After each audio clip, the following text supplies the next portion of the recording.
Welcome, everybody. I'm Amos Golan, your host for the day. Want to welcome you all. It's a fun, special day. It's the first time we're doing it. All those student fellows that could come. We actually had 12, and I believe 8 were able to come today. So thank you all for coming. I want to thank those people that came from far and remote places, Isan and Eric, all the way. Thank you. This is fun to have not just the students, but also the advisors and other affiliates, as well as Robin, and maybe some other will join us. And I want to thank Yang for preparing everything. I want to do it in the beginning because I know that I always forget at the end. Thank you, Yang. And so this is our first workshop of students that received the summer fellowship. So it's your day, so I'm not going to spend time and talk much. But I just want to say a few words about the Institute as a topic. The basic definition of informatics, as I said, the topic, not the Institute, is the science and practice of inference and quantitative information processing. Well, it's my own definition, but this is how I see it. Actually, it captures a lot. It captures many ideas, but the basic idea here, how do we deal with information? How do we understand information? What types of information we have? How to do inference with limited information?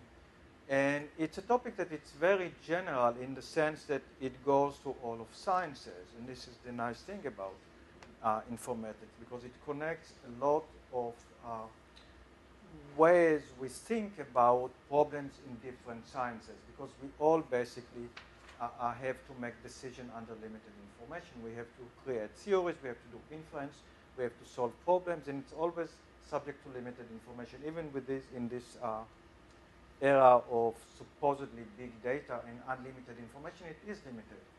We have limited powers, we have limited time. We're always going to deal with limited information. And if we want to do an analysis that is decent, it means that we have to take into account all of the information, but the problem is always going to be underdetermined, regardless of the size of the data that you have. Data is just part of the information. And this is why we need to do assumption, to use assumption. In the likelihood approach, we assume a likelihood. In the least square, we assume some other thing to reduce the dimensionality of the problem. Information theory allows us to do it in a different way, where the basic problem, if you think of inference, is usually some kind of optimization, and our objective function usually it's either the Shannon entropy, some other type of entropy that could be Klibler, or those type of information measures. But informatics is more than just the inference. It's also what is the meaning of information, what types of information we have, how do we define or understand the priors. In the social sciences, it's really hard. What is a prior? And how do we define it? And what are other soft information, say theories and other assumptions? How can we quantify it? How can we put it all together? And often things, the boundaries often are not so clear between, say, a prior or some other theoretical assumption. So those are the basic ideas in very few words of what I see informatics is all about. And the institute basically deals with all of this. It's an interdisciplinary institute, and the idea here is to promote and support those type of ideas in research, but of course to do the research itself. And you are part of the people that carry the research, I would say maybe the next generation, the better generation. So with this in mind, we should start just to remind us all the rules of the game. Each presenter has 20 minutes, and then there will be time for question and answers. We made it very flexible in the sense that we added time, so there could be nice discussions. All right.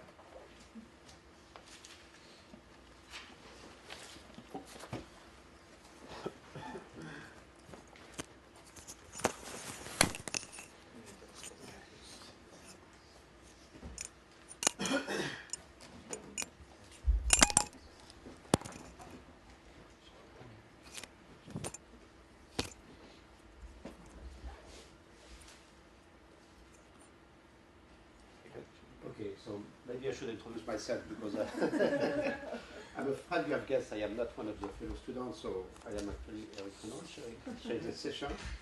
As Anderson, Iowa State University will be the first presenter, so I will take the question directly after your talk, if you manage to get it in 20 minutes. Sure. How do I make it to full screen? There we go. Control L, maybe? Okay. And this is functioning?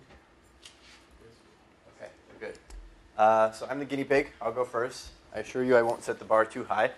Basically what I'm going to be discussing today is just a sketch of an idea I had a number of months ago that I've been slowly working through. It's still very rough, so please take it easy on me.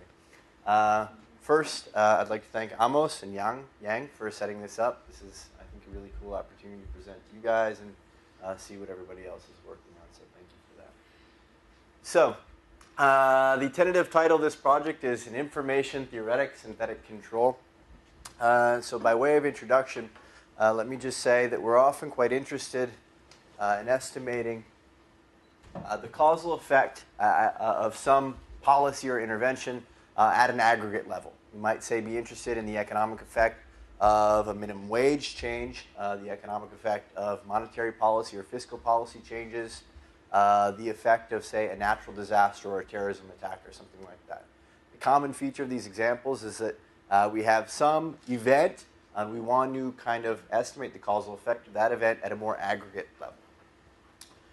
So whenever we're trying to estimate the causal effect of anything, we're faced with what's known as the fundamental problem of causal inference. This is basically that we don't observe the counterfactual, or what would have happened in the absence of this event. Okay? So what we need to do is estimate the counterfactual. There's a number of ways we can do this in this case. People use comparative case studies. People use time series analysis. People use computational models like CGE models. However, one method that's been increasingly popular over the last 4 or 5 years or so is something called synthetic control method. And this is developed by Alberto Abadi and some of his co-authors. And like I said, it's been increasingly popular, but it definitely has some shortcomings that I want to highlight for you today.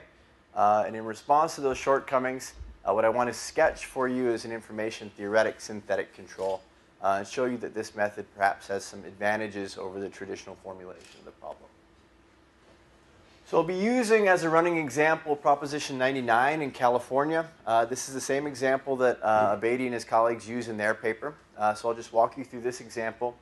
Proposition 99 is a piece of anti-tobacco legislation that was passed in California in 1988. There's a few components of this legislation. First, it increased excise taxes on cigarettes. Second, they earmarked some tax money for some educational campaigns to talk about the harmful effects of tobacco use. And the third piece of legislation was to create some clean indoor air ordinances. So by all accounts, this piece of legislation was huge. Some say it dwarfed really anything that had been done on tobacco before that. So it would seem interesting to try to estimate the causal effect of this legislation. How has this piece of legislation affected tobacco consumption in California?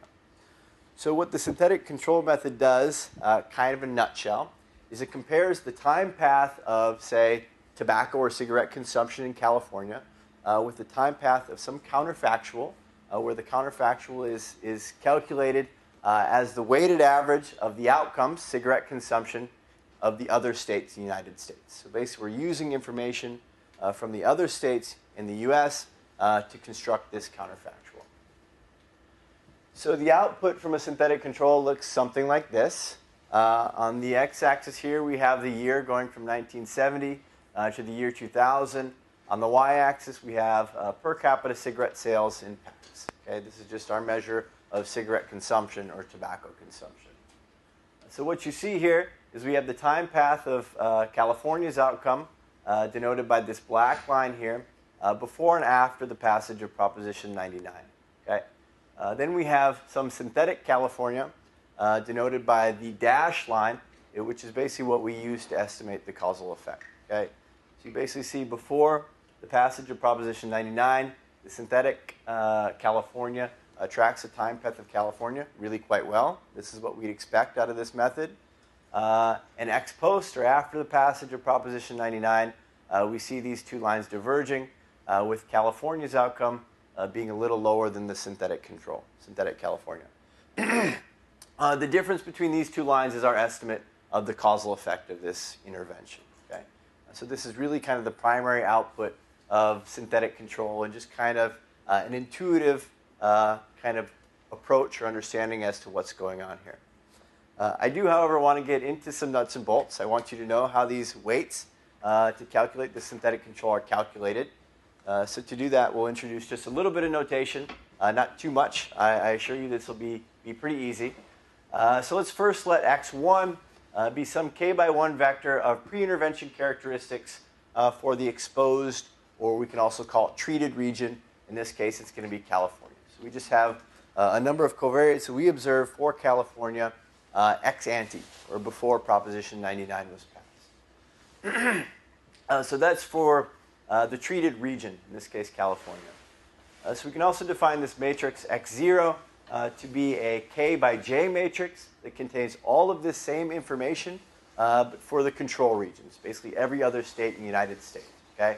So the row dimension of this matrix is the covariates here, and the column dimension here is the number of regions we have. So we have 49 states in this case.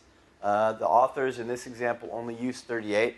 They dropped some states because they also had some anti-tobacco legislation. So the J dimension here will be 38 in this case. So we then define some weights, which is what we want to estimate as being a J by 1 vector. We choose the optimal weights by minimizing this least squares type criterion here, minimizing the distance between x1 and x naught. These p's here are just some vector of proper probabilities constrained to equal 1 and be greater than 0, something very familiar to you guys. And then we have some weight matrix here, which is actually not essential to the formulation, just gives the researchers some control over the weights attached to the different equations here. Okay? The take-home point here is that this is just kind of a simple least squares type problem. So once we retrieve the p's, excuse me, once we retrieve the p's, the next step is to actually calculate this counterfactual using these p's, or these optimal weights. So a little more notation to get there. Let's let y1 be some t by 1 vector whose elements are the dependent variable, or cigarette consumption variable, or tobacco consumption variable, for each of t time periods. So we observed this variable from 1970 to 2000.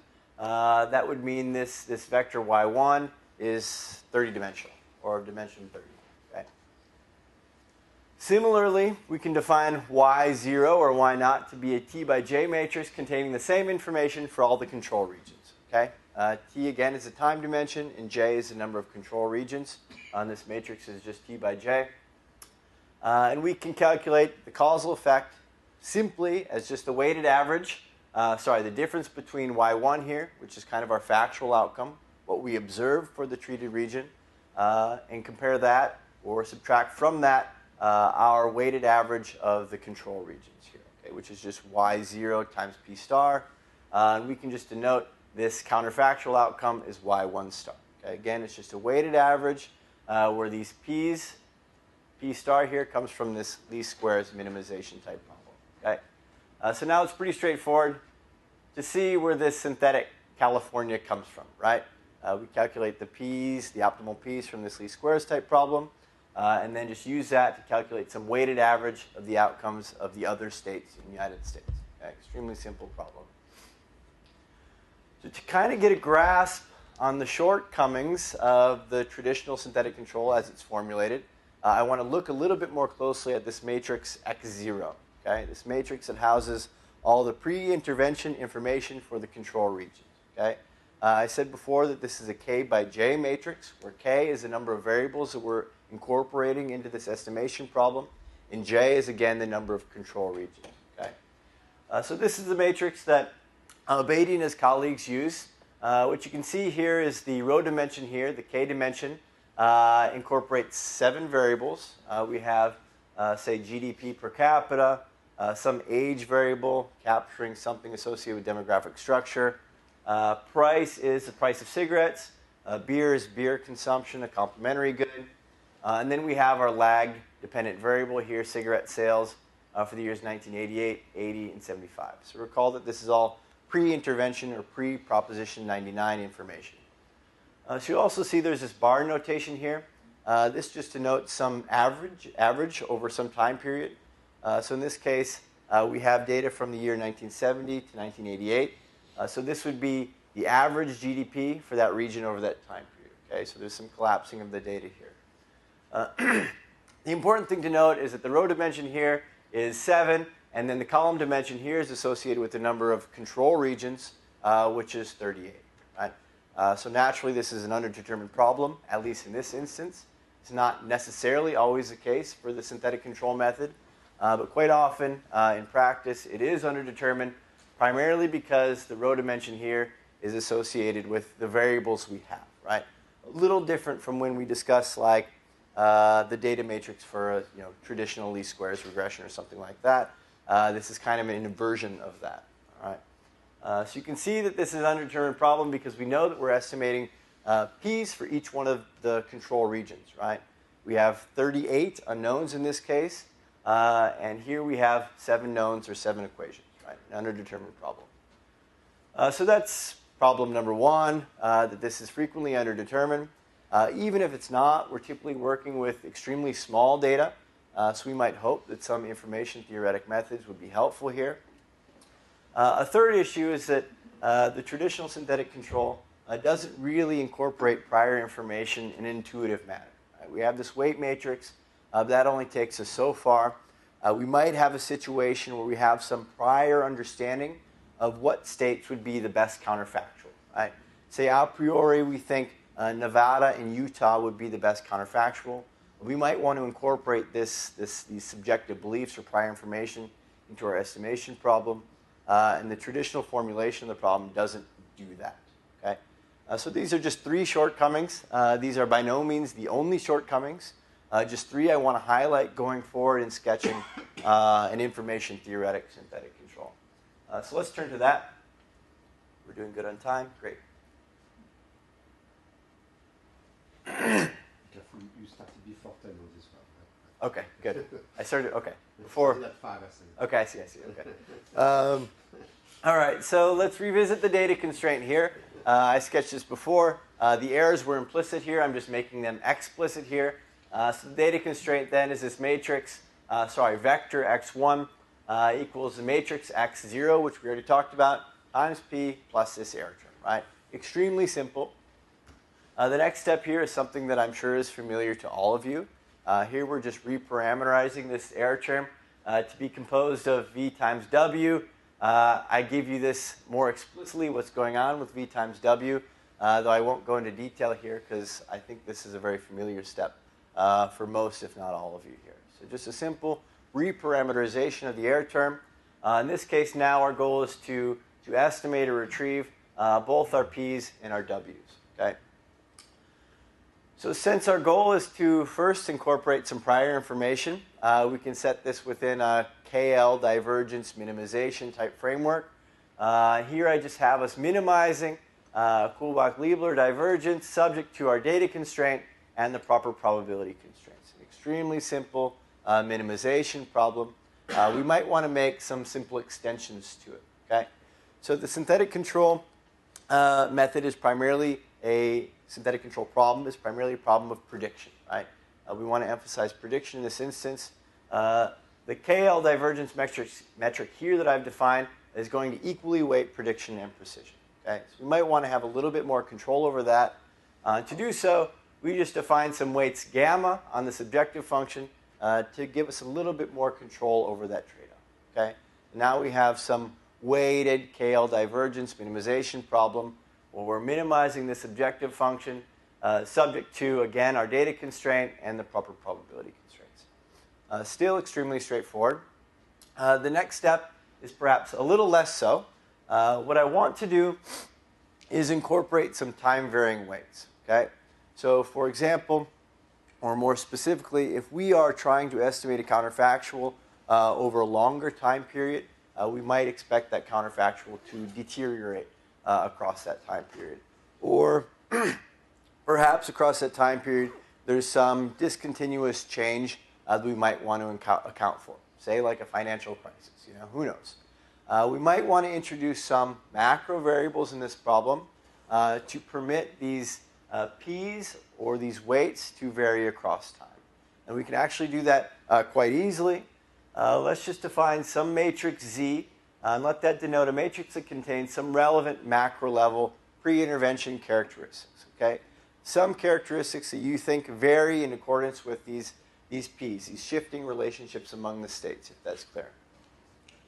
So to incorporate these Z's in this problem, we can just do it through the cross moments. Again, I think this is familiar to most of you guys. Thank you. I think this is familiar to most of you guys. We just have this new data constraint that's outlined here, and we can set that into our previous minimization problem, where now we're just minimizing this weighted KL divergence subject to our new data constraint and our proper probability constraints. Okay? So intuitively, this gets a little more difficult, but mechanically, it's actually really quite easy, right? A simple minimization problem, and now we have some time-varying weights. So I've purposefully left Z a little bit undefined for you here because I'm not quite sure how to treat that yet. Okay? This is just kind of a rough sketch of an idea. I haven't quite pinned that down. Okay. So I'll move towards conclusions. Basically, what I've done is outline for you, really sketch for you, the traditional synthetic control method. What is it? Where do these weights come from? How do we use these weights to estimate the counterfactual for, say, California and Proposition 99? So an extremely simple formulation. What I did then was highlighted some of the shortcomings of that formulation. The primary shortcoming was that the synthetic control method in practice is frequently an underdetermined problem. And in response to that, I just showed you, again, a sketch of what an information theoretic synthetic control might look like. Okay? So again, this is just a sketch. I think there are some advantages to this new method, but there are definitely still some questions that remain for me in particular. So the first question is, what exactly is the solution method for the traditional synthetic control? So it's an underdetermined problem. What additional assumptions are they using to identify their weights? It's definitely not clear to me from reading the literature here. I think this is going to be a situation where I start looking at the code to try to figure out what exactly is going on. What are the assumptions imposed here? Okay? So any feedback from you guys, if you have any, would be great there. So that's one question I have. The second question is how will this new method, or this information theoretic synthetic control, perform relative to the traditional method? Okay? As you guys know, least squares is going to be very good at prediction, and the synthetic control problem is really a problem of prediction. Right? We're trying to predict the time path of California in the absence of some Proposition 99, some anti-tobacco legislation. So it's not clear to me that this information theoretic synthetic control will, say, outperform the traditional method in terms of, say, mean square prediction error or something like that. So these are two big questions I have. There are a number of small ones, but I'd definitely be interested in any feedback if anybody has any. So thank you. Okay. So we have time for questions. Yeah, regarding the last question, you sort of said mean square prediction. Now, when you say mean square prediction, you're tying it to the least square with the same loss function. Mm-hmm. So in that case, another loss function like Kullback-Leibler function may not do that. Right. Maybe we may think about it that if you use, say, Kullback or relative entropy loss or expected loss, that how would the least square would do? Right. Right. And vice versa.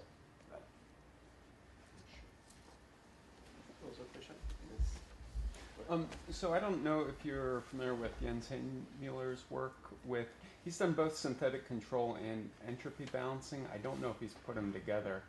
And, I only know it from your paper. Yeah. So, yeah. And this is still an advance on that because he doesn't use the error term, and obviously you've got that Z macro matrix in there, but that's probably worth looking at. Yeah. And So what and do he's just doing covariate balancing. Well, I'll talk briefly about him and mine. Just kind of in a matching framework, and I'm not even sure if he uses it in the synthetic control framework, but it's the same approach. Yeah. Cool. So maybe we'll talk later about it in detail. Thank you. One is just notation. You use W twice, could be confusing in one. Okay. picture. Yeah. But to the point, the approach you take is interesting. It seems to me, and I think you should be familiar with the papers, very similar to the idea of Imbens and L and Kitamura and Statzer in Econometrica in the mid-90s. The idea of how to do the same thing for GMM, getting the weight matrix and converting the problem to basically a maximum entropy problem to get the weights via the probabilities and then indirectly to the covariant. So I think you should look back at those papers because it's a very similar idea to what you're doing. You want to get the weights but indirectly via the probabilities. So I think it would be nice to tie to that literature. Okay. Yeah. Okay. Great. I may have myself a follow-up on some question. No. Even if you stay within the loss function, which is quadratic, this weighting matrix, it sounds like you say this big W. Sounds like you say I'm going to put in that my prior about the importance of the variables and all that. But you may also think about, it seems to me, about efficient inference. That is to say, since you have your criterion, something like forecast error or whatever, it seems to me that it should be possible to characterize something such as an optimal W. Right. That's actually what they do in their paper too. So they say it's some sort of way to incorporate prior information, but really they do some sort of minimization problem, right? Some optimal W. So I'm not saying it is anything to do, but at least you may want to think about it. Right. So there's no W in my framework. So no big W, right? There's a little W. Right. So yeah, go ahead. I think I was looking in detail at the data code for that, and they leave the user the possibility to either estimate this value in the way they propose in the paper, or you can, if you have prior information, you can choose as a user to just go with the prior information. Right. Just curious, on your projection of the synthetic California, how much posterior uncertainty is there?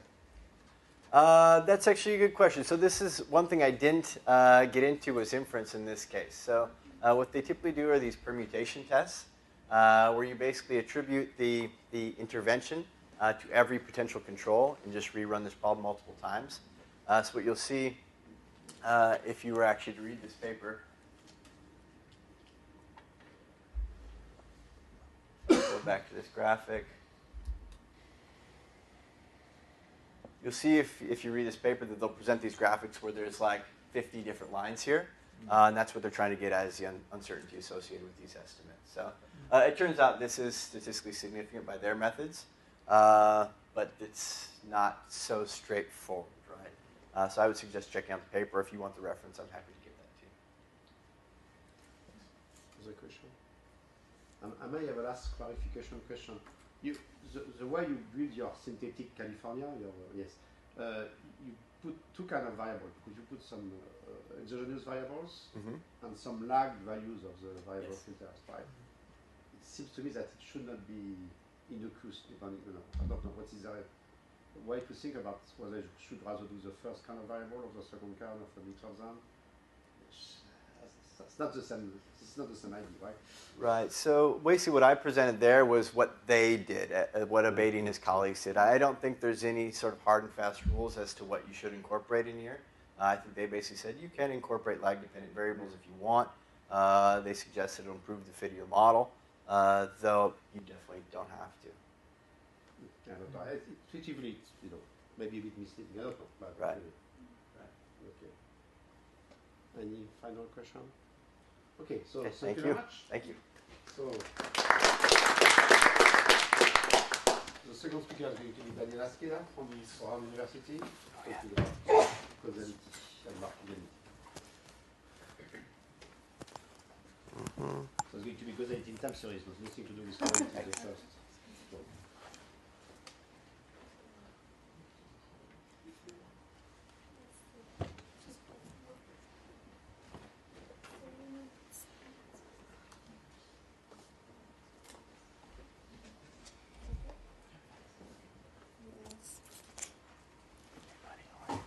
maybe this. Okay.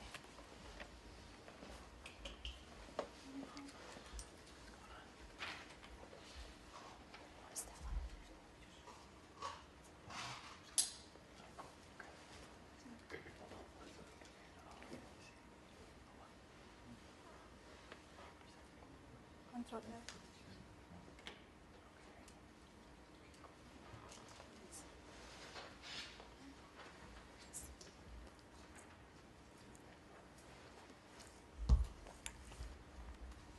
Okay, have 12 minutes? yes. Okay, so hi everyone.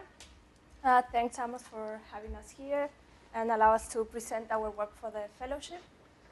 So my work was with Eric Renaud, and it's ongoing research on causality and Markovianity, information theoretic measures.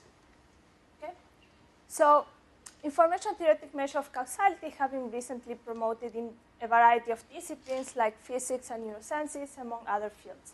Okay, now from exploring this literature, what we have realized is that they rediscovered something that was already done in econometrics, in particular in two works. So Gewick in 1984 that works on causality in Gaussian Villiers setting, and Guillermo for Renaud 1987 that works in a more general framework that doesn't restrict to Gaussianity, not to linear regressions. Now, looking at this literature also, we have also realized that both the econometrics and the non-econometrics literature share the same shortcoming, which is that they all overestimate the amount of causality. What do I mean by this? Well, basically, if we start from the assumption of a Markov data generating process, okay, what they do is they measure the distance between our DGP, okay, to a fictitious DGP. I'm going to be referring to the fictitious one, which is the one that lies in a world without causality. So they measure that distance. So far, so good. Now, the problem is that when they do that, they overly constrain themselves because they target this fictitious GDP only among a Markov world. So the basic idea is that when you measure that distance, if you consider a smaller set, you end up overestimating the distance. So what we do is we address this shortcoming, and we provide some numerical evidence of what the problem can bring. Okay? So this is the outline of my talk today. So first, I'm going to talk to you a little bit about some information theoretic measures of causality. Okay? Then I'm going to go at the core of this causality and Markovianity problem. I'll give you some numerical evidence on the problem, and finally conclude. Okay, so we consider some data for x and y, which is given by a set of initial values that are going to go from minus omega bar to 0, and then the sample to build the conditional likelihood, I'm going to take it from 1 to capital T. Okay, so far so good. So we consider the DGP for x and y given by the joint density F naught ball of x and y. So this notation here, what it means is just that I'm considering variable x from minus omega bar up to capital T. Okay? Now it is pretty standard to just factorize this joint density using conditional densities, okay? And we give rise to this factorization. Now, if we focus on this last term, I'm going to get to the first definition of causality, which is Sims causality. So let's look at this. So we say that y does not cause x in the Sims sense if the conditional density of y, given the past, present, and future of x, and the past of y, does not depend on the future of x. Okay? So what you see is that here, compared to here, the future of x is not there anymore. Okay? Now, if we go back for a second to this decomposition, we see that there is here another term that also has this flavor of causality because it's a conditional density for x, given initial values of x and initial values of y. So initial values of y play some role of causality, and this was overlooked by Sims. So in our paper, we address this, and we call this a measure of initiation. Okay? So we said that y does not cause x in the initiation sense if the initial values of y play no role in this conditional density for x. Okay? So once we consider the initial values of x. Now the question when we have the definition is to say, okay, now how do we measure causality, right? So what we have in mind is to what extent this Sims property of non-causality is at odds with the data generating process. So to address this question, we can consider a set of density functions, which I call HS, which is given by this density such that there is no causality from y to x in the Sims sense. So the question that I asked before can be reformulated such that how far is our density function f naught from the set of densities that are in HS? Okay?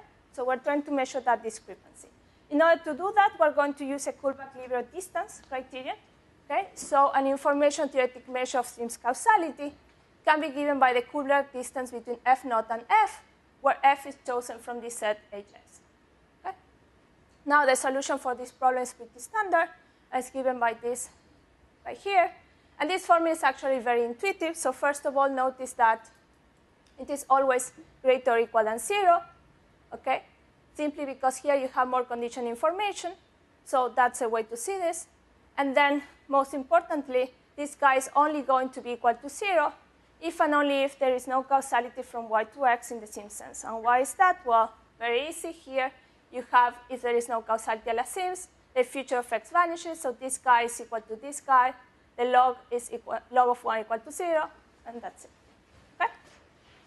So similarly, we can play the same game for initiation, and we can come up with a measure for initiation, okay? Which is the same idea, but now we have this idea of the initial values, x given the initial values of x and y over initial values of x only here. Okay. So if we combine these two measures of causality, this gives rise to a very well-known causality measure, which is the Granger causality. Okay?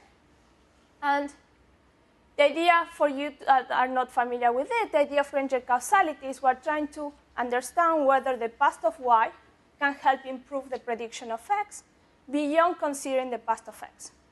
Okay? So whether y brings anything additional to the table. Now, a good corollary from this equivalence here is that we will find that there is no Granger causality from y to x if this guy is 0, or alternatively, if there is no Sims causality and no initiation causality. Okay? So both these two guys are 0. Okay, so now we have seen what are the different definitions of causality and how to measure them. We move on to this causality and Markovianity issue that I highlighted at the beginning. So for the purpose of empirical application, we are going to revisit these causality measures in a Markov context. Okay? So the maintained assumption here is always that we have a DGP that is Markov of some order. Okay? Of course, P is less or equal than omega bar, where omega bar was this amount of initial values. Okay? Now, we go back to our causality measures and trying to think, okay, what is the implication of the DGP that is Markov P? And what we see if we look first at Sims is that this guy here in the numerator and also this guy here in the denominator has to do with the joint density of x and y. So the Markov property applies.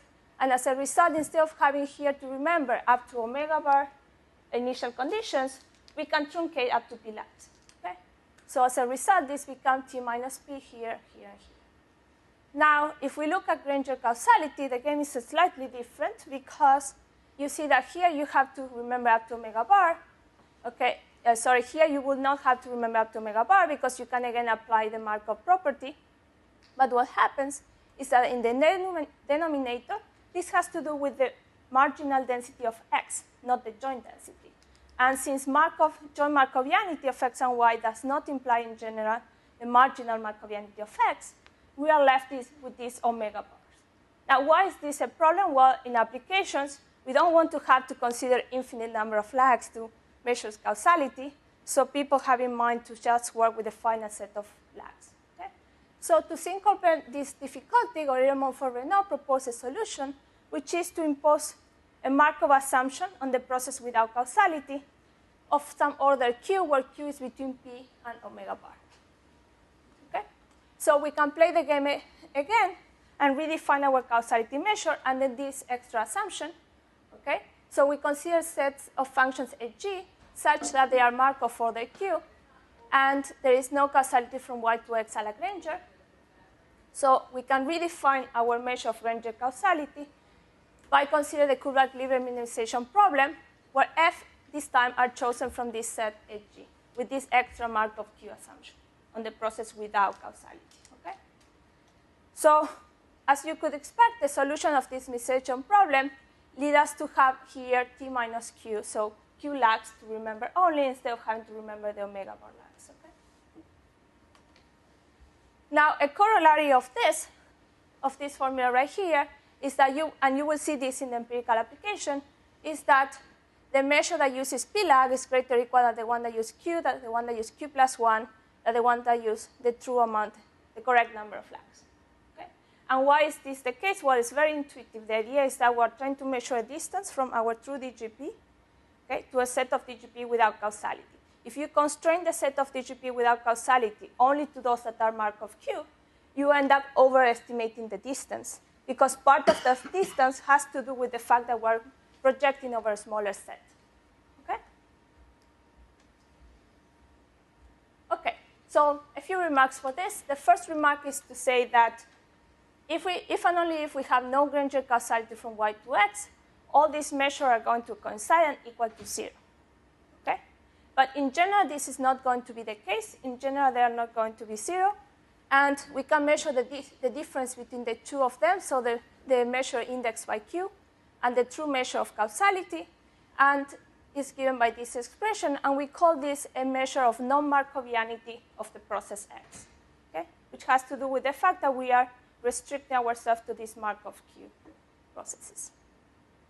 Now, finally, what I want to say is that Gorimond-Fourrenaud is not the only one that considers this Markov assumption in the process without causality, but this has been done in other contexts, and for instance, in Scriver 2000, he defined a measure, a causality information measure called transfer entropy.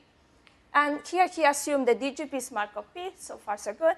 But when he looked at the process without causality, he targets those processes among those that follow some generalized Markov property. Okay? So this is another example where this happens too. Okay, so now let me give you some numerical evidence on this. So the exercise I presented here is very simple. So we have that X and Y are going to be jointly Gaussian, okay? And they have a VAR representation of order 1. So I'm focusing again on Granger causality from Y to X, and the DGP is given by the VAR process, okay? A here is the matrix of coefficient, A, B, C, D, and then sigma is the variance-covariance matrix of the noise term U and V, and the parameters sigma U, sigma V, and rho. Okay? Now, we're going to rather study A through the eigenvalue-eigenvector decomposition, which is given here. M is the matrix of eigenvectors, vectors, and lambda 1, lambda 2 are the eigenvalues.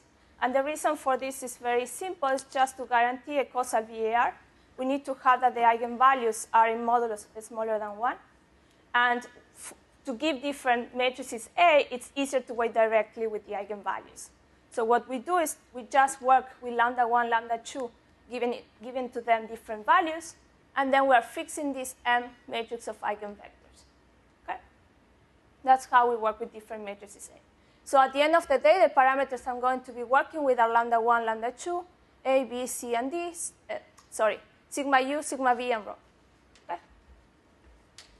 Okay, so the idea of the empirical exercise would be to say, okay, we study Granger causality computed from a researcher that is going to consider the same thing as Gorimond-Four and Renaud and Scriver 2000 using Q lags. I did it on purpose, and then I was like, okay. And then X has, we're going to have Q lags for X instead of the omega bar, okay? And Q, of course, is greater or equal than P. So at the end of the day, we have a marginal autoregression for X that has Q lags, okay? And epsilon here is the noise term in this marginal autoregression. Now, thanks to the Gaussian assumption, it's very easy to compute our causality measure because it just boils down to this expression right here, 1/2 the log of sigma square epsilon of Q over sigma square U, okay? And I want to remark that the Q here is because for different Qs, we will get different measures of causality, okay? Okay, so let me show you some nice pictures. So first of all, the first picture I'm showing here is one that I have fixed the value of the parameters, lambda 1, lambda 1 is minus 0.6, lambda 2.9, rho 0.5, sigma u and sigma v are 1. Okay? So I fix the values of the parameters, and what I'm showing you is the causality measure indexed by q as a function of different values of q. Okay? This picture is very similar when you change the values of the parameters. What changes is that this becomes more steep or flattened, or upper here or lower here, but overall the picture is the same. Okay? And what I want to remark from here is that, first of all, if you just use the order of the Markov of the DGP, which is 1, you see that there is a big drop to considering one more lag to go from 2. And this is a general pattern. And more importantly, what you see from this graph is that you don't need an infinite amount of lags in order to get the correct measure, right? The correct measure is the one that uses the omega bar lags, right? Many, many lags. But you see here that at some point, this measure stabilizes. Okay? So this is good news because it means, wait, you don't have to be that concerned. You can just use a finite number of lags and still get the correct measure. Now, this picture, what I want to show you with it is that things can go very wrong if you consider the incorrect number of lags. And why is this? Because if you impose this Markov assumption of q and q is 1, right? In this particular case, what you get is that you think that there is 0.2 of causality, while in reality, the true measure, which is here, is not 0, but it's 0.0015, okay? It's very low, okay? And this kind of a scenario can happen in different circumstances. And intuitively, why is this the case here? It's just because here my choice of parameters, lambda 1 is minus 0.8, lambda 2.8, rho minus 0.99, so I'm taking rho to be very close to 1. And what happens after one time period, through the impulse response functions, the information captured by the information from y is already captured in x. So when we add this extra lag, the measure drops radically. Okay? So that's the intuition for this. So this shows you that the problem is actually can be quite important. Now, the last thing I want to mention is that another exercise we can do is to look instead at the VAR coefficients instead of comparing the causality measures. Okay? So this leads to consider joint models without causality that will take the following form, this form right here, right? So we have q lags for x, and there is no y because we're saying that there is no causality from y to x, right, without causality. And here for y, we have the same equation as in the joint DGP. Okay? This is what's called in the literature an asymmetric VAR. Okay? When we look at this, we thought it was a bit strange because you have different numbers of lags for x and y, not only in this equation, but also across equation. Okay? And this is actually something that has been discussed in the literature, and in particular, Hsiao in 1979-1981 is one of the first to talk about these asymmetric lags, and he says that to check whether lag values, so he developed this lag selection procedure that's based on Granger causality and the Kaike criterion to allow these different lag lengths, right? And in particular, he said to check whether lag values of x, when x is treated as one-dimensional, might pick up the effects of lag y. Okay? So the idea he's saying, look, it doesn't have to be the case that we treat everything symmetrically. We could have these differences in different lags. And in particular, I want to tell you that, for instance, this work by Ding 2014, he says that, look, looking at this, not all models are symmetric like that. It's something that we think about as a structure that we impose. And what happens is that in many cases, especially when we have an increasing number of variables, it's very natural to think that not all variables should have the same treatment. So we don't necessarily have to end up with the same numbers of lag for every single variable and in every single equation. Okay? So to conclude this, I'll talk to you about different causality measures. So Granger causality, Sims initiation causality. And then I'll show you that these measures, both the one proposed in econometrics and in non-econometrics literature, share this same shortcoming. They all overestimate the amount of causality because they impose this Markov assumption on the process without causality, right? So what we do, well, we try to address this shortcoming and provide the correct measure of causality, okay? Which leads to consider this proper amount of lags in the marginal of x.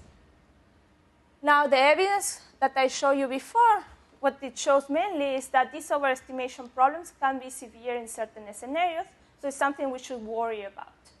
Okay?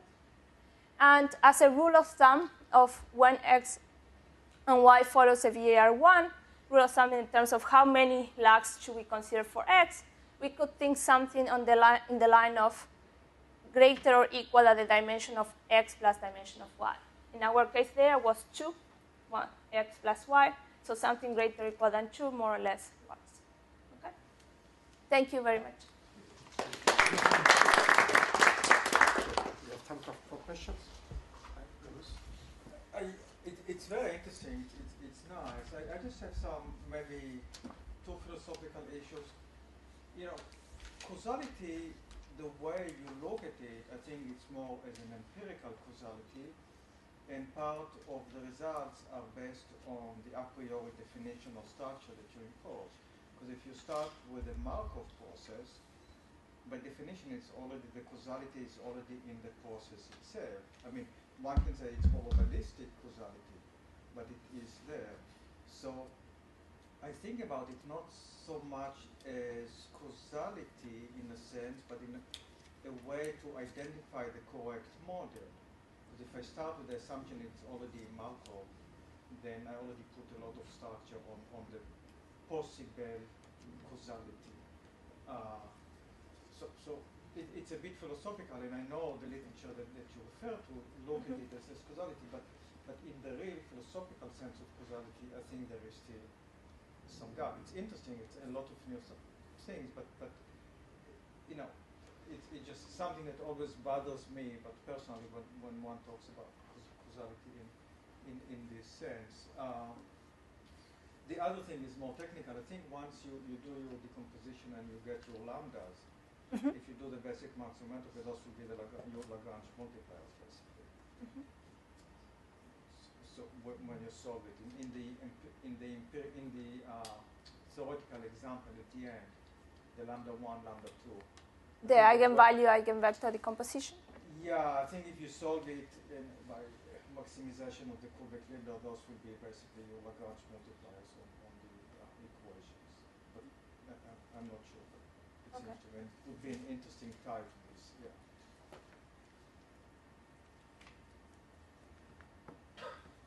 The answer to the philosophical question.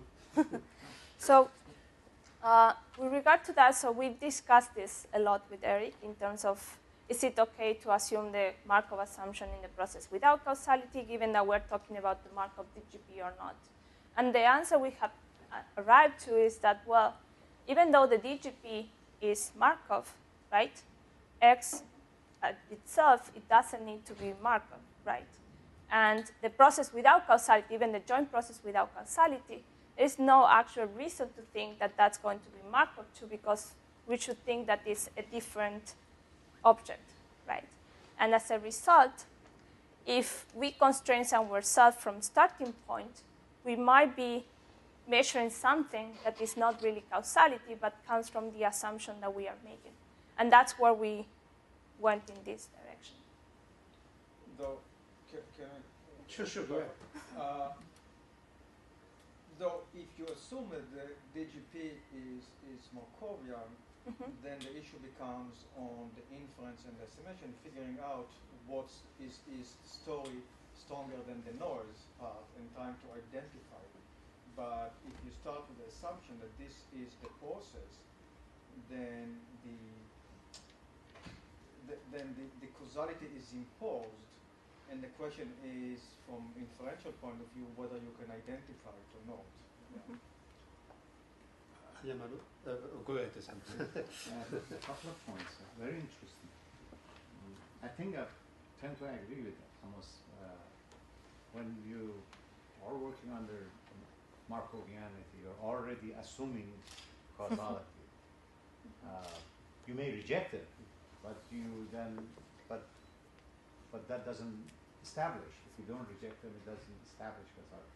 A couple of a point and a suggestion. One is in the first time that you define the Colbert-Lauer function, you alluded to that because the numerator has, in some sense, represents more information, then therefore it is positive. And I don't tend to agree with it because Kullback-Leibler function is always positive. It doesn't say which variable, which distribution on the numerator or in the denominator is more informative. It doesn't say that. It just says they are different. It doesn't say which one is more informative. In order to go to the first time that Yeah, I know. So that you say, well, yeah, in some sense you see, yeah, the numerator you said includes more information, then therefore, or this is positive because of that. What I meant is that the intuitive way of thinking this is that you have more conditional values here than in the denominator, Yeah, and that's a way to how think do you about know it. that will basically make you more confused and then So become yeah. So the justification for that way of thinking is this lemma that tells you that, say you have these three random variables, x, y, and z, right?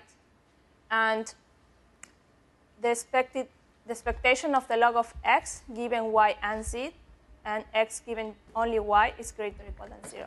So what I was referring in my head was that here you have this extra conditioning information, and that's the intuition. This is the lemma I use. Yeah, basically, you know, that's in fact that relates to my suggestion, which basically, in fact, I was talking about x, y, z. If the x, y, z is Markovian, and that's a data processing inequality of the information theory, that the information provided by x to y to z. Now, if you look at information, which we looked at it in a Bayesian sense in a statistical science paper, information about x provides about y and z jointly. It is just information about x about y. Z plays no role there. You are looking at the other way around, maybe, that information in x, y, z, you want to see how much x, y provides information about z. That's sort of a reverse of data process inequality. That may give you some insight there about, and I think that particularly when you compare your definition with Granger's, because they're using more jointly to the back, then that could give you some insight there. The reverse situation of the data process inequality. In fact, in that Markovian x, y, z, the information provided from x to z is always less than equal to information provided from x to y. In fact, you know, it is very, very interesting. We have a theorem there in the statistical science in 2010. Okay. In a completely different context, but I think I will look into it. Thank you. Another question? I'm going to ask to the boss of the meeting. As a chair, I'm allowed to answer your question, guys? Sure, thought. No, about the philosophical question you share, and we definitely agree. To some extent, it is implicit in what we do. We are just saying that imposing Markovianity is implicitly already taking a stance about causality. We completely agree with that. So okay. So what does it mean is that, to some extent, both Markovianity and causality is an assumption about some conditional independence somewhere. The standard use is rather to first, when you want to be parsimonious, because we also know that for vector autoregressive processes, parsimony is really an issue, right? You have too many parameters. So people are rather used to start about checking the order of the var, and in the second stage, testing for causality. To some extent, what we are saying, and if I understand well, what you are saying too, is that this kind of hierarchy is artificial, because already starting with Markov, we already talk about causality. So there is no reason to think about a two-step procedure like that, and we can use asymmetric var and whatever. I guess we completely agree with that. Still the message of the paper. Okay, so yeah. With VAR, it's also causality is not always really there. No, but what I mean is that what the paper shows and what you say is that assuming Markovianity is already taking a stance about causality. I completely agree with that. That's the advantage of having the author here.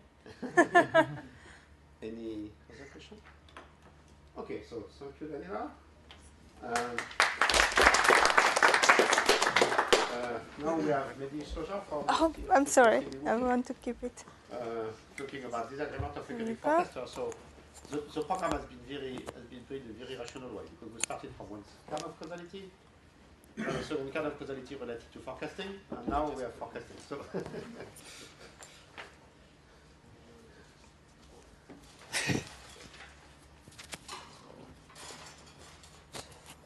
I'll put it here, right?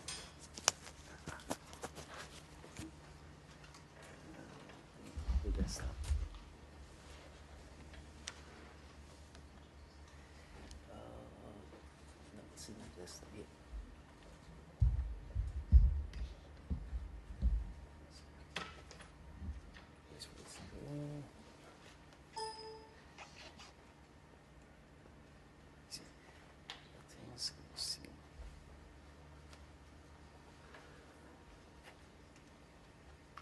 Good morning, everyone.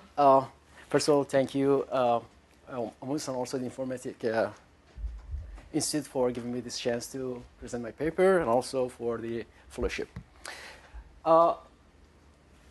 This is actually, the paper I'm presenting is about the information and Bayesian analysis of uncertainty and disagreement of economic forecasters, but in the model-based approach. So, as you see, economic uncertainty is a long-standing topic. It has been discussed a lot, but the measurement is still an issue. There are several approaches for measuring the uncertainty. Survey-based method, model-based method are the two main ones. And so we started with the survey-based method, mainly survey of professional forecasters. And we developed a framework over there, tried to use the informations, Curie, mainly entropy as a measure of uncertainty there. And then we found that, well, we can actually extend that to the model-based approach too. And this is the topic that I'm going to present. For the survey-based, Dr. Sufi presented in the conference a month ago. So for measuring uncertainty within the model-based approach, usually the way that they actually approach is through the modeling the variance. There are different type of models, Arch model, Garch model, and also stochastic volatility that have been discussed in the literature. So there are some drawbacks with this approach. One of them is that most of them are based on some explicit assumption formulation about the data generating process that might not hold for certain variables or situations. The second thing is that most of the models that have been discussed in the literature, they are relying on a single model. But what is the correct model, we don't know. So if we wanted to come up with a measure of uncertainty, we need also to take into account that another layer of uncertainty, which is the model uncertainty. So this is actually the focus of my paper. So the way that we approach it, we want to consider class of the models, mainly diffusion index model. And then for each of those models, we come up with a measure of uncertainty based on the predictive distribution of that. The measure that we use is the entropy measures. And then to take into account that model uncertainty, what we do, we use the Bayesian approach, sort of like a Bayesian averaging. So diffusion index model is extracted from the dynamic factor model, the first two equations. It started in macroeconomics literature in late 70s. By Gowicki, Sargent, and so on. And it's used for the dimensional reductions in the large dimensional vector recursive models. Later on, it has been used by Stark-Watson's, Eng, and so many others to do the macroeconomic forecasting. It has been shown to be very successful in forecasting macroeconomic variables. For the dynamic factor models, the first two equations, the way that the vectors are estimated is mainly based on the principal components. So they compute the principal component and then take the some of the components with the highest eigenvalues. It has been shown that, well, those components can consistently estimate the latent factors of them. For the forecasting, what they do, the conventional approach is that you use those components with the highest eigenvalue in these predictive regressions and just do the forecastings. So there are some of the issues with this actually diffusion index models. One of them is that, well, number of the factors that represent the XTs, how many factors we should choose. Several methodologies, criteria have been developed by Eng, Ontosky, and so on. Onatsky, thank you. And thank you. The second issue is about the factor selection to forecast the YT. Because those factors that we just discussed, they're going to represent the XTs and might not be related to the variable YT plus H. There might be some components with the low eigenvalues that could be more related to the variable YT, and on the other hand, the ones with the highest eigenvalue might not be related or explain the variable YT plus H. So here, one thing that could be done is just to evaluate some information criterion here. But the problem is that when you are dealing with a large dimensional variable, let's say 110 variables, if you wanted to check all of those combinations, it's going to be huge, 2 to the power of 110. So computationally, it's cumbersome. But even if we can do that, the other problem is that when we select a single model, we are ignoring the statistical evidence from the other plausible model as well. Okay? So what we want to do, we want to actually, instead of choosing a single model, we wanted to define a class of the model based on this different type of combination of the factors. And then come up with the measure of uncertainty for each of those models, and then combine them through the Bayesian average. I think I can actually explain the framework here better, then we can see how the process is actually done. So here I have an environment. That environment is going to be a model space, set of the models that I have. So each model actually is based on is a diffusion index model with certain number of the factors. This environment of X is stochastic in the sense that we have a probability distribution for actually this model. So given each model, I could actually come up with a predictive distribution, posterior predictive distribution, and define the uncertainty of that, use the uncertainty function to come up with the uncertainty of the predictive distribution. Now to find, I think I need to get some coffee, sorry.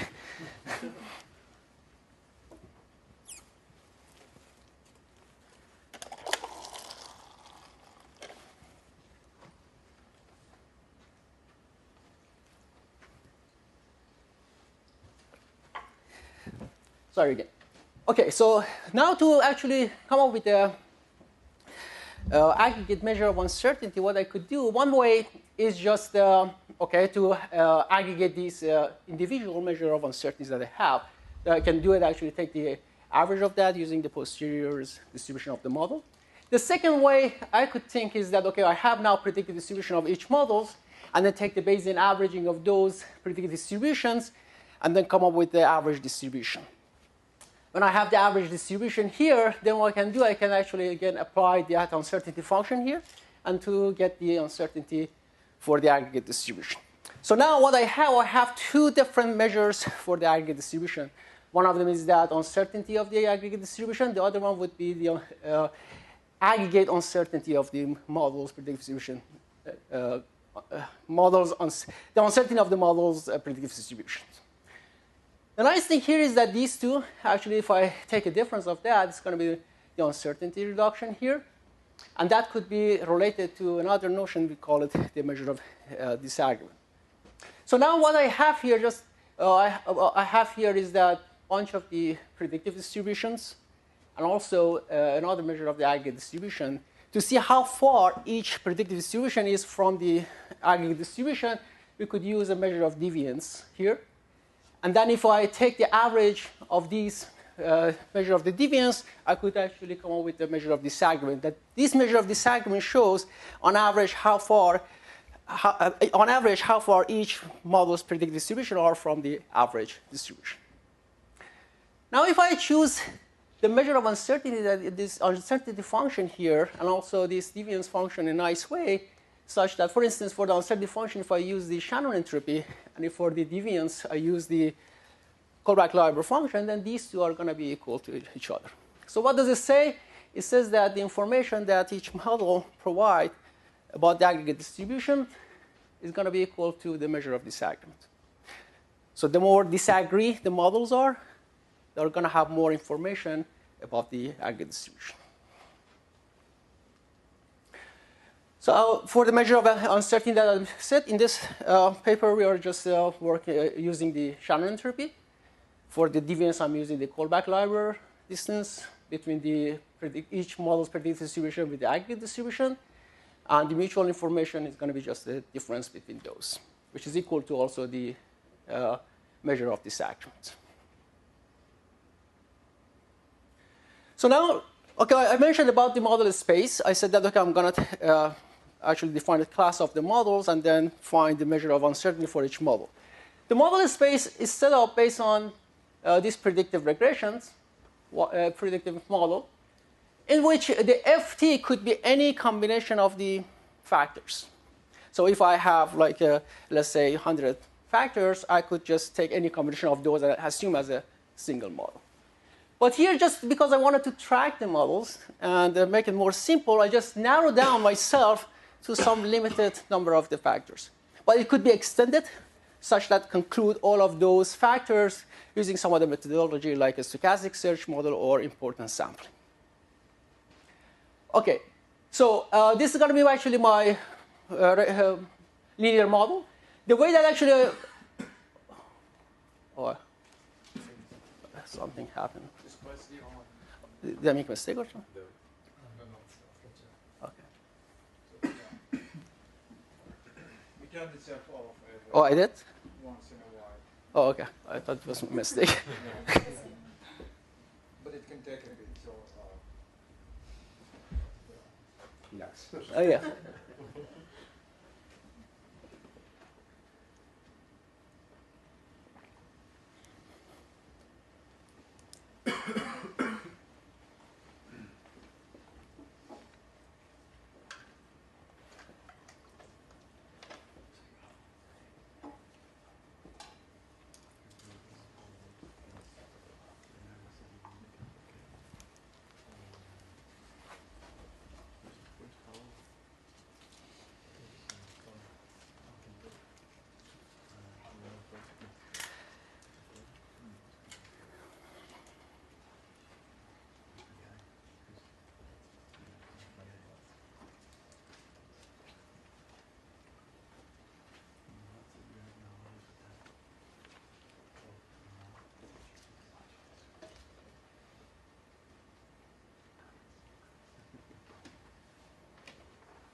Yeah, that's fine.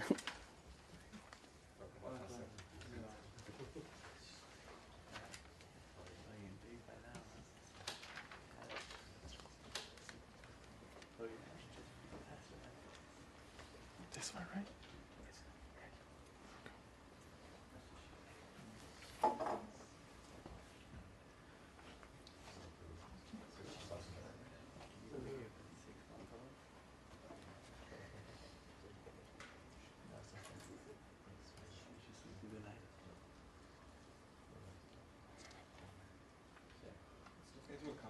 Yeah, one more thing. Here we go. Oh, okay. I think it's all right. Okay, so we're just discussing about the model space. I said that this is going to be linear models, that the explanatory variable could be any combination of those factors. And the setup of the model that I choose here is the Bayesian model with the normal gamma prior. The reason that I chose it because I can get the closed form solution, and it's easy to track it. But I can, again, it could be possible to extend it to any type of priors or models. But then we need to just do the Monte Carlo simulation, MCMC. So each model is defined in this way. And now I need to put the priors on the model, because later on what I'm going to do when I got my the measure of uncertainty for each model, I need to somehow combine those measures, right, through the Bayesian averaging. The prior that actually I'm choosing for each model is going to be Bernoulli probabilities. So what does it say? So gamma actually is like a binary indicators. So what does it say? Gamma sort of says that what variable are going to be included in the two models. And this probability distribution tells you, okay, the probability that each variable is going to be included into the model. For instance, theta I, if it is equal to 0.5, that tells you that, okay, the probability that that variable included into the model is going to be 0.5. So if it is 0.5, that means that each variable have the same chance to include into the model. Seems sort of like a uniform distribution across the models. If I choose different type of priors, magnitude for the theta I, then the prior is going to change. So given this setup, the predicted distributions is very well known. It's so T distributions with the location of ft beta 1 and also the scale of this. And the parameter is going to be driven based on these equations. And now, so this is a predictive distribution, which is a T distribution. And also the posterior probability of each model also is has a closed form solution as follows. Okay. So now the thing is that, okay, now I have the predictive distribution. I have the posterior distribution for the model space. So what I can do, the first thing is that, okay, for measure of the uncertainty, I can just apply the Shannon entropy to the predictive distribution. And it has also a closed form solution like this, which is also simple. So for coming up with the measure of the aggregate uncertainty, we can, one way is that to just combine, take the Bayesian averaging of this measure of uncertainty for each model through the posterior model distribution.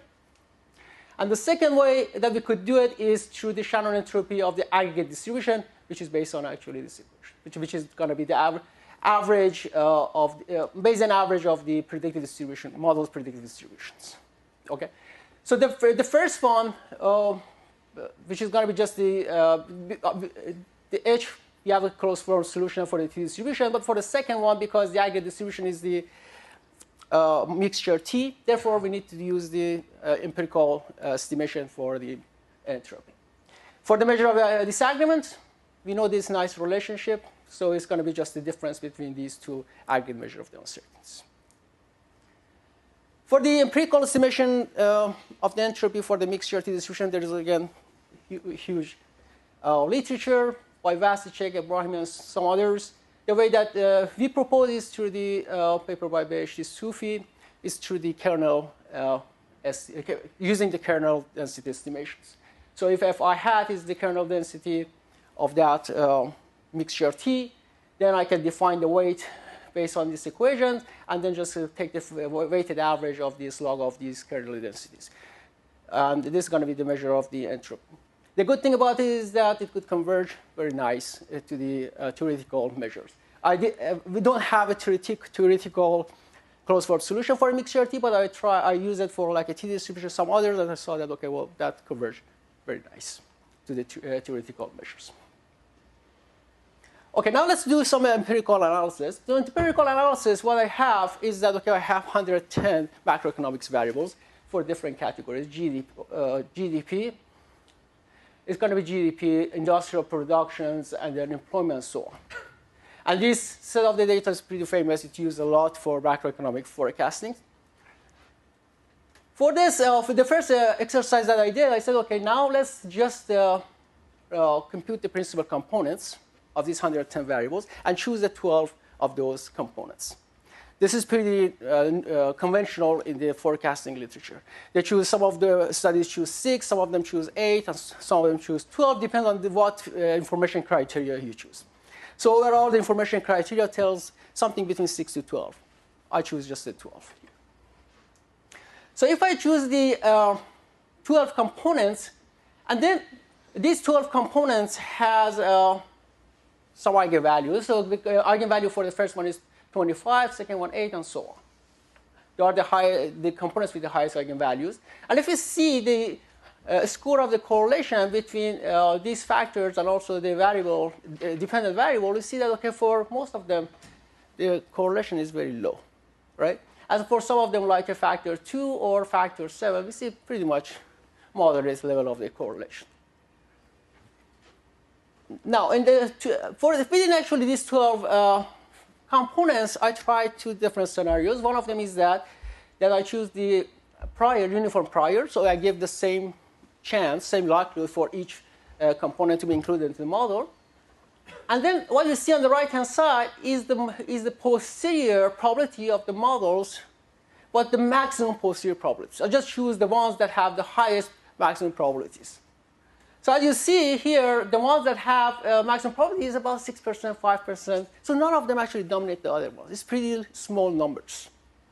And if you check also the model, you see that most of these factors are not even included in the models with the highest probability.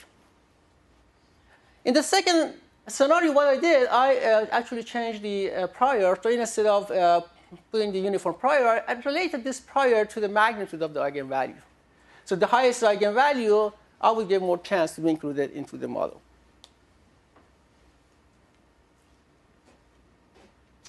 So now if by doing that, what you see is that, okay, the model with the highest eigenvalue, now it's going to be a little bit different. The probability are going to be actually changed a little bit. But still, the magnitude is not too high. So now within this, so for each of these models, which is going to be 4,096, 2 to the power of the 12 models, I computed the entropy of the predictive distribution of each model. And then I took the weighted average of those entropies. So what I saw is that, okay, for measure of uncertainty that I have, the first one is the entropy of the aggregate distribution. So I'll see is about 1.3 for the case that I have uniform distribution. For the other case, let's say informative prior, I have 1.32. And if I do the second measure of entropy, the second measure of uncertainty, which is the weighted average of the models, the entropy of the model predictive distribution, is going to be 1.2. And the disagreement among them is going to be 1.1, which is pretty low. And in the next step, what I did, I said, okay, now I have the entropy of each model. Let's see the histogram of this entropy. Now, what we can observe here is that, well, it's going to be 3 clusters here. They're going to have 3 clusters. So with different magnitude of entropies. So none of these, now we cannot say which model could be, the right one to choose or for forecast. In the second exercise, what I did, I said, okay, now, thank you. In the second exercise, what I did, I said, okay, instead of choosing all of those components with the highest eigenvalue, let's choose the ones that are related to the variable y. The approach that we did was through the methodological half a normal plot. Let me just explain it quickly and then just go right away to the result. So here what it says is, okay, the correlations actually is going to be the main factors that we're going to consider. Correlation between each factors and also the dependent variable yt. So if we find the correlation also sigma minus 1 rj, we can see that it's coming from a normal distribution, a standard normal. If I take the absolute value of that, it's going to draw from a half a normal plot. And if I order these things, it's going to be ordered statistics from a half a normal plot. And this is going to be actually the nice relationship here. So what it says that if those factors are not related to the variable yt, then what we could observe is that all of them are going to be actually stand along the line between regression line between these ordered correlation and also the quantiles of the predictive quantile of the half normal plot. So if I, based on that, if I just draw the plots which represent these points, ordered correlation and also these quantiles, what I see here is actually this line. So for whatever points which is outside of this line, that sort of shows the factors that are related to the dependent variable. So based on that, we can see that, okay, factor 7, 2, 23, and then 17, and so on, are the ones that are related to the dependent variable yt plus h. And, okay, as you see, none of them, just 2 of them actually are between the first 2 of the rest are the component with the low eigenvalues. So in the next step, what I did actually the same exercise with 2 priors, the uniform priors and also the informative prior. Now you see that, well, when we do the uniform prior, the models that includes all of these factors, factor 1, 2, 3, 10, 15, it is dominated the other ones. And if I also go for the other priority, also still the last two models have the highest probability. And if I measure the entropy, similar to the previous that I show you, you see that now the measure of the entropy, aggregate entropy, decreased to 1.27 to 1.10. And sort of, you should expect that too, right? Because these factors are related more to the y, so we expect that the predictive distribution should be more dense than the previous case. And the last things that I did is that, okay, I have 6 factors, 2 to the power of 664. Now what I'm doing, I'm just drawing the histograms of different models for the entropies. And as you see, now we can also see actually 3 clusters here. So these entropies are more condensed than the previous one. I think I'm on time, right? Yes, exactly. Thank you. Thank you. Questions?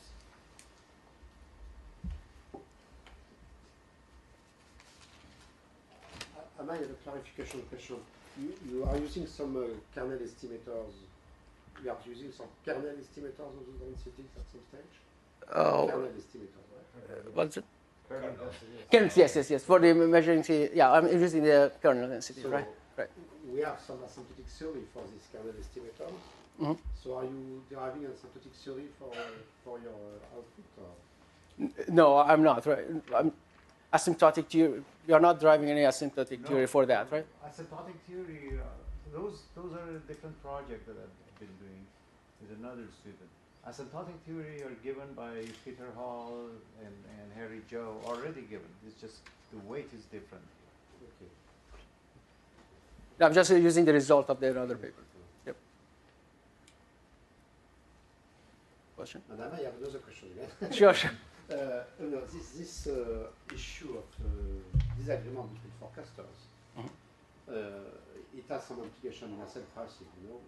Say in asset pricing model, we are used to say that risk should be compensated and so on.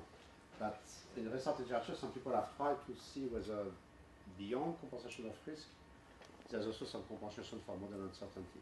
Have you thought about using this kind of approach for asset pricing? Actually, I haven't thought about it. I have seen those applications that you're mentioning. Mainly, I think they are based on the survey-based method, some survey-based method. So in those models, as long as I know, there are certain surveys among the, let's say, investors. They come up with some forecast for certain assets, and then the measure of disagreement that they find over there is going to be based on the dispersion of the point forecast. And they have shown that there are some relationship with the asset prices over there, right? But this one actually is a little bit different from that in a sense that now I'm considering, as far as the measure of disagreement, I'm considering the whole distributions, not just the point forecast of predictive distribution, right? Which is going to be stronger measures. Yeah, but I think it has a potential actually to be applied over there as well.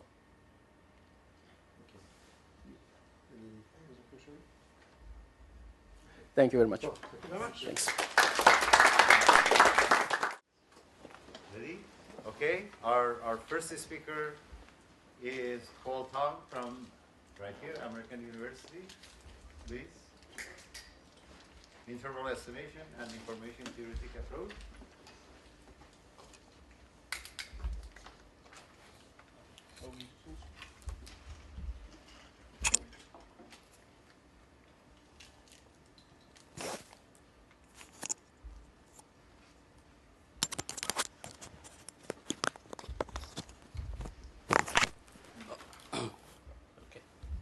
All right, thanks Amos for organizing this one.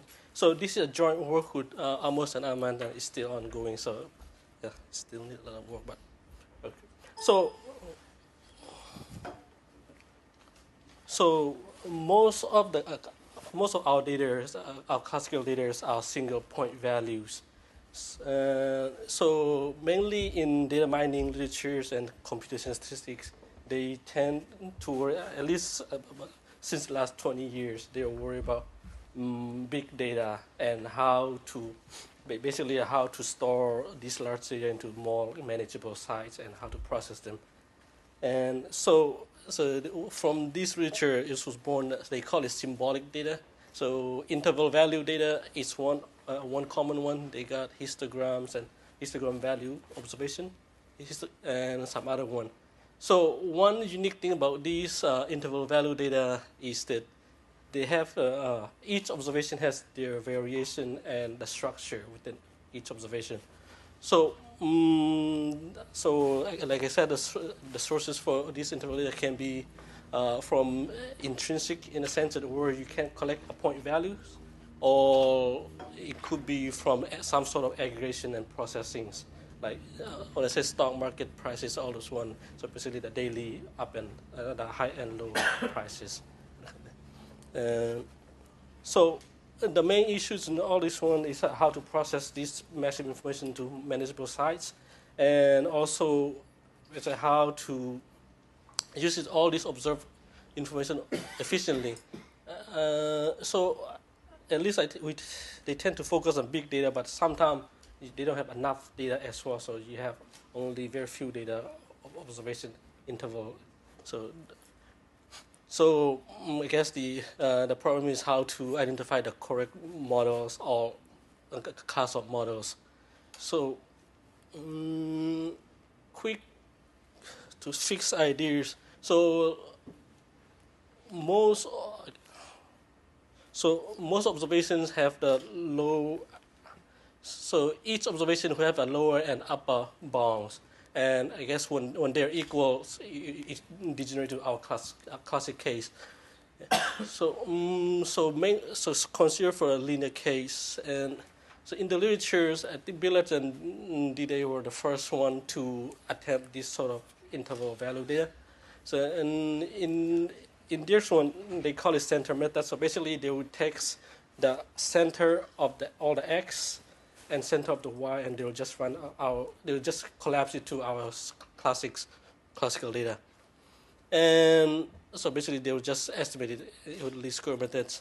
And when they want to do predictions, they'll just use the center, the estimated center and the lower and upper bound of the observed data. And that's how they get the predicted low. But one problem is that when either the x are negative or the coefficients are negative, you can have the lower bound, the predicted lower bound can be larger than the bound. So in later they will fix this, and so they will just fix it and minimize or the maximum. So one thing that the center method lacks is it didn't capture, at least it didn't model the range. That's I guess the range or the interval. So there's a couple papers that try to combine the center. So it's keep the center methods, and also they will look at the range. So they will just go to the range, and they will just assume they are separate, independent. So they will just do a separate regression for the range, and they will combine them in this way. Like so, the lower might be the center minus in the range, half the range, and the upper prediction would be. So there are also some people that do the mean and max method, so where they just take all the means of x and y, they just do a separate regression and the max regression.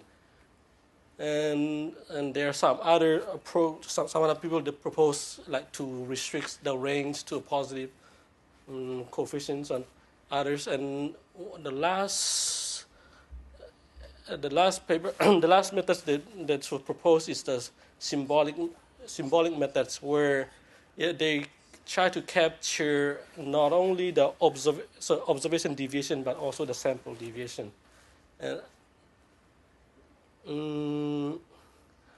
So basically, they would somehow it's a function of the sample mean as well as the observation curve. One last method is this is similar, at least the most similar to ours, is they will just do within the interval of the x and the y, they will just randomly they assume normal uniform distribution, so they just randomly draw samples and they'll run a regression for each out of them. They'll average them out. So what we propose is most of the previous methods, they tend to use only either the center and the range and some combination of those two. So what we're proposing is maybe to use all the observed information, so basically, and try to estimate using the GME methods. So what I'm saying is, suppose for the 2x case, what we're saying is, let's just divide into some discrete, finite discrete interval, and we'll just run all the y's, all the possible cases, and so we'll just do a GME model, and from there we'll come up with some statistics to identify which might be the best model or a class of best models. So, the criteria that we're going to choose the best model or a class of model is, we'll use the entropy, and the entropy values, I guess, for the GME model. So the objective values.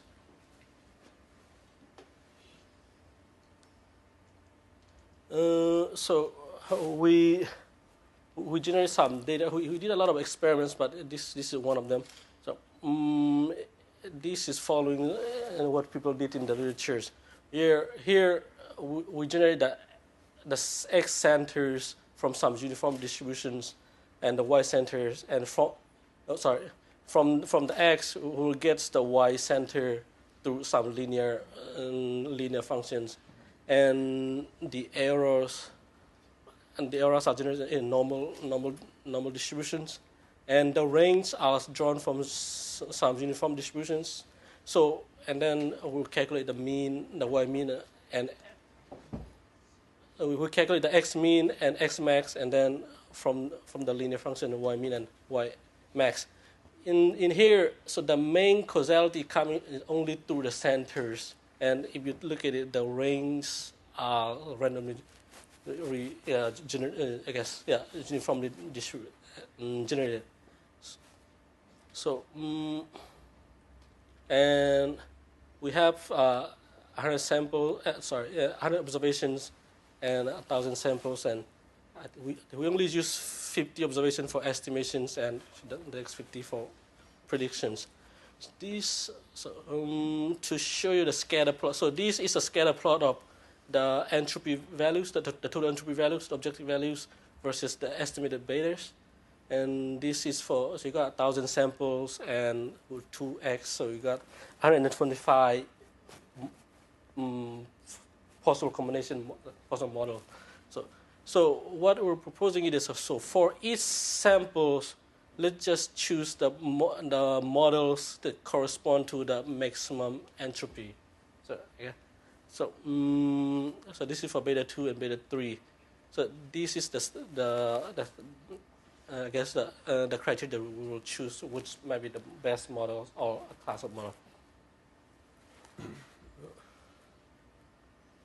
So in addition to the mean square error, we're using some of the, I guess, performance measures.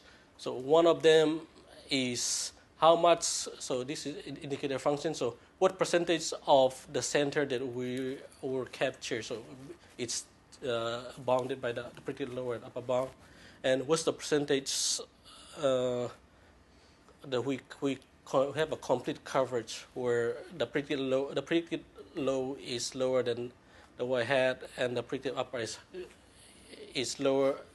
The predicted upper is higher than the observed Y hat. So we also have a separate for the upper bound and the lower bound. And this is the overlap measures, and how much of the predicted interval and the observed intervals that are overlaps. So everything is in a percentage, so from 0 to 1. So this is for the first sample data, and in terms of mean square error, we also, in addition to GME models, we also have some other empirical likelihood, the classic maximum entropy, and OLS for all the possible permutations. And these, the right-hand side, are the existing methods. Here I only provide the root mean square error. So for in terms of Riemann square error, for all the information, they're fairly similar, but also I guess the new criteria we come up with. But Riemann square error, we beat in terms of Riemann square error, we beat the center method, but not the center range and the constraint range. So what we observe on this one is when we generate the data, so all these existing methods, they're very based on the center base. So when we generate the center, the observed, I guess the observed samples, the center do capture this. The observed center do capture the, I guess, the mean, the center mean. But what we one thing we will twist on the next one is to make is the tails are larger tails, I guess, big tails, so that maybe. So what we did is we just changed the errors are drawn from some Cauchy distribution and also the range. So that would make the bigger tail, so that to see if we improve or anything different. And I didn't provide the rest of them, but in what I provide is just the 5 from measures. In these settings, in this data generation settings, we beat all the rest, the other information-based measures, including as well as the OLS. For some reason, so we did beat for the one variable case, but I need to double check on this one. But so we outperformed the center and the center range methods on several of the measures. So the red one are the one that we lose. So.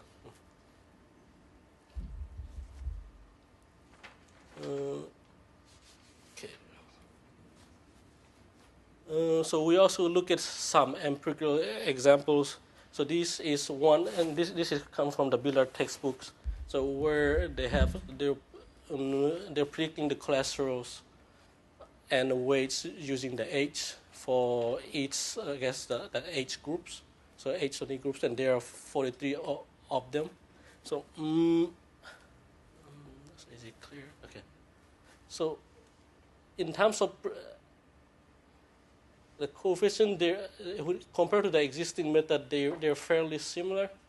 And when you look at the root mean square error, I guess everything's outperform us.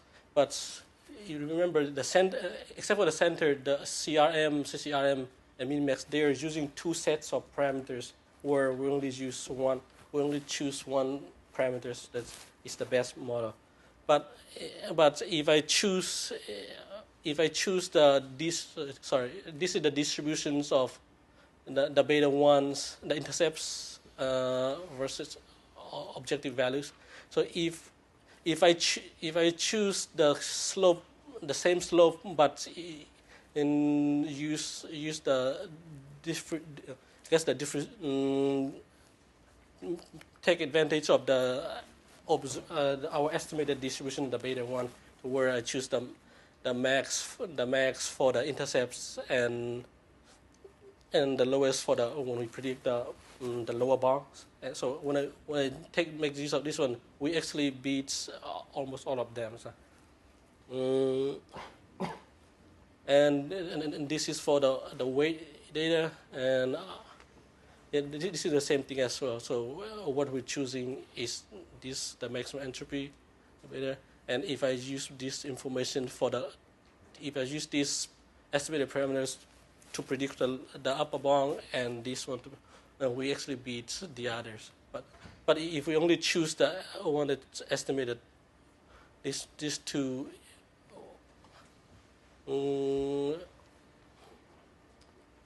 At least the center and the range and the CRM methods are at least they outperform us. So we also have some other example, but I didn't have to bring it here, so I think that's I have it for now. Thank you very much.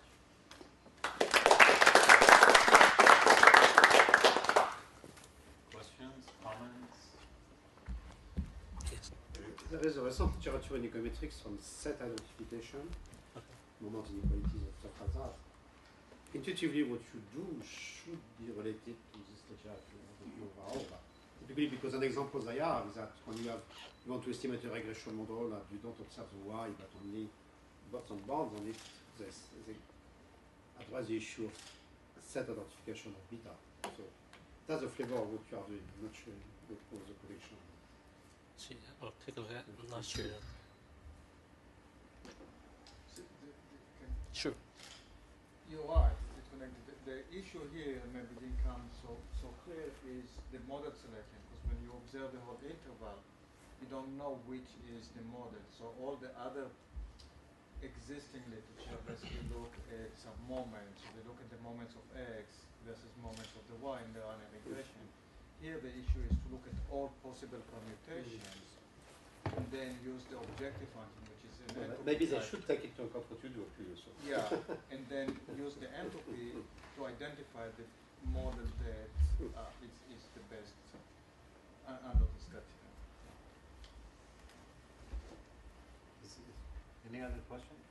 Well, I was just going to say that it seems like this has some applicability to your paper as well with the survey forecast, right? Because you get a range That's right. of forecasts, and it'd be interesting to see how this works with that.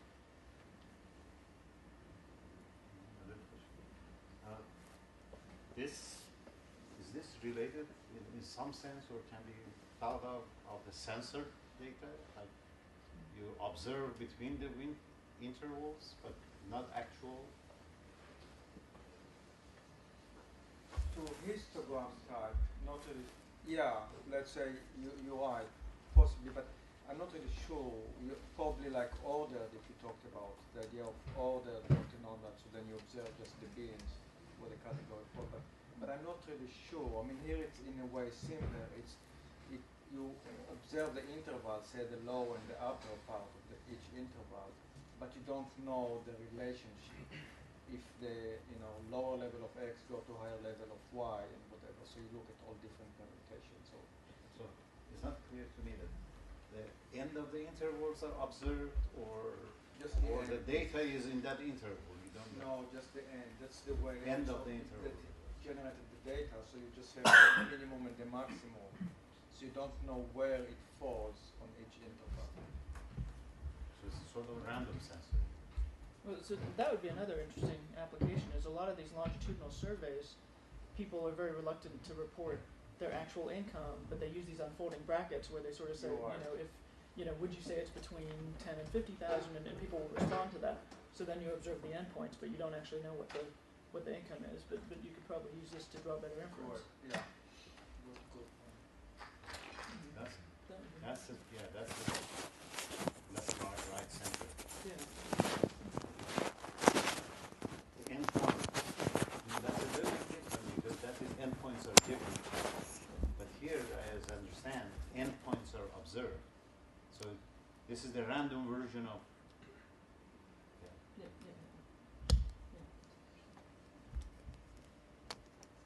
Any other questions, comments? Thank you very much. The topic of my paper is growth episodes, accelerations and decelerations. So this is a very, the paper is still in development, and it's more along the lines of proposals, so I have comments and suggestions. It would be very helpful. So the basic idea in the study is basically to build on recently emerging literature. Excuse me? Do you mind putting a next one?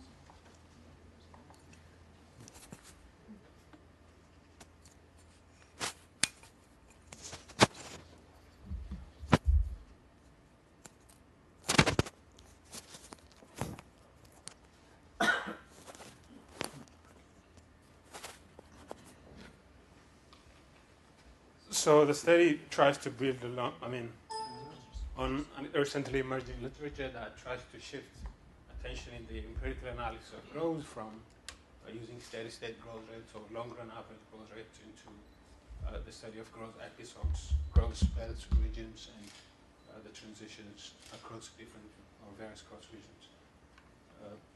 So to give you some background, the fundamental question is why does the growth performance of countries differ, or why does the growth performance of a country vary over time? And in the last few decades, there has been a lot of work trying to answer this fundamental question, but still there are ongoing debates on the proper econometric approach to analyze or explain this cross-country growth differences or growth differences over time in a single country. And we still have a long way in understanding why the growth experience of countries differ so much. And the common approach that's been followed so far has been to use a cross-section or a panel of countries where you have per capita growth rate on the, or sometimes the levels of per capita on the left-hand side, and a set of possible growth determinants on the right-hand side. And all the emphasis has been on the right-hand side variables, so the debate has been on the factors that explain growth, and there is little attention on the, working on the concept and measurement of growth itself. So since most of these models or traditional approach basically follow a high frequency growth rate, annual growth rate, they basically fail to capture, for example, the underlying dynamics of growth miracles or episodic growth performances. And an important empirical observation is that most countries actually don't grow at the steady state as is proclaimed in most theoretical growth models. Another problem, short panels of this high frequency annual growth rate exacerbate the endogeneity problem, which is pretty common in growth studies. They also fail to underscore the empirical possibility that factors that set of growth could be different from factors that sustain growth. They're also poor predictors of turning points of growth, since they just look at average performance over a longer period of time. So the basic motivation basically relates on the challenge that we have in traditional approach and tries to work on that. That this approach masks distinct periods of successes and failures. But I mean, when we think of growth, we think mostly of developing economies, and most of these economies actually experience distinct episodic growth performances, and they go through different growth phases. So to better capture this dynamics in growth, we have to refine the way we measure and conceptualize growth. So the suggestion in the study is growth episodes or growth regimes, spells, or states, and transitions from one to another actually provide a better alternative to understand the growth dynamics and the traditional growth rates. So this also helps us to explore turning points in the growth performance. So in this study, the focus will be on explaining this transition in growth performance from one growth regime to another. So we'll make some restrictive assumptions. For example, one of the critical assumptions in this framework is that we assume growth follows a Markov process, and we try to, using a Markov process, we estimate, the study attempts to estimate what factors explain the transitions in the growth performance of economies from one growth episode to another. So it goes from previous studies in that the study attempts to endogenize these transition probabilities on a set of possible determinants of growth. So these are the objectives: provide a better growth framework used in empirical analysis, identify growth regimes for each country, and set up a framework to estimate transition probabilities, time-varying transition probabilities using the large data sets. And this general framework also helps us to test some specific hypotheses, for example, to test the role of institutions, the role of democratic transitions in terms of transitions in economies. And other hypotheses like issues, for example, is manufacturing is still the primary driver of growth. So this also can be tested by using a sectoral composition as a critical component or factor in explaining transitions in the growth performance of economy. So there's an emerging literature in this area, an empirical literature, which is primarily inspired by Pritchard's work in 2000. So the contribution of this study to the literature would be it basically helps to understand transitions and the role of these possible time-varying factors in growth transitions, and it applies. It's actually an application of the general maximum entropy methods to mainstream empirical framework or approach. So it uses a less restrictive data-driven approach Conceptual framework, so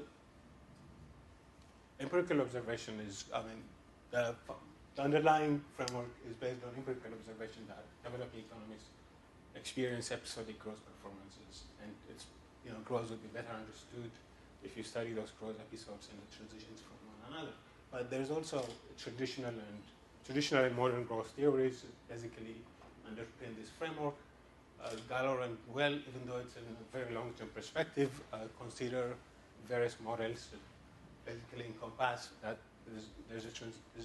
economists basically transition from or across 3 different regions. There's also traditional theory in development economics that structural transformation basically is an underpinning factor in transitional economies. And recently, Lucas also underscores the significance of technological spillovers in transforming an economy to a faster growth performance. So the empirical strategy follows 2 basic steps. In the first step, we try to define the growth episodes for each country, and this uses 2 criteria. The first one, we use structural break tests, along the lines of the Biplane procedure, which basically tests if there are structural breaks when you don't know if a structural break exists. So it uses a sequential test to identify those breaks. There are also subjective criteria or filters that are used by looking at the growth performance in this various growth episodes that are determined from the structure. One of the filters, for example, is we can limit the minimum duration of the episode so that we can do away with the short-term business fluctuations, since we're interested in only long-term growth dynamics. So the regions, so the states that we define will be based on the structure break tests and subjective filters. The econometric model basically presumes that growth is a Markov process. This has actually been applied in short-term business fluctuations, popularized by Hamilton and others. They look at growth, especially short-term growth, using the Markov process. But in this case, we'll apply generalized maximum entropy, assuming that growth is a Markov process. And the basic framework is a nonlinear model that basically attempts to capture this regime shifts, or assuming growth is an evolving process. The advantage of GME, minimum prior assumptions, so the data generating process and distribution. The observer data used to estimate the empirical distribution that's consistent with observed moments. Satisfies the entropy concentration theorem. So the basic parameter that we're interested in estimating is the probability of switching from region J, let's say low growth region, to region K, say high growth region, which is simply defined by, in this case, PIJK, which is the probability of a country I transitioning from state K to J. This is switched here, and subject to Z, where Z are those sets of exogenous variables. So traditionally, most of the models has been stationary, which don't vary across exogenous factors, but in this model, we attempt to include exogenous factors that would explain or determine the transitions. So this is a general basic stationary Markov process, which the first model expresses the relationship between the states and the probabilities. So we're interested in estimating the P's, and as you all know, this model is underdetermined, so then you have to come up with some kind of restriction or assumptions. In this case, we use JME as a decision rule for all the good properties that we've indicated above. So this is the basic problem, the classical maximum entropy problem that gives you these probabilities. And so the previous one doesn't have a stochastic component, so this is stochastic moment formulation, which can be included in the previous model, modified on the previous model. But the most important interest in this is to endogenize transition probabilities, to make them time-varying transition probabilities by allowing a set of fundamental factors and policy shifts to vary, including, let's say, the democratic transitions, structural transformation, openness, etc. And of course, the exact functional relationship between these, the states, exogenous factors, and the probabilities are known. So why we use, of course, the generalized maximum entropy method, which can be captured by this cross entropy moments. this is a general final model, which is the JME-IV model. It includes both the stochastic component as well as it helps us capture the impacts of exogenous factors. These are the solutions of this basically primal model, which has got the lambdas. Of course, this is easier solved by minimizing the value of this one and then substituting the values of lambdas obtained from the dual solution. Again, the most important, the interest in this study is again trying to come up with parameters which are the probabilities and look at the marginal changes in the probabilities due to changes in the z's, which can be found by taking the partial derivative of the probability with respect to z's. So the primary source of data is the Penwell tables, which is pretty popular and widely applied in studies of economic growth. It's preferred to the alternatives due to the superiority of purchasing power particle calculations. These are some of the variables, but in this case, attempt will be made to test impacts of structure transformation, as well as democratic transitions on the probability of transitioning an economy from one to the other. So, if you have any comments. Thank you very much. We have plenty of time for questions, comments, clarification. So how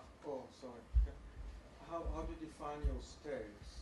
So the states are basically, in the first step we'll use structure break testers, which are pretty popular in theory,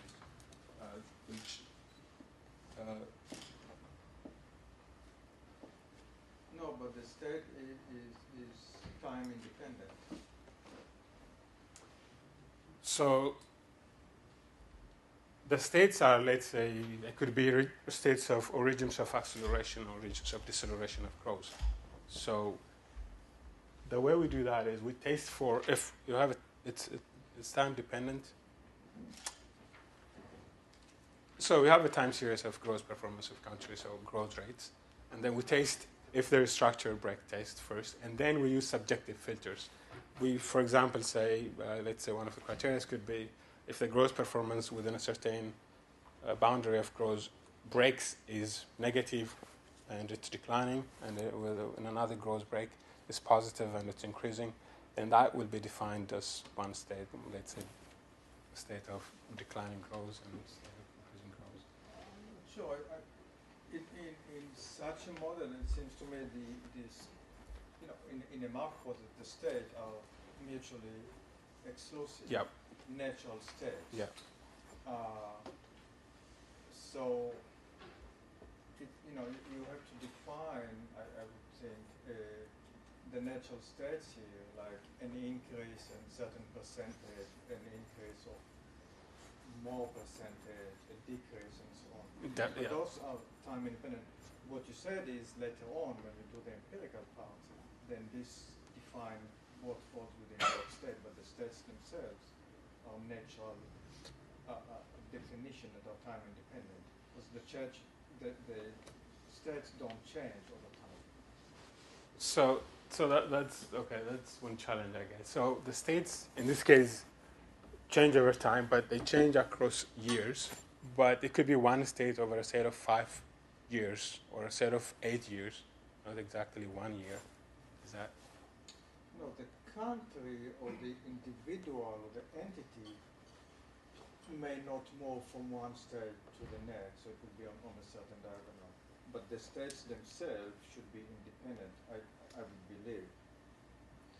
So, so are you defining states in terms of, maybe this is related, so is let's say, I don't know, 3 to 5% growth, is that a state? That's, yeah. That's all. You know, or, and those are some, yeah. But also, so it sounds like you're also separating out growth and accelerating growth. Are you defining, would, let's say, 3 to 5% growth, which has increased, is that a different state from 3 to 5% growth, which has declined? I don't know. The 2 dimensions here that I think may be a bit confused. One is the natural definition of time-independent states, mutually exclusive. The other one is the period defined explicitly between t minus 1 and t. Yeah. So, and the issue is to estimate the probability of moving from one state to the next within a well-defined period that shouldn't change over the estimation process. Yeah, so, yeah, absolutely that. Just a clarification, are you modeling the countries independently or hierarchically? No. Or any conditional on other? It's independently, basically, but most of the sample, the sample might include only developing economies mostly. Because it seems in terms of looking for these states of growth that there's a great dependence upon the countries, other countries as well. So somewhat related to all the discussion, does every country have two states? Or are there some countries that don't have a break? So it depends. If they have states, then based on the test and the criteria, then they would have two states. The assumption is that we start with two states. Yeah. But you've actually run these, so presumably you know how many. So not all countries have clear states like that. So yeah.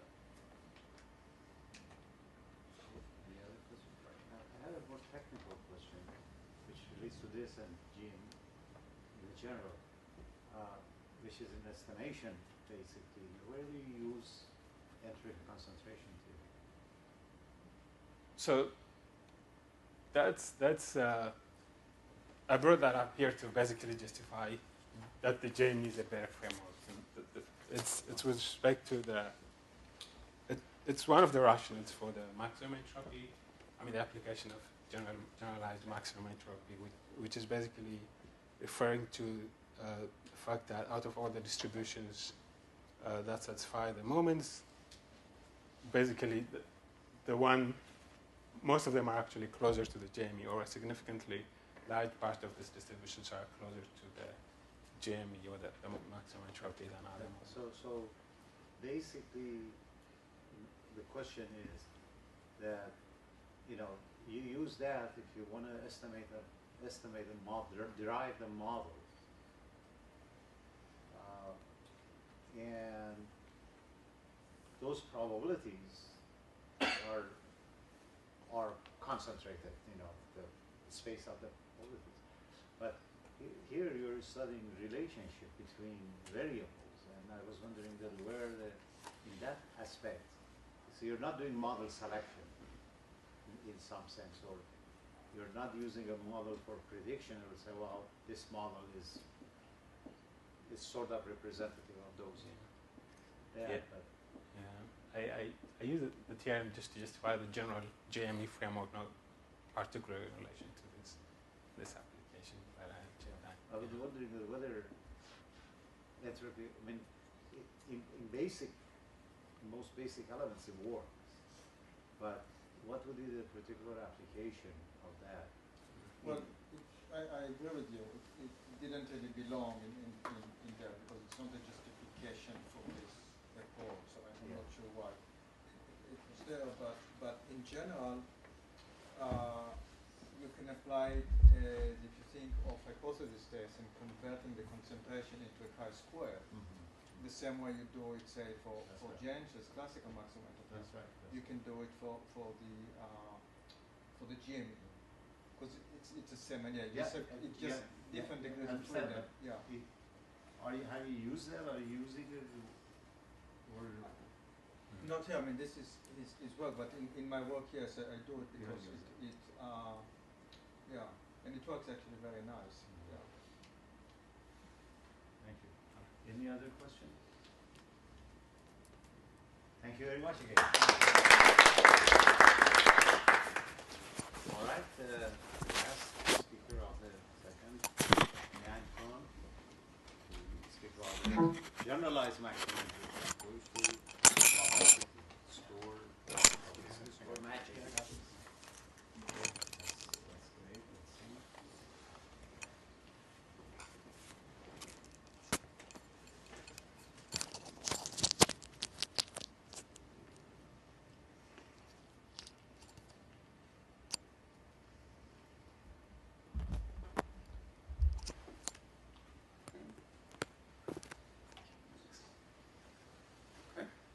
So I'll be talking about a GME approach to propensity score matching. And this is very much a work in progress. It's actually quite different from what you even saw just a month ago. So any thoughts on what I have? Welcome. So just to give an overview of what I'll be doing, I'll start with a quick review of propensity score matching, and then talk about a little bit of the entropy balancing work that's been done related to matching. I'll discuss my GME method of propensity score matching, then talk about the setup of the simulations that I'll run on it, and present the results. Okay, so propensity score matching in the program evaluation literature is all over the place because the data requirements are easy for most researchers to satisfy, and it's an intuitive approach to program evaluation. So it's ubiquitous, but that also means sometimes it's done when conditions are poor for it or it's poorly done. And so I was interested in the advantages that maximum entropy might have over traditional ways of doing propensity score matching, given some of the problematic situations where PSM is often applied.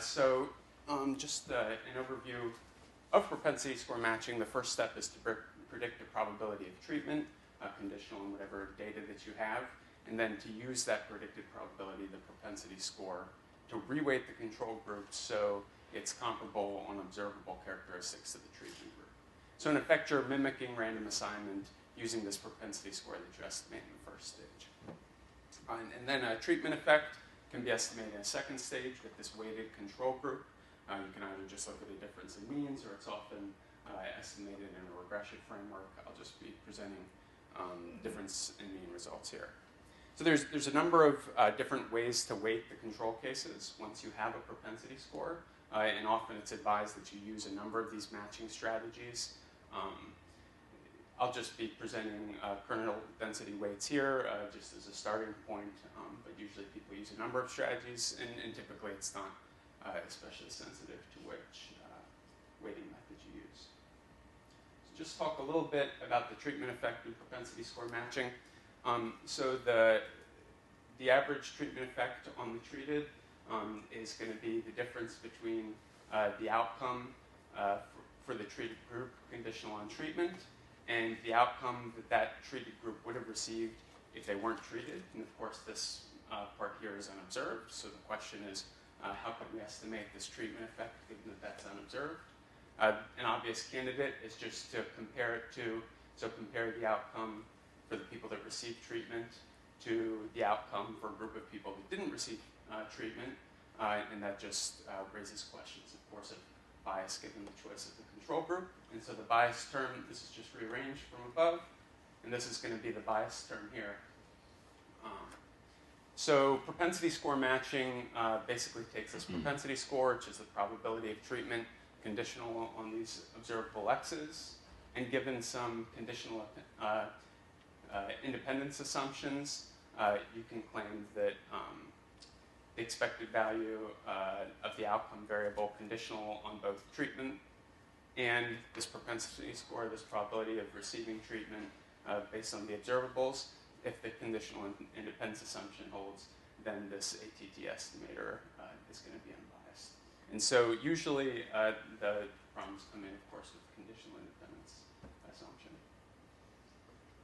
So there are a number of practical problems that I mentioned earlier with propensity score matching. A big one is sample size. So I was just reviewing an evaluation design for the Department of Labor that community college did last night, that their comparison group is only 71 cases, right? So sometimes these programs are very small, treatment groups are available are very small, but people run the evaluations anyway, so it's a very real problem that comes up. Common support is also an issue. So if there's not a lot of overlap on these observable characteristics between your chosen treatment and comparison group, then you just don't have a lot of data to work with in practice because conditional on the propensity score, there's not a lot of cases that share those common supportive covariates. And then, of course, in real life, selection on observables is a problem, even though we make the assumption when we run PSM that selection occurs on observables only. So I won't get into this last point. It's something I've started working with, but that's a little preliminary. So my initial interest in using GME for propensity score matching for estimating the propensity score is that it's robust to many of these problems relative to like a logit that's traditionally used. Particularly, it has good small sample size properties. So small sample size is obviously an issue with a control group of 71 comparison cases, but the common support problem is really fundamentally a small sample size problem as well. So I'm hoping that it'll perform better for that.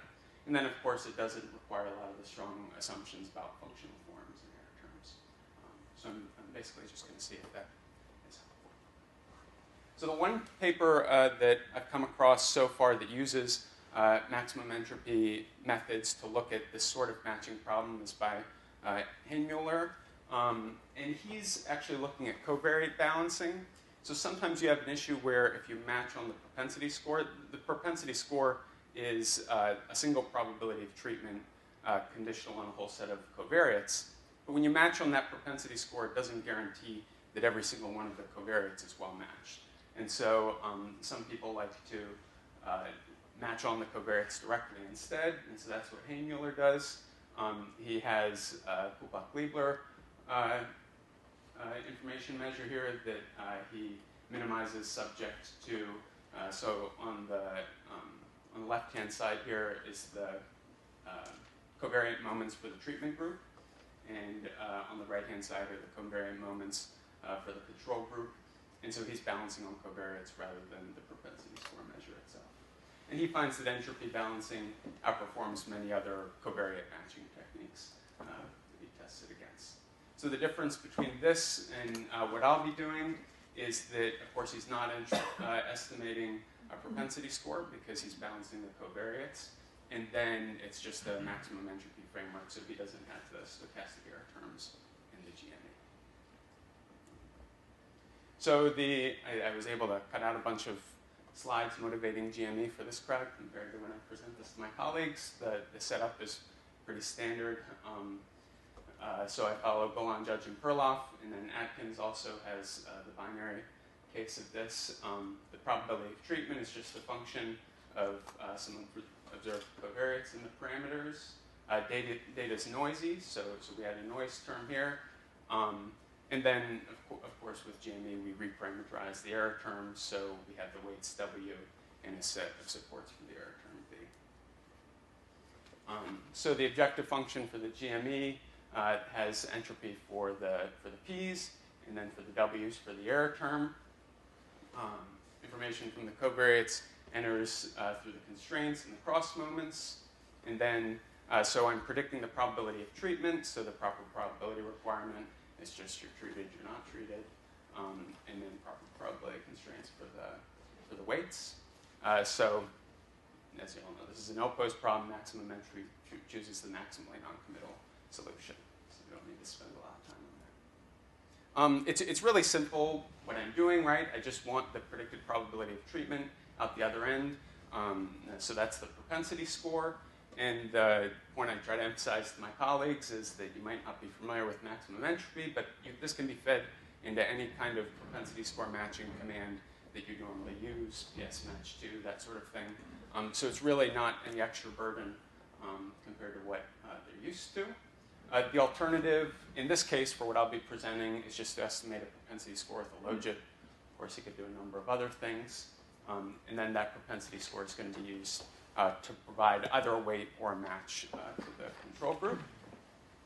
And then, as I said earlier, you estimate the impact effect using difference in means or regression framework. Okay, so now I'm going to talk a little about the simulations that I run. First, I'm generating the simulation data using prior simulation framework. Estimate the propensity scores using both GME and logit. Feed the propensity scores into the matching command. So I use the same matching procedure for both of these propensity scores. And then I evaluate the difference between them. So what's quite new that I'll be presenting here is that I received advice that there's some simulation frameworks that have been used to look at propensity score matching in the past. So I'm using the same parameters for the simulation. So I'll be looking at Froehlich's paper, and so he's comparing a lot of the weight in matching strategies, right? So for the second stage of the propensity score matching, what you use to weight the control group. This is also nice because the Haymuller paper that I noted earlier, it's the same simulation parameters that he uses. And so that's what I'll be walking through. So treatment is just a simple, it's just a linear function of these 5 covariates. And if it's greater than 0, then you're in the treatment group. If it's less than 0, you're in the control group. And there's an error term there, right, so that there's some common support. It's not deterministic.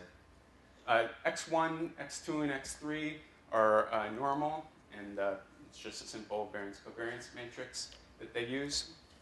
And then X4 and X5 add some variety to the variables. X4 is uniformly distributed, and X5 is chi-square distributed, so they're not all just normal X's. And then, so before I mentioned that a big issue with propensity score matching is the common support, so the degree of overlap of the treatment and control group. And so that's going to come in through the error term. And so Froelich uses 3 different error terms that he plugs in here, so you're actually getting 3 different treatment statuses. So the first one is just normally distributed with mean 0 and variance 30. And so since that's got low variance, there's going to be lower common support in this case. The second, you just increase the variance to 100 and increase the level of common support. And then the third case is drawn from chi-square, but then he rescales it, so it has a variance of 67.6. So you can think about the overlap of the third error term is sort of midway between the first 2, but it's not quite normally distributed. I think I have, yeah. So this is the just the picture from his paper. So the actual degree of overlap in this third design that uses the chi-squared is an intermediate case, but it's a somewhat more irregular distribution. Okay.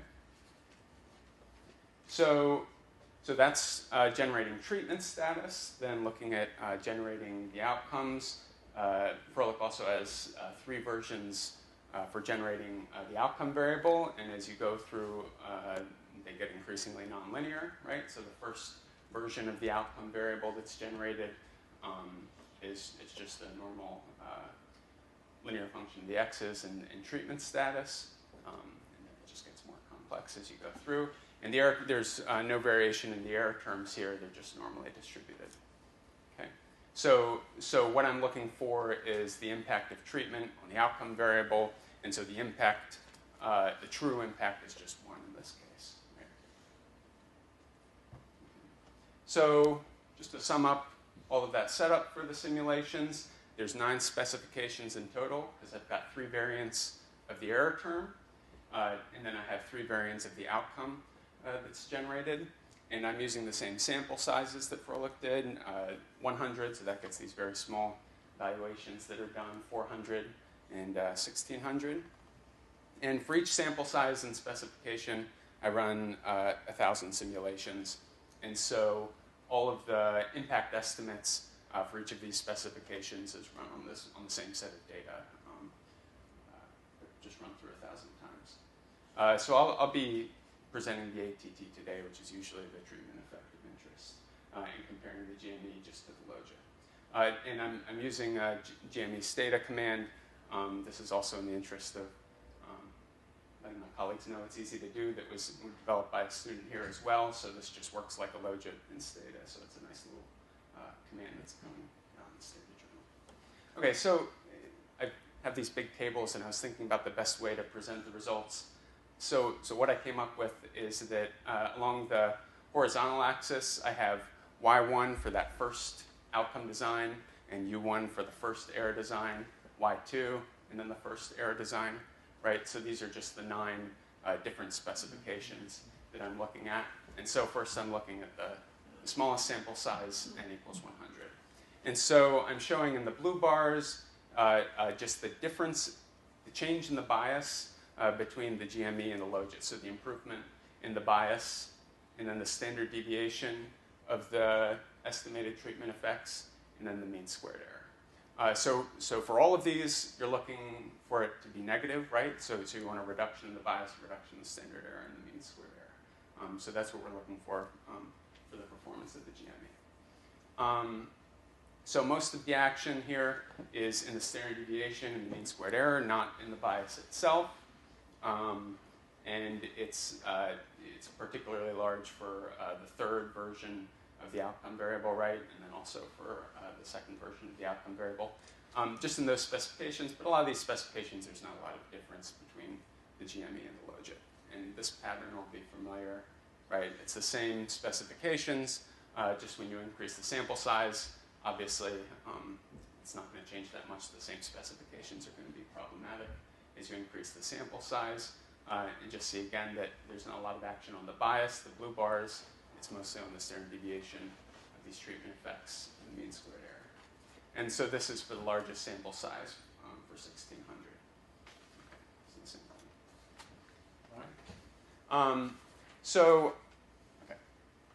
So I came into this particularly interested in the common support issue because the real motivator for GME is the small sample size properties, at least for me in this case. And so I wanted to push the common support a little farther than Froelich did. So I did some alternative specifications. It preserves the same structure of the specifications I presented earlier, except I'm just shrinking this common support even more, right? So now instead of the smallest variance being 30, it's 10. Largest variance is 20. And then this third chi-squared variance is going to be 15, so it's still going to play the intermediate case. But since these are smaller variances for the error term in the treatment equation, there's going to be less common support that I'm working with. So in this case, you see, even when we shrink the common support, you see the same basic results. A lot of the action is on the standard deviation and the mean square error. And these are the same specifications, right? The third specification for the outcome equation is what's getting a lot of action. But that actually flips. So the first specification of the outcome equation, when you increase the sample size to 400, the first specification and the second specification see improvements in standard deviation and mean square error. And then when you increase the sample size to 1600, it's the same two specifications that are doing better. So in most cases, there is no real difference between GME, PSM, and the standard logit. So you don't lose anything by using GME, but sometimes it really does matter. And when it does matter, we had a few cases like here where the logit performed better. But for the most part, when it does matter, GME seems to perform better, and the gains are typically for standard deviation and the mean squared error. Right? There's not a lot of change in the bias. With higher common support, GME seems to consistently perform better with the second and third outcome specification, which are the more nonlinear outcome specifications, but there's less consistency in where it performs better when I decrease the range of common support. So I think these are promising. Still thinking about why it's, for one thing, why it's performing better in the standard deviation and mean squared error than in the bias, and why one specification might be performing better than others, but those are the results so far.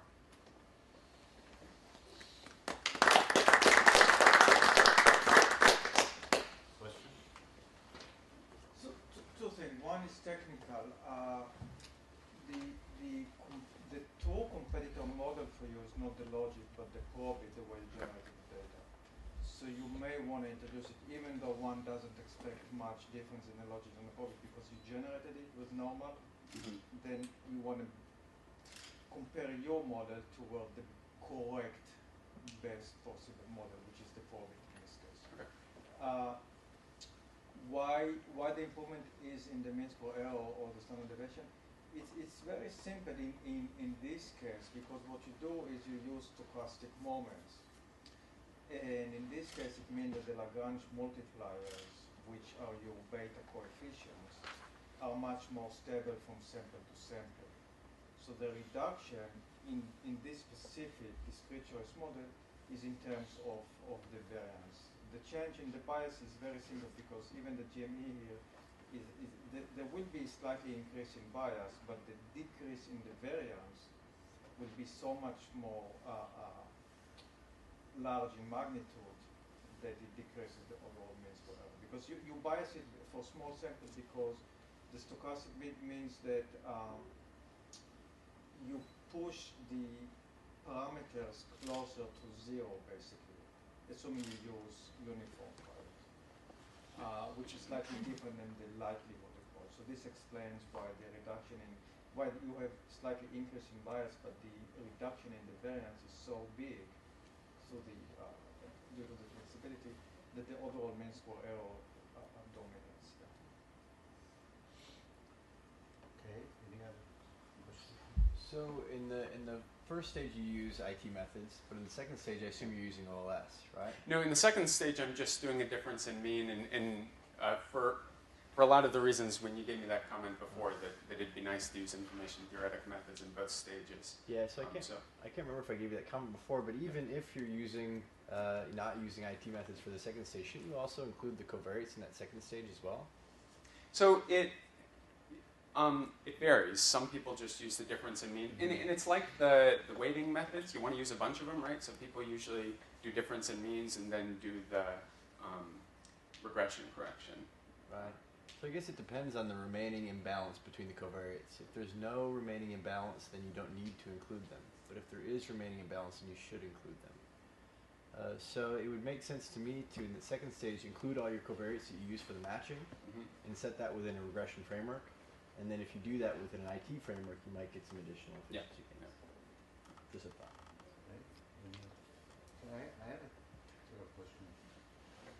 It's when you talk about logit, you're also talking about maximum entropy. Because if you, without error, I mean the constraint doesn't have any error. I was wondering that whether with error you're putting more constraint. Because if you just run the logit, that means you're doing maximum entropy without the error term. That means without constraint on the masses, the probability of the masses that you put on the error term. So is one nested into the other? Well, you want to answer? You're welcome to answer. So yes, the logit is nested here as a special case. There is no. This is a very unique case. So there is no increase in complexity. The GME is a generalization which includes the ME because the number of parameters, Lagrange multipliers, is unchanged because you don't change the basic number of constraints. You have more. You gain flexibility, but you don't add complexity. So the ME is necessary because you maintain the same number of Lagrange multipliers, the same number of parameters in the logit. In the logit. But would your be the entire system. Yes, but if you think about it from the concentrated dual model, then it's the same. You don't have more parameters here. You maintain the number of parameters. In the primal, when you optimize with respect to the P's and the W's, as you define it, then it seems as though you have more. But the real parameters here are the parameters in the exponential function, the maximum entropy distribution. So it's the same lambda that enter in the distribution of the errors and the distribution, or call it beta if you like for the logit, and the same that enter in the distribution of the P, the probabilities. You're not shrinking more. No, but the model complexity, and complexity is the number of inherent parameters, is unchanged when you move from the logit to the GME. So the GME is the ME or the logit is a special case here for large sample. As the GME increases, as the sample size increases, the GME and the maximum likelihood. Where does the gain come from? Because you pose that question, that there are some gains. And the gains come, either the objective function is changing or the constraints are changing. The gain for small sample comes from this that the moments are not perfect moments. You have small samples, so the sample's moments are not perfect representation of the underlying population. So you allow a little bit of flexibility without changing the number of basic parameters for this model. That, to me, it would be a little bit counterintuitive. Why? Because you're bringing uncertainty into constraints. You bring your uncertainty into the constraint, That means you're basically adding uncertainty to the system. And when you add uncertainty to the system, then your results should be more conservative. Your interval must be a little bit more, say, wider in some sense. Rather than gaining, you lose, but you have a better system there. Well, if I can reinterpret what you said, I mean, you add uncertainty, but you don't force this uncertainty. You're still pushing it like the likelihood without a prior to the same basic value. Assuming there is no noise in the model, I mean there is no, then you will get the same results. But for small sample, the gain will come from the added flexibility. Rather than falling exactly on the likelihood, think of a likelihood plus minus some epsilon. And this is what gives us the flexibility and the reduction in variance from sample A to sample B, basically. But yeah, but the advantage here is that it's a very special case where the number of parameters don't change. Yeah. Any other questions? Well, thanks all the speakers.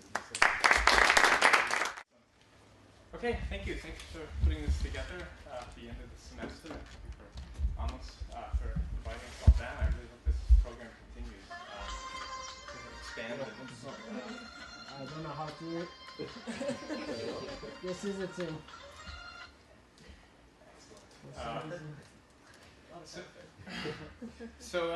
This is just some recent work, in part that's come out of a problem which we've been working on for some time, which is looking at applying the idea of rational inattention to firms in competition. But recently, in the last month or so, out of conversations with Duncan Foley, we've been looking into the way in which inference in incomplete problems arises in social interaction frameworks. And he, along with Sam Bowles, have been putting together a new text in microeconomics on this type of social interaction, type of microeconomics, and where this problem feeds into it and is also kind of a general problem. And it does relate pretty directly to the propensity score matching problem, and a little simpler way of putting it, or general way of putting it. So the idea really, I'll start with the general model and then show a way in which I'm thinking about it, or where exactly its origin is, which is in this rationally intensive firm problem.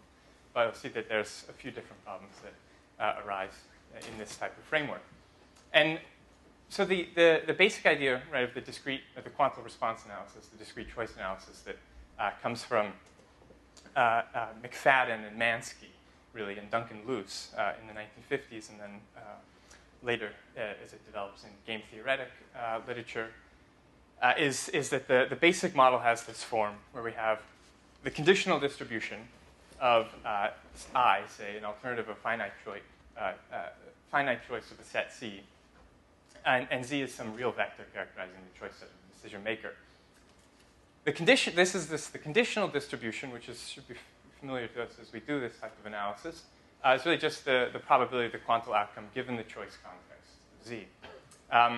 And the population model is decomposed into, as we just, the quantal decomposition of the joint distribution can be written in either way, either I conditional on the auxiliary variable times the marginal, or the reverse, depending on the problem at hand and the problem of information.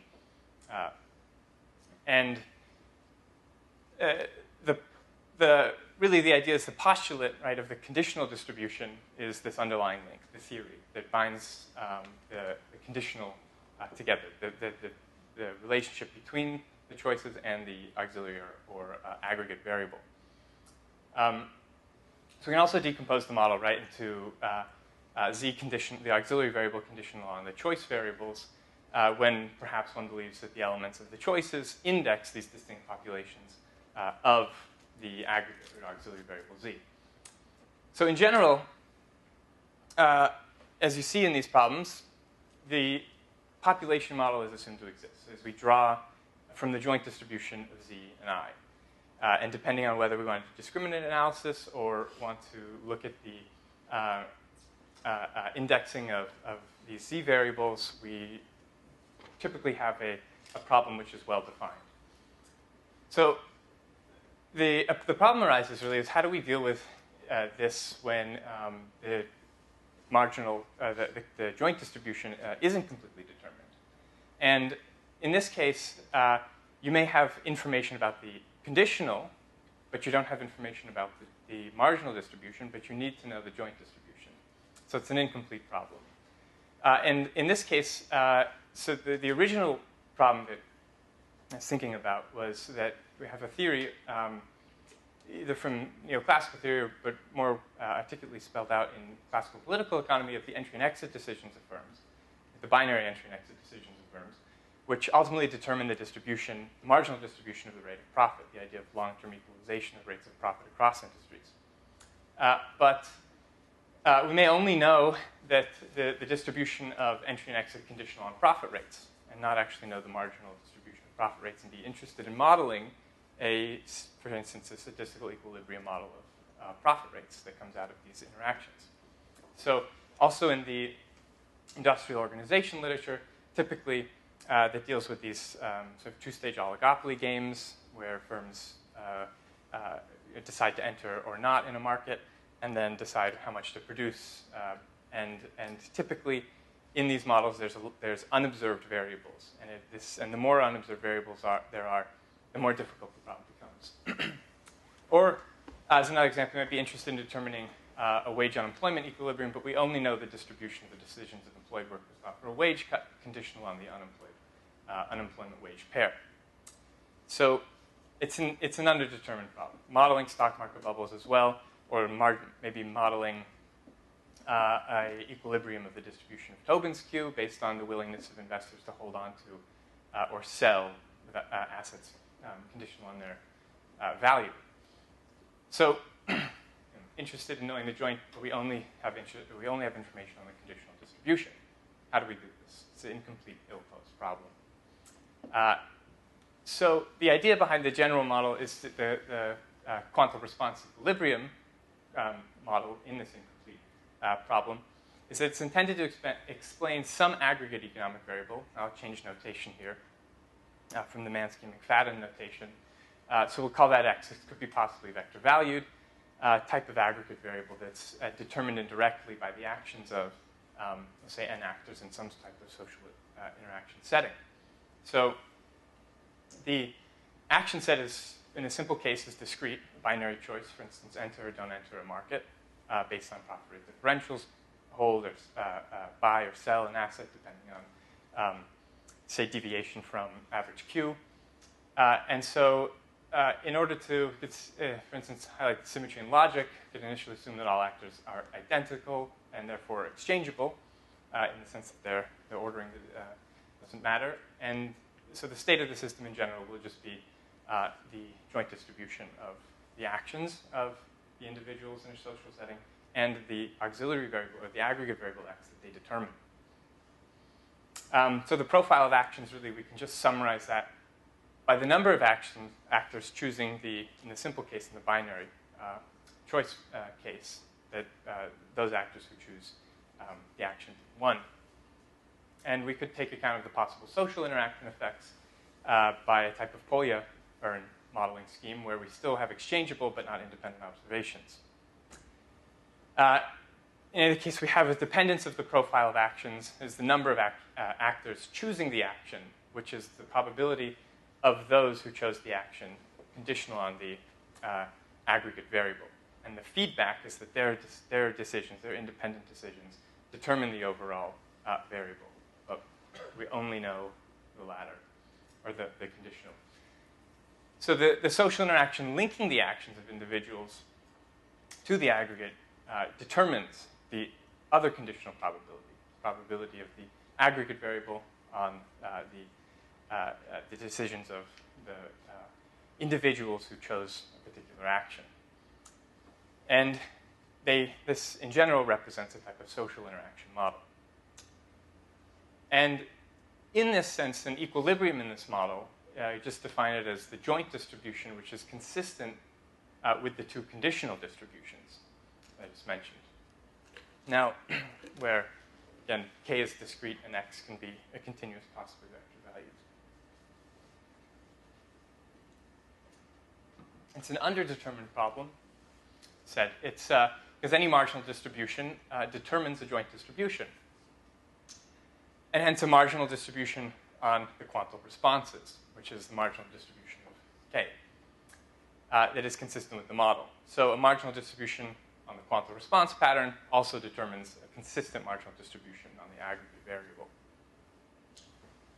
In absence of any information, except for the model specification then, the best we might be able to do is to maximize the entropy of the joint distribution, depending on how we want to go about the quantum decomposition,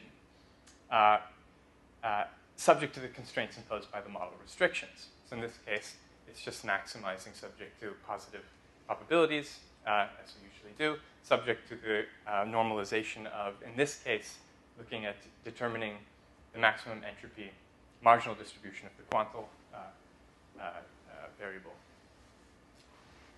Now, when you work this out, what you get is an interesting solution, which is the maximum entropy solution for, in this case, the marginal of the quantal response variable, gives a probability weight to each quantal outcome proportionally exponential of the entropy of the conditional distribution of the aggregate variable for that quantal outcome.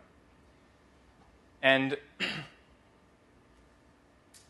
so basically, depending, it summarizes depending on what information we know and what the condition of the problem is to begin with, how you might go about from Bayes' theorem, depending on determining what you want to get out of the joint distribution. And from this ill-posed problem, right, we can think of a few different ways that this can be decomposed and ways in which you may want to infer one distribution versus another. So the idea really came about from, just as an example of how this might be posed in an actual setting with data, is that the initial idea was to look at the distribution of profit rates in the U.S. economy with a prior that there should be an equalization of the rates of profit. So look at, over time, using CompuStat data, the distribution and to see if it fits the prior of equalization. And if it doesn't, what type of structure is it? Is it bimodal? Is it unimodal? Does it have structure? Is it stable over time? You know, all questions that you really don't. You may have a prior in classical political economy or in classical theory that, well, it's going to be, it may be a degenerate distribution, in which case it may fit pretty well the theory of profit rate equalization, or it may be structurally a stable distribution that raises further questions, especially if it's non-Gaussian. And so the idea, right, the basic simple model of entry and exit is just this binary choice, unobserved, because you have data in CompuStat, firms exist in it, but you don't know at any point which firm is competing in which market. And so competition, the decision to enter a market, of course, is not dependent upon a firm's existence in the database, because Apple can compete in many different markets, and it can also leave markets while remaining existent in the database. So it's an unobserved. And so, therefore, the joint distribution of the entry and exit decisions of firms and the profit rate, which these binary decisions determine, isn't fully known. And the idea being that from classical political economy, as capital migrates from sectors with below average rates of profit into niche markets with above average rates of profit, some sort of determination of an overall distribution should emerge. Now I realize this is an older version of this, which doesn't have the actual distribution of profit rates plotted, but it turns out to be extremely stable over time and also Laplace distributed. So from this, now the question is, okay, what does it mean to know the conditional distribution, which is what Mansky and McFadden say, this is where the theory is. This is the underlying link function that you're proposing that's going to hold despite the marginal probability. Even if that changes, this is what gives us the quantal response problem some theoretical rigor, which is to say that this is the theory of how one variable determines another. So as a way of getting that, when we can begin by, say, positing a probit or a logit link, which is well grounded in many different approaches. It may come in from the randomized utility with extreme value distributed errors, which gives you the logit from Luce's method, or there may be a better way of doing it, which may open up more possibilities. And this is where I was thinking it would be good to link the idea of rational intention from affirms to the overall determination of the conditional distribution, the link function. So to consider firms as the communication channels with limited bandwidth is Christopher Sims' idea of giving a probabilistic result to the joint or the mutual, the joint distribution from his perspective. Generally, there's an input signal and then there's a response, and the agent chooses a joint distribution.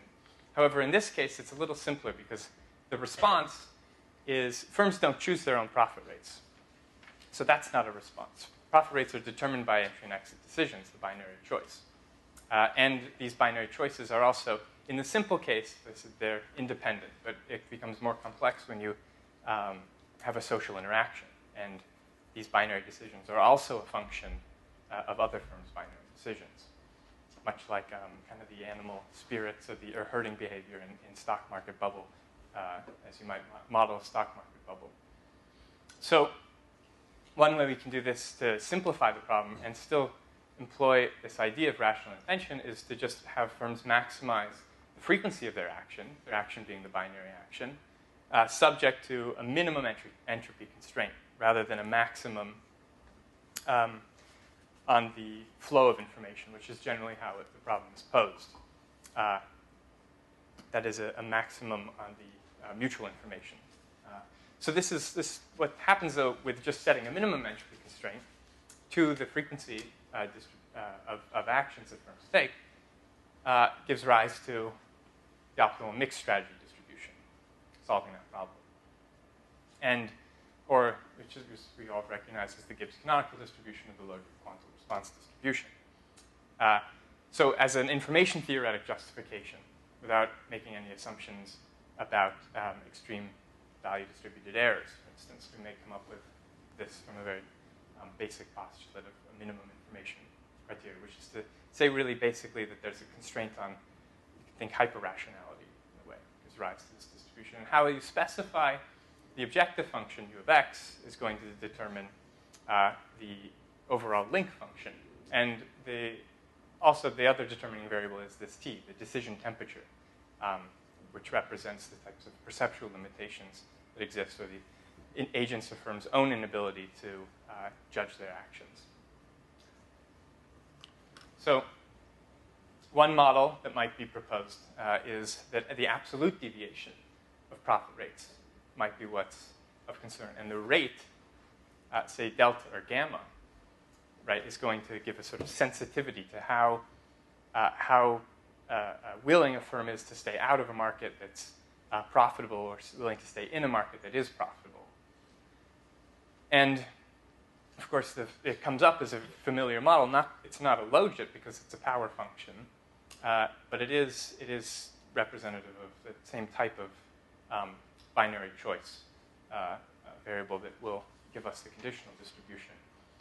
It's also, right, the same type of model that arises in studying the ferromagnetic and antiferromagnetic properties of spin glass systems, right? So you can think of it almost intuitively. I kind of think of this as a scalar field where the further firms get away in terms of their profit rate from the average, the greater the pressures are pulling them back, which is a simple, intuitive way of thinking about competition. So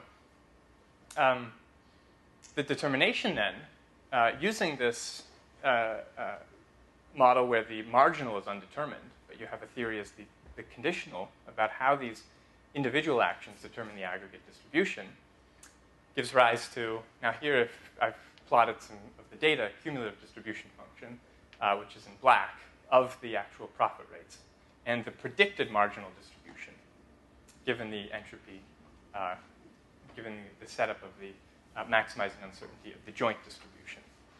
And you can see it does, from these plots, does give it quite a bit of leeway with the parameters, but it does fit it quite well, and it certainly does so much better than had I done, say, a probit or a logit, which would, in this rational intension case, be positing a linear quadratic utility function, which maybe doesn't have, is a good first step, but maybe needs a little bit more of a theoretical basis, because it actually is a terrible predictor for the aggregate variable profit rates.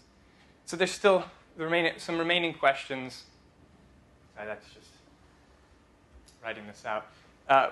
There's one question, which is really how to also think about the way that these minimum entropy constraints on the individual actions of firms or of agents feed back into the aggregate, and the dual problem of what are the aggregate constraints from, say, a Jaynesian perspective that give rise to this, and which one has more really theoretical purchase in economics is, I guess, to be determined. Finish there.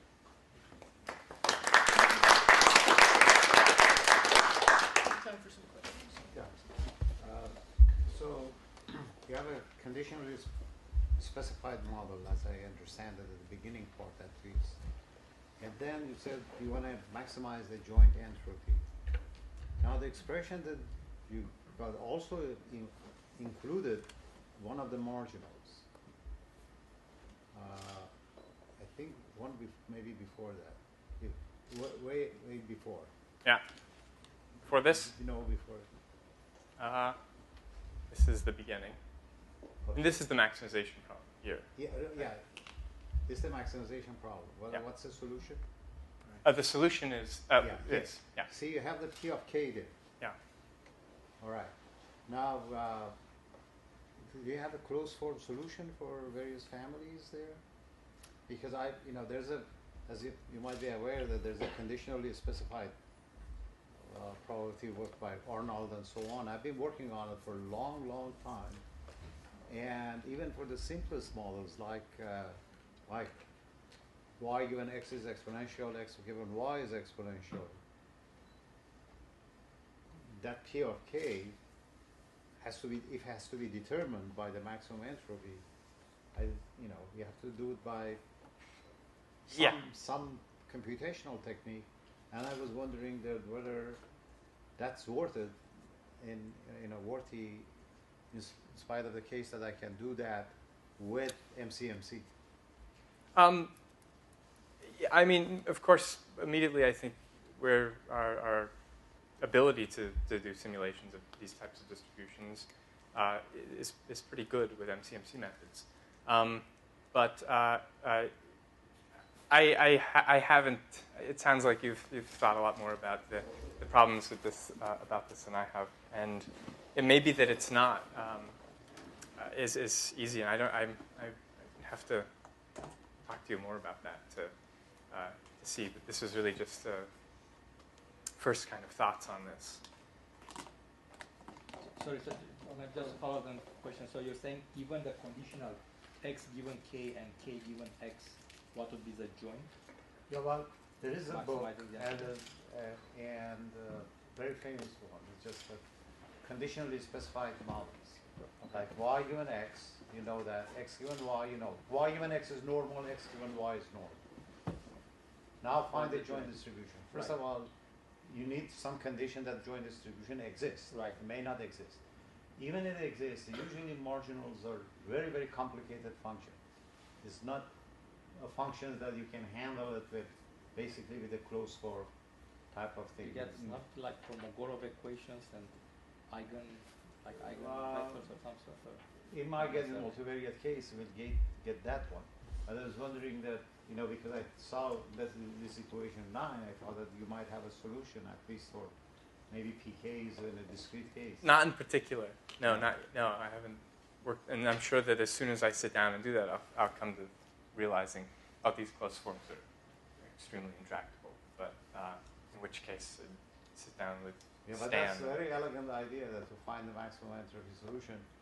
Now, maximum entropy solution, given condition, given marginals, you can handle it.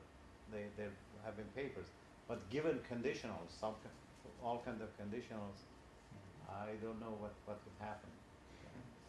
I don't either really yet. So it's just something a little bit more to think about. Almost one more question and then we should move on. So I have Namga. I'll do it first. I'll leave the philosophical one to them. The next page, equation 10. I don't think. Wait, this is 9. Yeah. The age mean bothers me Mm-hmm. because I have no idea where I get it from. I mean, in all practical and philosophical sense. So it's something that I saw if you use because this is what determines the solution. Nothing else determines the solution. It's the age mean. So. Yeah. Well, the H-min, it's hard to say. I don't have an idea of what it is exactly. But it does come up with. Well, I guess the question could also be posed: what's in the rational attention literature? What's H max in the information flow, which is also assumed. But nonetheless, what it gives rise to is a decision temperature which allows H min to right, which is the representative. Yeah, but then what you call the temperature, which would be 1 over the Lagrange multipliers of this constraint in your case, how would I determine it? I mean, I can call it, 1 over the Lagrange multipliers, and call it the temperature or whatever you want, but the question is for all practical purposes and philosophical purposes, like where would it come from? So, yeah, I think that's not well known in economics yet. It's not. I think there's. For instance, we have unobserved binary choices in this model. Now, if we were to say, for instance, let's think of a model where you have something a little bit clearer of, say, profit rates are observed and the action is investment. So you have a real value of investment as the signal. And what's the decision temperature in that field? It's not clear to me how. Almost, we got it. Or. Yeah. Can we cut a little bit on the? It's not fair to everybody else. Okay. Maybe we can chat. Okay, I'll get back to this in the Yeah. panel. Okay, great. Thank you.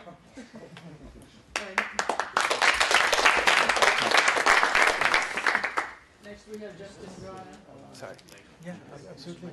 Oh, of course. Okay. You're on stage. Absolutely. What I was saying is I don't know if you use this thing to balance it to get the weight for this whole group. Yeah. And then just say this one.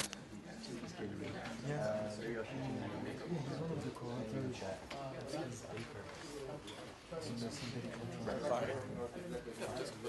saw an email the other day. What? You get that email the following what to do. And one of those guys wrote on his website and they're pretty lazy. Scary. Oh, okay. Then I should read it more closely. Okay.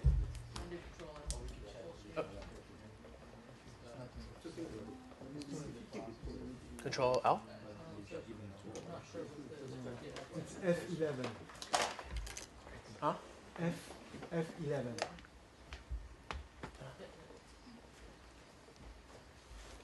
Okay, so thank you everybody for coming here. Hopefully this presentation has inspired the fellowshipping to continue and not stop after this.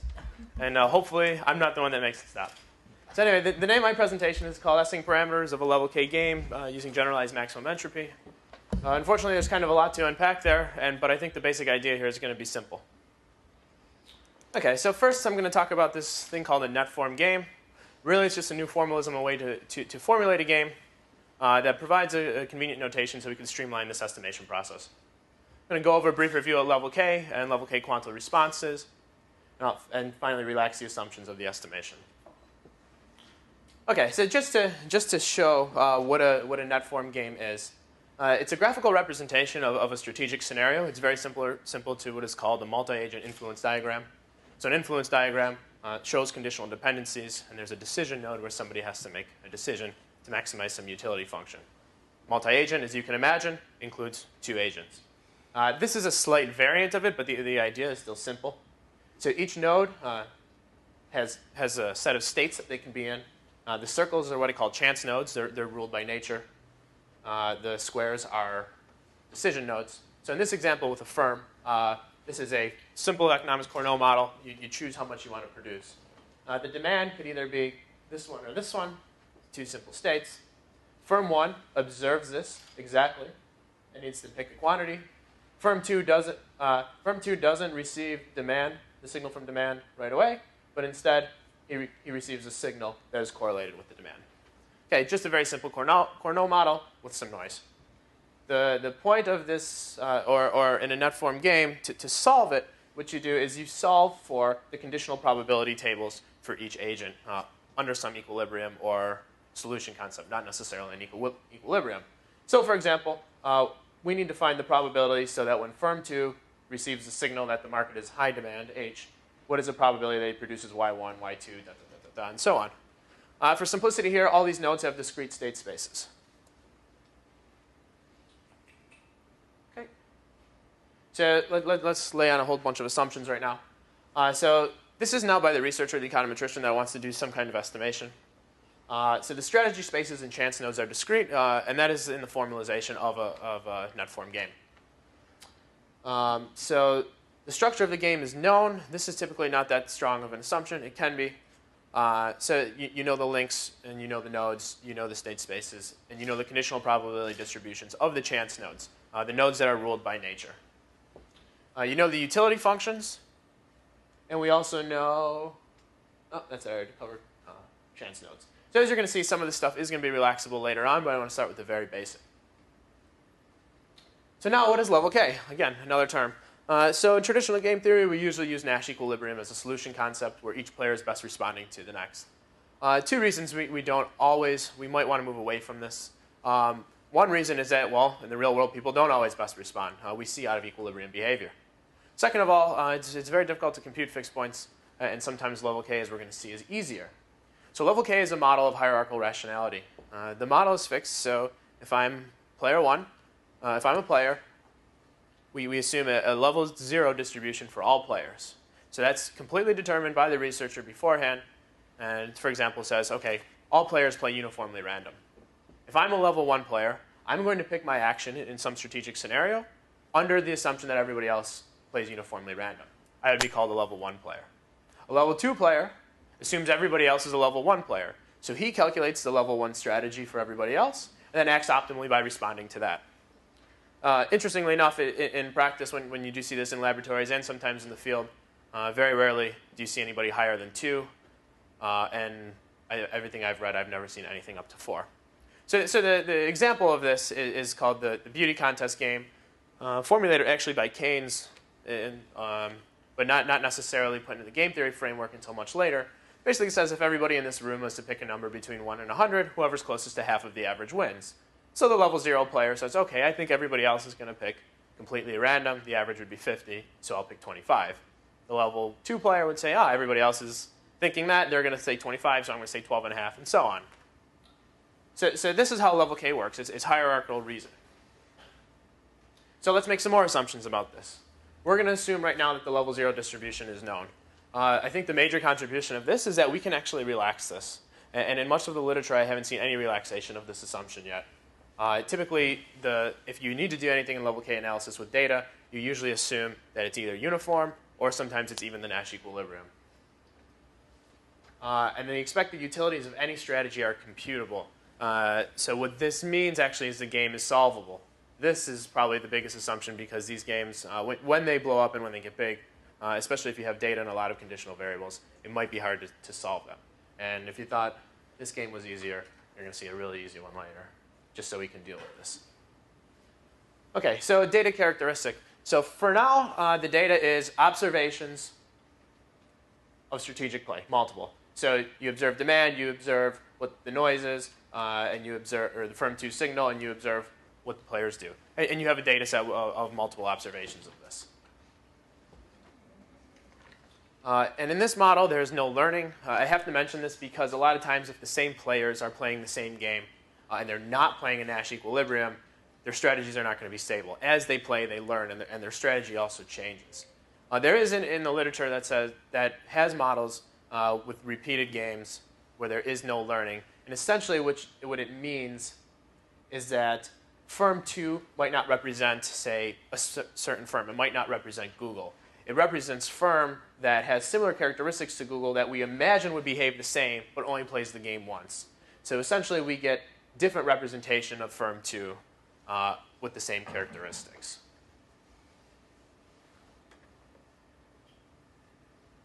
Okay, so how do we want to estimate the level of the players? That's the first thing that we want to ask. How can we do that, given everything we just said? Well, that's really, really easy, actually. All we want to do is we want to find the level. So you have to define a preset of levels. So the player could be level 0, level 1, level 2. You have to define that set of levels beforehand. Shouldn't be too much, because like I said, in the real world, you never see anything 4. So what we want to do is we want to pick the level of the player such that the distribution, such that our P's, we want to pick the K that picks the P that's closest to one of the distributions given by a level K equilibrium with some noise. So mathematically, we see we're going to pick the K. We're going to maximize over the K. We're going to minimize over the P's, the distance between the probabilities that we estimate and the theoretical probabilities given by each K. Notice that the Q's are indexed by K. So for each level K, you get a different distribution over actions. Subject to our probabilities that we estimate are equal to our observed probabilities and proper probability constraints. Now, these sums shouldn't be necessarily too scary. All they really mean is for each player, for each element of what is called its parent, for each element of its observation set, find the probability distribution that is closest to the data.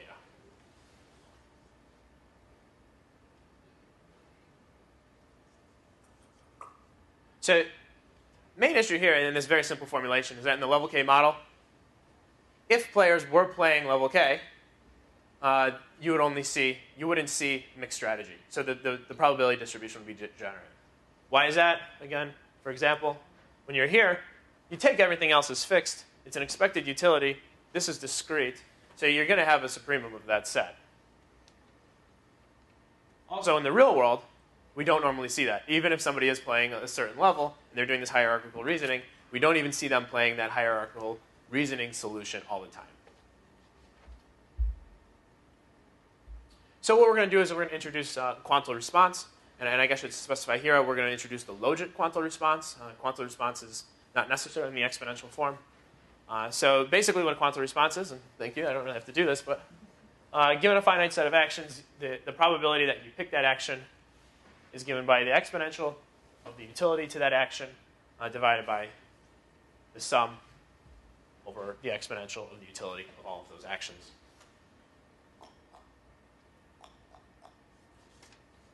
So that's the basic quantal response probabilities. So what we want to do now is if we have a level K quantal response model or a level K logit quantal response model, we can compute the expected utilities. Remember, that was one of the assumptions. The expected utilities from all actions are known. We can compute the expected utilities from those expected utilities for each level K, get the probability that that action is played. So again, we do the same thing, but instead of using what those level K probabilities actually are, we use the quantal response ones. We now have a beta parameter here. Beta is a parameter that usually is another proxy for rationality. The easiest way to see it is as beta goes to infinity, the response approaches the perfect Nash equilibrium. So now we also have to minimize over that beta parameter. So it's almost the same thing, except now we see that the level K parameters, the level K probabilities are parameterized by that logit quantal response. Now, a big issue with this one that I haven't dug into enough is this is a very highly nonlinear problem. This is going to be exponential. So you have to be careful. I have done some simulations, and they do converge. But I haven't developed any theory to show it. And also, I haven't been able to derive the dual version of this to make the optimization simpler. So that's already an issue that I'm working on right now. How much time? 6 minutes. Okay, I want to skip this for now, because I think this is better. Okay. So the big thing that I said is that we can relax the level 0 distribution. And what that means is not necessarily assume uniform, or not necessarily assume anything, but let the data drive us to what the level 0 distribution might be. So now, this is another assumption. Instead of knowing the level K or the level 0 distribution, if we could write closed form, again, if the expected utilities of an action as a function of the level 0 distribution, then we can relax this assumption. So let's see how we do this. Now, what we're going to do now is we're actually going to maximize an entropy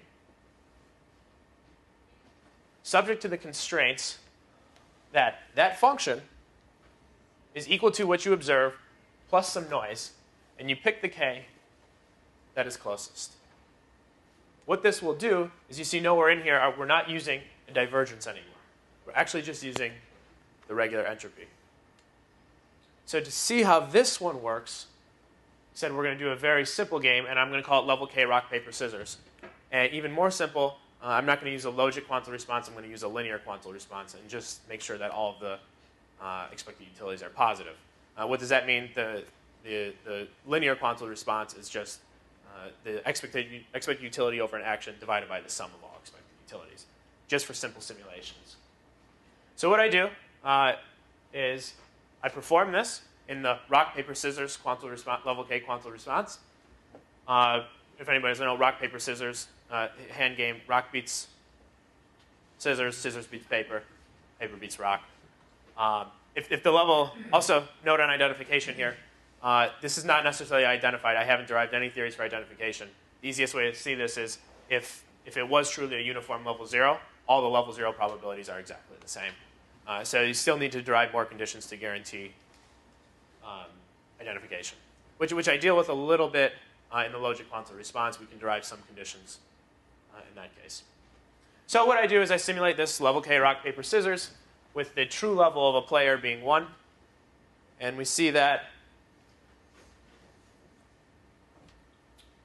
with 100 observations of the network, and this is just of the player. I don't include, well, note that this setup is only 2 players. There's no other information being used here. So I'd like to think of this as a worst case scenario. And I simulate the actions of a player. And we see with 100 samples, and I made up a prior. That's not a prior. That's a level 0 distribution. It picks that this player is truly level 1 about 60% of the time. A little bit more, because it looks like there's only 90 samples, so about 2/3 of the time. We up the sample size. We see it picks it about 80 times. And finally, if we're lucky enough to have a whole bunch of data, it's going to get it right all the time. Now, the biggest problem here, I think, is number 1 that we have to work with is this assumption. Can we actually write a closed form solution for the expected utilities given an initial probability? Maybe, maybe not. In the rock, paper, scissors, it turns out you can. In the Cournot model, it's not necessarily so easy. Furthermore, those functions could be nonlinear, and you could run into a lot more nonlinear trouble. The other problem, that's a very rich data set that if you have all those observations on a game. So what I want to work with is less data. So suppose instead of you having observations of the actual game being played, you know moments of that game. And you work with that instead of the actual observations of the entire network. Okay? Thank you.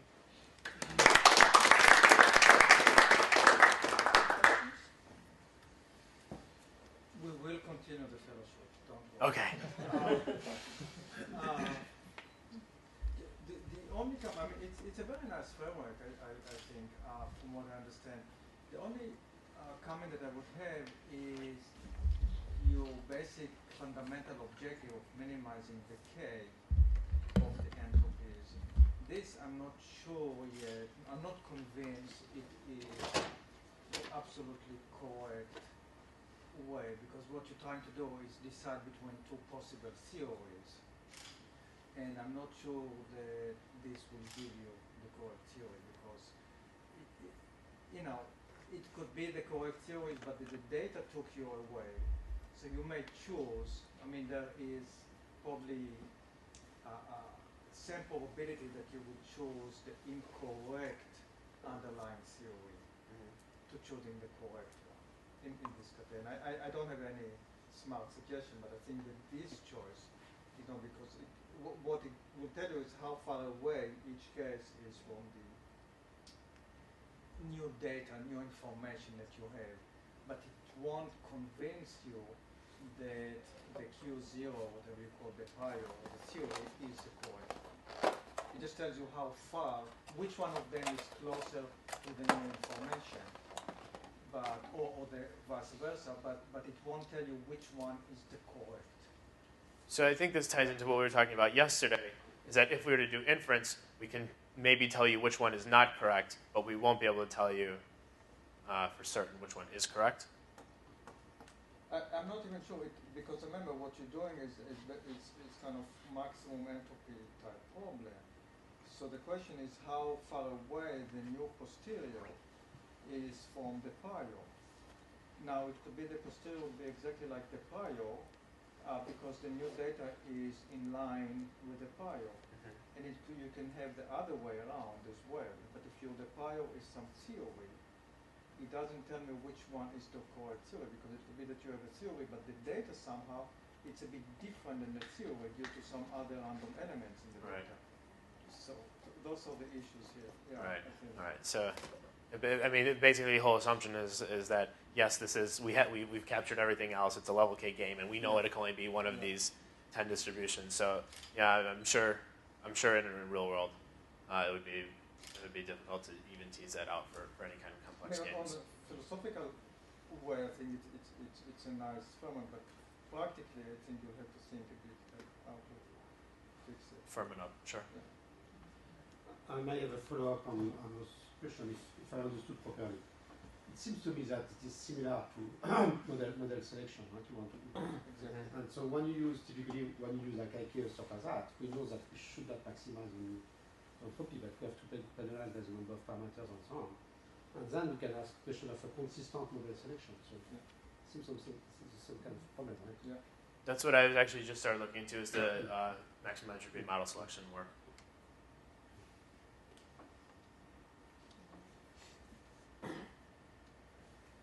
Okay, great. We have I think a 15-minute coffee break. Informatics affiliate and advisor to talk a little bit about his or her Robin Hood to Live work and how it is related to informatics, and to provide some general comments. So we're going to start with Isan, then Eric is here, and Radu. Those of you who didn't meet everybody, Isan Sufi, one of our affiliates, an expert in information theory and statistics, and infinitely many applications and development during the years. Eric Renaud, econometrics and financial econometrics, and a lot of new work on information theory within estimation in econometrics. And Radu Balan, which is the only pure person here, which is a mathematician here, but also works a lot on information. So we're going to start with this. Be patient with me. When Amos asked us to have a panel discussion, I thought that, okay, my interest is in basically what is information. I think I can. That's for the camera. Oh, so for the recording. Okay, I can see. All right, good. Sure. Whatever you do. Make sure don't give me electric shock. All right. Okay. So, newly graduate or graduate students, this is basically a presentation for you. I was going to do mostly on the foundation, but Amos asked me to also include some of my own work. So that's why I have a lot of references to myself, but not to any, and a few to the others. All right. So infometrics, I was thinking about it. I tried to Google, then of course the institute came here. So it has two parts. Info means information. Metrics means measurement, like econometrics, like so on, biometrics, that type of thing. So measuring information. Now, I don't want to move very broadly. I just want to say measuring statistical information.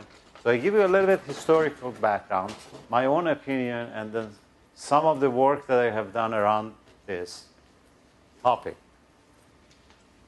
Okay? So let me start with two quotes, one from James, okay, that basically looked at the information theory as a way, as a unique way of presenting information, and as a callback that the property of the information following the technical definition should be really along with the, our intuition. Now, I've noticed today we use a lot of maximum entropy, minimum callback. So what are we doing?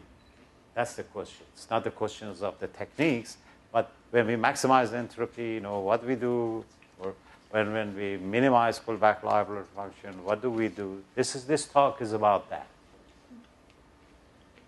Okay?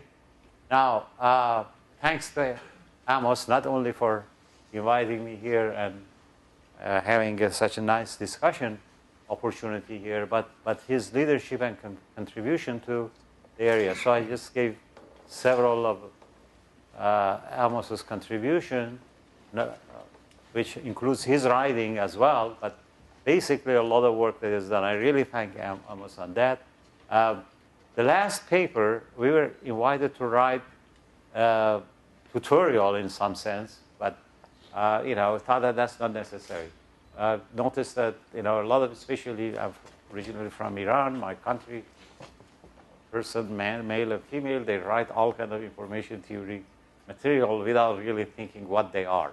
So this article was written for researchers or the graduate students that have interest to do information theory research. So it's not tutorial aside. Okay? So let's look at this way. We want statistical information. What are statistical activities? Okay? Principle is statistical activities always compare distribution. So often it is explicit, minimum discrepancy this, it will maximum that, so on. Sometimes it is implicit, like you do maximum likelihood function estimated as if that you have one model, but that's not the case. At least Akaiki showed that, and a paper in JASA, in fact in Logit, showed that when you do a Logit with the maximum likelihood estimation, in fact you are starting with the uniform probability. So you're comparing that. Okay, in information theory, as you already know, that this approach is always explicit. That means you say, okay, this is my reference distribution, this is the other one, I look at, I compare those. Well, information functions are logarithmic. I put the logarithmic there because I'm not talking about all the divergence. Divergence is a mathematical concept. I'm talking about the information and put the logarithmic there. And if the time allows, I will do emphasis that why that is needed in terms of information, but I'm not going to go through that. Okay? Now, callback library, okay? All of you use, many of you use today. What are you doing? This is basically information in an observation. So you have x is in an observation. And this is basically log likelihood ratio. X would be a statistic, by the way. You have that. All right? Now, why that is that information? It is because of the Bayes theorem. Now, I'm not moving from the information theory perspective. I'm moving from purely probabilistic perspective. That's the difference between the log odds of the posterior to prior of the two things that you are comparing, the models that you're comparing. So the statistical here information is an evidence in the sense. And this is, of course, not a footnote in Kullback Leibler's article, and then Kullback elaborates on that, but this is way, even before that. It goes to goods and ij goods, and so on. Okay? Now, you're given that you don't know, you see, just like one is presenting today. X is in an interval, or in a volume or something. Then, of course, you cannot measure information in X. You only can do expected information. That means, what's the average information? You see?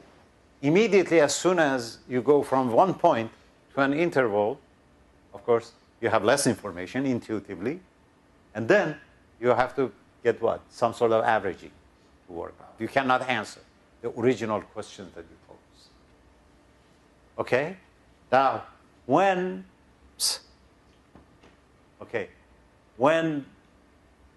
E, that set is the entire support of the distribution, entire space, then you have the Kullback library. So Kullback library information is really basically an expected information. It is not an information as such to live into. Now, what is entropy? Of course, that's the entropy here. But now, here you come. When you're maximizing the entropy, also you're comparing to distribution. You're basically minimizing the Kullback library function, that log likelihood between a uniform distribution and the model that you have, or whatever distribution that you're driving. So again, you have to look comparing two. So you got to think about it that anytime you're doing maximum entropy, you're shrinking the probability to the distribution towards the uniform distribution. And that is the idea of the information. Okay, now we have a pair of variables, y and x. Okay? So, of course, to have a conditional distribution, y given x, x given y. Now let's see. Now we have an observation x. X is 5. How much is that information by the entropy difference? Now this can be positive. Your conditional entropy could be less than, or more than, or equal to what it is as original. So a data of 5 is not necessarily increases your information. In Gaussian, in the bivariate Gaussian method, it always does. So when we work with the bivariate Gaussian, we are very optimistic. We say that every data is, that's why in statistics, in econometrics, we always equate the data with information, because that's our Gaussian thinking. So data is not always information as sense that we feel. That has to increase our information or give us a better posterior or so on. All right, now on average, the mutual information, then on average, the data is informative. Not every data points. Not every time you make a decision, it is informative. Okay? Now, in a paper just published in Journal of Multivariate Analysis, we borrow from Bernardo, which I'll talk about in the next slide, that this is the utility of one, expected utility of one variable for predicting the other. Utility being what? Utility being concentration of the probability, because the more concentrated probability is more comfortable to predict. Again, going back to the entropy. Okay, now this is this. Basically, this was this version. Here, this is Lindley's information. Now you have a parameter. You see, you're talking about the information. You have to talk about the information in what, about what. Here we're talking now information about the parameter, the regression coefficient. Okay, so then you have to have a prior knowledge as before, and then you have a posterior, and then look at that. That could be positive, negative, or 0. And then if you take the expected value, that's the Lindley's information, measure of sample information. And that expected utility of data, Bernardo formulated that. Same thing, you can go to the predictive distribution. Predictive distribution, you have x1 through xn, and then you're predicting xn plus 1. Here comes, in this paper here, Stat Science paper, which I was referring today, that we go, this is the Markovian there. X theta xn plus 1 is the Markovian, under IID case, it is a Markovian condition, and then basically that is only distribution about the prediction is the subset of the distribution, the sub distribution of information, the information about the theta. That's not the case when you go to, for example, dependence, or autoregressive case, or Markovian case. That becomes different. Now, Fisher information, econometrics used all the time, all right? So I have very difficult to understand, but I think one Richard Smith from North Carolina tried to help me out on that, on a dinner table after some wine, that, okay, now we really are looking at the change, average change in the parameter space, so derivative. So if the derivative changes very sharply in magnitude, then this density is very informative about theta. And I don't know why, but that was how it was explained there. You can see that as a local expansion of the feedback area. Yes, yes, exactly. But when then, if you look at as a second order approximation to now, you're looking at two distribution again, one and the same family, one near the other in some sense in the neighborhood, and looking at the concept. Now, this is a Jasov 1994 article. I have a section there.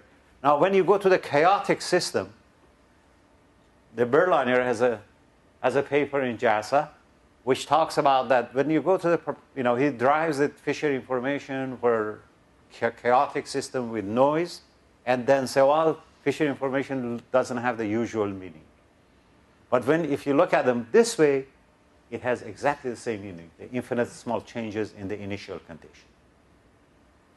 And the same, of course, for approximation for Lindy's measure. Okay, maximum entropy, we talked about it quite a lot. I'm not going to talk about it that much. Minimum cross entropy, talk about it that very completely. I'm not going to talk about that. And this is the situation. This is all of, you use that one. All of them know. But what is important is that, okay, now, I think, what does that mean? Remember, in your presentation, I said, well, if Kullback-Leibler function is always positive, it doesn't say f is more informative and then what? Or f1 is more informative or f2. But if you look at it, you limit yourself into the class of distribution with the same moment, you get this decomposition. That maximum entropy distribution is always less informative than any distribution there. And then entropy concentration says that, okay, now a lot of have a lot of representation there. This little inequality is very, very small in some sense, type of thing. Okay, and then these are some indices. I'm not going to go into that, but let me give you an example. Okay, so we have if you have the mean constraint, we have exponential. Now I'm adding maximum entropy distribution, and then calculating the information exactly in the sense that I originally defined. Okay, you can add expected value of log of x. Okay, entropy here, maximum entropy here will be less than maximum entropy here. So this difference is the amount of information, not by the data, but by the log of the data. Now, if you go this way, you replace, you're here, now you don't know which one is more informative. In fact, I don't know you know or not. When I was preparing this talk, this came out to me that which one is more informative, this one or this one? Is there any relationship? I get some parameter fixed. Whether can I get that? But anyway, so from here you can go to Weibull, for example, or from here to go to the gamma. You can do that. maybe you can set up an equation and do it. But that is an interesting non-nested questions if you can ask. And now I will show you something, again, recent, and that is the local moment. Not the moment of expected value of x, but it is expected value of x in various intervals. I think that could be related to your work there. Okay? Now you can get piecewise exponential, for example, if you just kept the moment, and the paper is more general than that. Okay? And those are a stronger condition than the moment.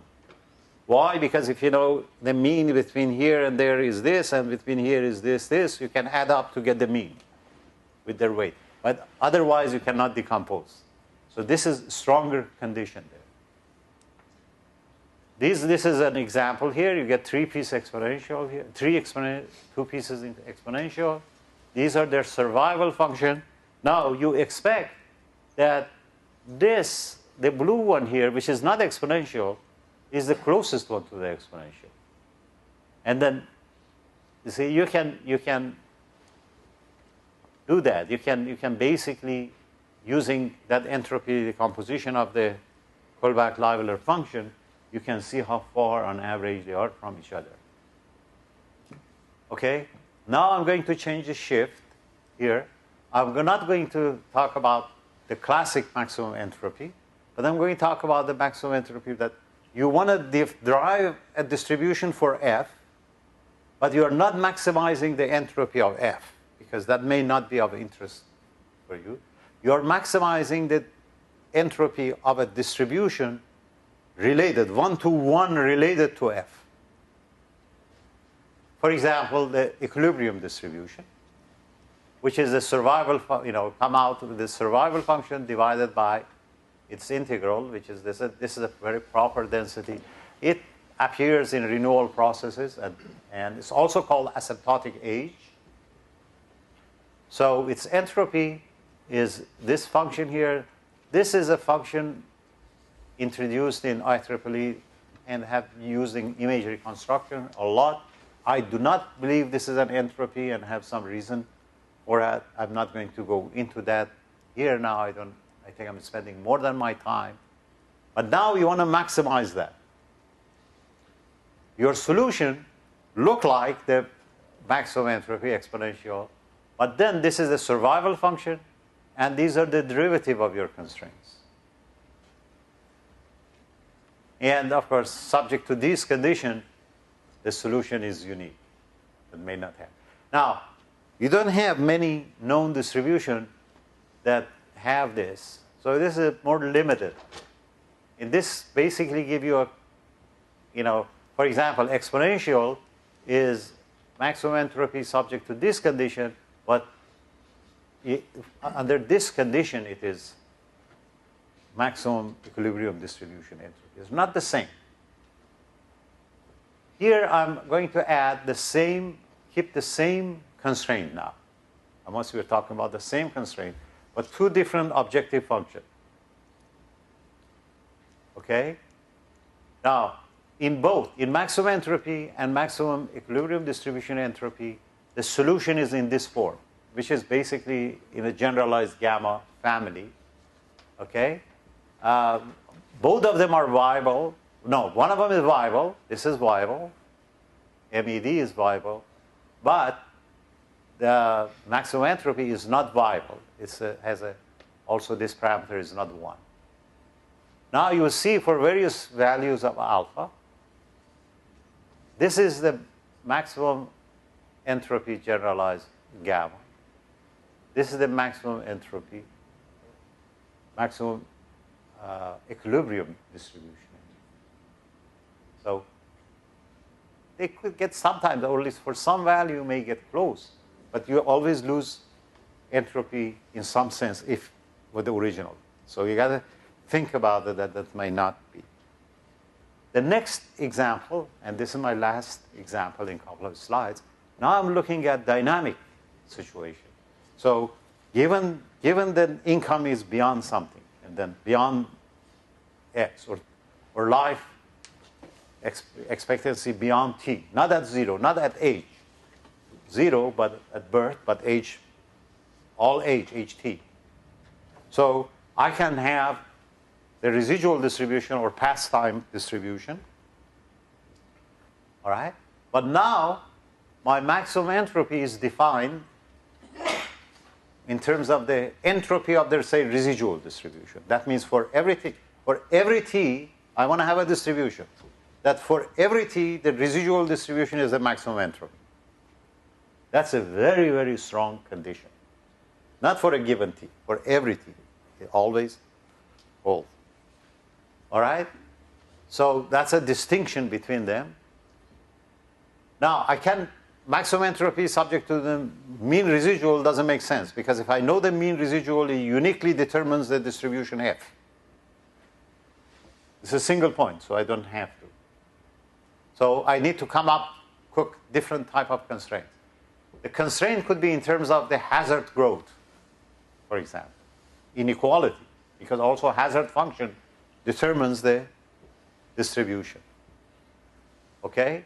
And of course, hazard growth is related to the mean residual growth. So first, you can do it in terms of growth, and then you can do it in terms of inequality. Otherwise, you get a unique solution, because those are very, very strong conditions. Now, look at these examples. Uniform, I don't need any. Exponential, I only need my hazard rate to be greater than something, the derivative of that. Extreme value, we talked about extreme value. That means hazard growth rate must be a greater. Now, this beta given alpha, I just want to cook that to fit here. Now, all of these are that these distributions are decreasing. I cannot have other distribution subject to this mathematics, because here I'm solving, I'm not doing Lagrange multiplier anymore, doesn't mean anything. Here, I'm solving a series of differential equations in order to get the maximum. So the mathematics now changes here. Well, these are interesting. If you look at the mixture distribution, Mehdi talked about the mixture. Those are very difficult animals when you talk about the information theory about it. You cannot calculate their entropies. You cannot characterize them in terms of the entropy. So there's no maximum entropy characterizations of the mixture of exponentials, for example. Whereas you can do the dynamic entropy maximization and constraint. And so in a nutshell, what do we do? What do we mean by information? You got to be very clear on it. How we calculate information, and then how we can use it to evaluate our models and the distributions. And what would be the difference between a classic maximum entropy or changing your objective function, which may have a one-to-one even relationship with your original distribution, or completely coming to a dynamic system, which basically you want to have very, very strong condition. You want to maximize entropy. That means to get both uncertain distribution for all the mean residual lifetime that are used, for example, life tables. Our pension and everything depends on that. If I have gone over time, I apologize for that, but I thought I would share this with you. Thank you, Wilson. This was perfect. Very good review. Thank you. Eric? Yes, I'm glad to.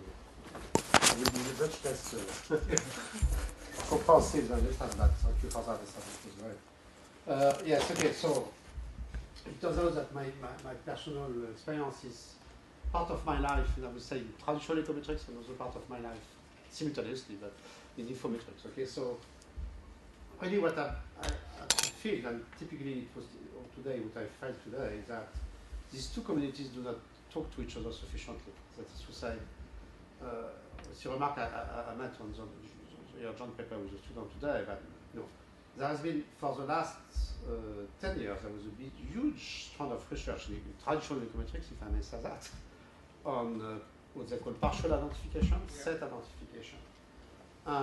Typically, what a lot of people do in infometrics, if I understand properly, and it was clear in your talk this time, is that there are demands that they have an underdetermined problem, and max entropy is used very to see all the way you can do that, but to pick something in this underdetermined problem. Okay, and when you think about that, you compare what people do in partial identification and what is done here. There should be something in between, maybe, I don't know. What I mean that when people do set identification, basically they focus on estimating the frontier of this set, you know, to understand where the set is. When people do maximum entropy, what they do, they pick something in this underdetermined set. And typically, in your example with your student Amos, you had this relation between y and x, and you did not know. Okay. It seems to me that people should talk to each other, because when you pick something, it means that these traditional econometric people may be wrong to just estimate the frontier and treating everything on equal basis inside the set, on the identified set. But maybe on the other hand, maybe people in informatics should sometimes, that's fine that they pick something, but they may sometimes think more about what they really know for sure and what they do not know for sure, which is just underdetermined. Okay? And this is the first thing I wanted to say. The second thing I wanted to say, which is relative to that, and to the discussions that have been after the Daniela's talk, joint paper with me. You were saying, okay, you impose Markovianity and then you fish for causality, but Markovianity is already causality content and so on. It seems to me that it goes one step further. So what I've just said is that, okay, the first thing I've said is that sometimes you have under-identification. So to say, even if your sample were infinite, you will not be able to say the true distribution is this guy, but you'll be able to say it is in some set. Okay, so this is under-identification. But in real life, it is even worse, because in real life, the samples are finite. So many things are typically observationally equivalent. This is typically the kind of thing we find with Daniela, is that this vectorial autoregressive processes. I read recently, I don't know who has said that, very awful regression on VR. See, I'm not saying that, okay.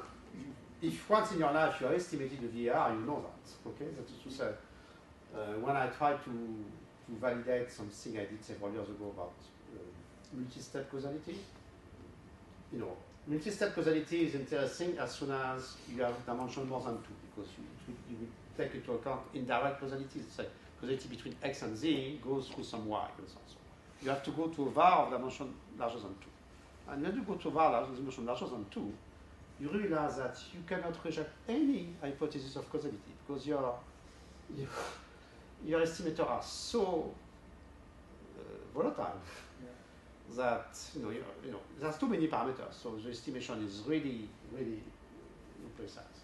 So typically people want to be parsimonious, but when they want to be parsimonious, it's kind of they don't pretend to find the only true model. They try to find models that you can work with because it has a reasonable number of parameters. And then the issue of observational equivalence comes up. That is to say, there will be many ways to minimize the number of parameters, because typically the terrible thing with the vectorial autoregressive is that you have the number of parameters is like for each lag you have the number of parameters which is the square of the number of variables. So it is becoming very quickly crazy. You can get parsimony in several ways. You can get parsimony in limiting the number of lags, of course, making an assumption on the marker. You can get parsimony on some non-causality assumption. What has been striking for us with Daniela in this research agenda is that we realize that maybe the habit of thinking of people is maybe not the right one, to start by fixing the number of lags, and then within that, this was seems as promoted in the early 70s, right? Being inside within that to fish for the structural ideas. Maybe some model with large number of flags on some variable on some equation or on some variables maybe observational equivalent. And it seems to me that typically entropy should be the right tool to compare these non-nested models. So like if one don't do that sufficiently. So this is what I would say as well. Thank you, Alec. Ado? Well, yeah, I actually haven't prepared any slides. I was actually thinking for a minute to use a board. Sure. If, but that requires two things: to turn off the projector and to raise the screen. Yeah. We can do both. Thank you.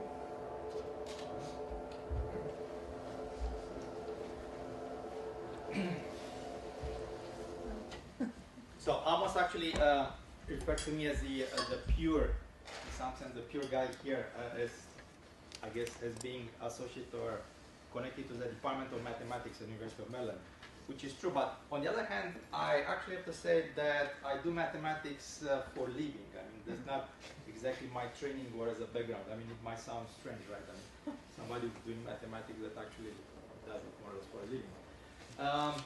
Yeah, my background is electrical engineering. I mean, an engineer more or less, and applied mathematics. I guess it's the more general, I guess, 10 under. But the problem I'd like to talk about, just to present some insights, come from different places. So that's a joint project with Amos, and in fact, I thank him for introducing me to this one. So from economics, I guess the question is the following. So we are, I guess you are perhaps more familiar with the statement saying the value of a company is larger than the sum of values of its parts, let's say of the departments, right? So imagine that you have a big company here, corporation, right, that has a bunch of departments, which may or may not overlap or interact with one another. So you have department 1, department 2, and so on inside the company. Or you have the department of economics, right, and you have faculty, students, staff, IT, personnel, and so on, not to necessarily put values on those particular elements. But let's say that we deal with a generic company, a corporation with various departments, right? And we want to say, okay, the value of this company is greater than the sum of the values associated to each department. Okay, where do we care about this? Well, I guess in economics, if you have a merger between two companies, you definitely would like to know the value of the union, of the merger versus the individual, so I know how to price stocks, for instance. Or maybe less such high stakes problem. If you deal with a book with various chapters, what are the values of various chapters inside the book, or maybe set of movies or things like that. In any case, you have some statement or situations in life where you want to deal with values and quantify values, but in such a way that satisfies such inequalities, right? Now, here I assume the departments are disjoint objects, but if for some reason you have people that belong, to various departments, so I guess nowadays there are some actually corporations where prefer to not have one people assigned to one project or one department, but maybe jointly between things, and you like to quantify, and you have value of departments, but maybe some of them you have overlap, then in general you'd like to have this functional of value by saying that if you take a union of two departments, of two objects, department 1 union is department 2, right, you'd like this one to be larger than the value of each individual, fine, but then you have to deal with the overlap between the two things, and in each case you might want to subtract the value of the department of the intersection, because otherwise if you only have this one, and mathematically if you let department 1 to be the same as department 2, you get something crazy, right? And it's not going to work unless you, I guess, you're in the real estate market and you sell it as options on some other financial objects. Anyway, so you would like to obtain such a functional, such an object called value, right, on components inside your department, inside your company, over departments, that satisfies maybe inequalities of this type, right? Now, okay, so this is, let's put it like, part number one. You like to build a theory of these things. You like to, make a theory to understand what options do you have for this value, for this function. You want to satisfy something like that. Okay, fine, but what more, right? What are your constraints? How many such things exist? Is there any? Well, it turns out that there are. And how many? I mean, if it's only one, that would be great, right? I mean, that is the only way you can value, for instance, a company, and you can make a lot of things out of it. But it turns out there are actually lots of them, lots of such functionals.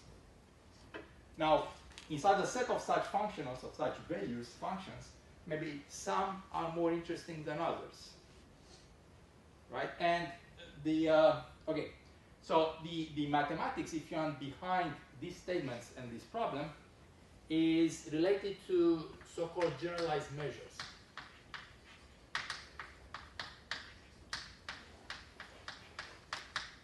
Okay, that's part number two of what I like to briefly describe.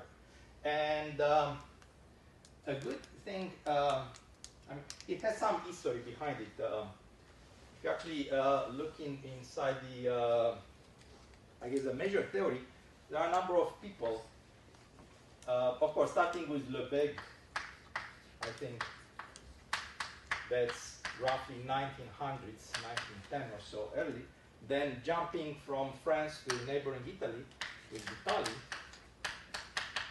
actually that's one like 1920s, it has some interesting result there, and then going back to France with the Choquet, which I think he developed his theory, in fact, in the States while he was visiting. So we're talking about 1950s, and then from that point on, it's a very interesting, I guess, development. So the generalized measure starts with the following thing. So you'd like to find this measure, probability you can, actually it's not exactly a probability because it's generalized measure, right?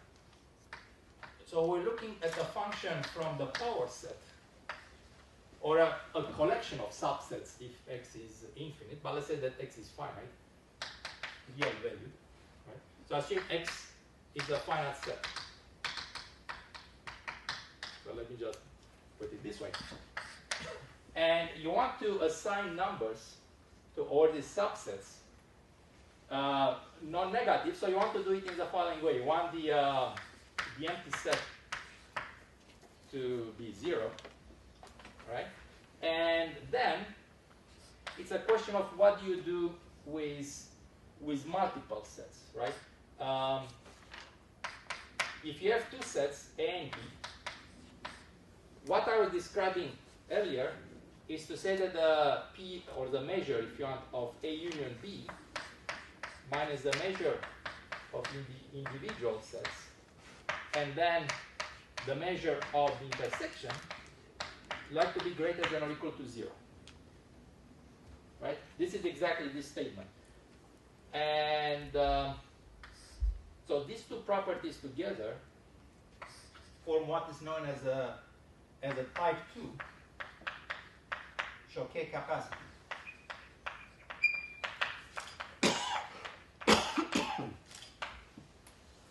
By saying that if you take two sets, union, individual, and then intersection, you satisfy something like this. Now there is a generalization, there is a hierarchy of these Choquet capacities. There's a type 2, the more general, but then you can actually deal with three sets, look at the union of all three, union of two of them, then individual intersections and so on. And if you alternate the signs according to how many you have, and you also put a positivity condition for that one, you get type 3 capacity, and so on, all the way up to type infinity capacity. Now, so this is, let's say, the mathematics generalized measure, and it has its own set of results, body of results, right? Now, let me actually jump to a third thing, which is perpendicular, if you want, orthogonal to more or less both of them. But it turns out that there is actually a very strong connection. And I would think that use this one. You're right. So don't use the micro. No, it says don't use the markers, but I'm not using the. Are these okay for this? No. So This that would means be I have to good. use. All right. Fair enough. So if you don't mind, I will go that way. And in fact, I would like to get some colors. Yeah, So I don't know. I don't understand what's wrong with this board. It's very boring. Huh? I never got sorry it. about that. These are not for this here? No. No, they don't. And you're saying that I cannot use them here? No. You want to. All right, yeah. All right, so the third thing is what is known as imprecise probabilities.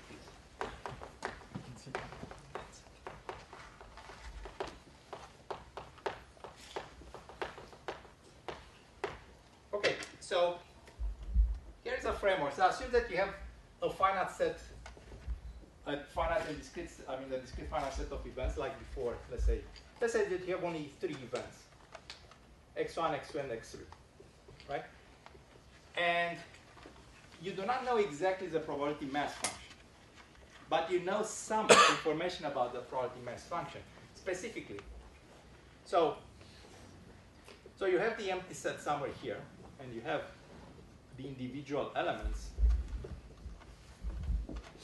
But then you have also, let's say, x1, x2, so event that contains 2 of them, x2, x3, and the whole thing. So the goal is to be able to build a probability mass function on the set X, right? So what you know for sure is that if you want to do something like that, definitely the empty set should have probability 0, and the whole set should have probability 1. Right? These are things that you know for sure. But in between, you may not know exactly the values. However, you do know something. For some reason, you know some ranges about where the probability might be, or the probability of this event. So you are given some intervals, maybe, about these things. Well, longer or shorter. Maybe things like that. Okay, that one must be. Right? So you are given, like in this case, 6, let's say 6 intervals. Right? Somehow the oracle got, or your boss tells you this, right? One of whichever. You want, then, well, what do you want to do? Well, you try to figure out if there are probability mass functions compatible with these constraints, right? So let's call them pi. Let's say the set of all probability mass functions. So in this case, the function on the power set, which are compatible with all these constraints.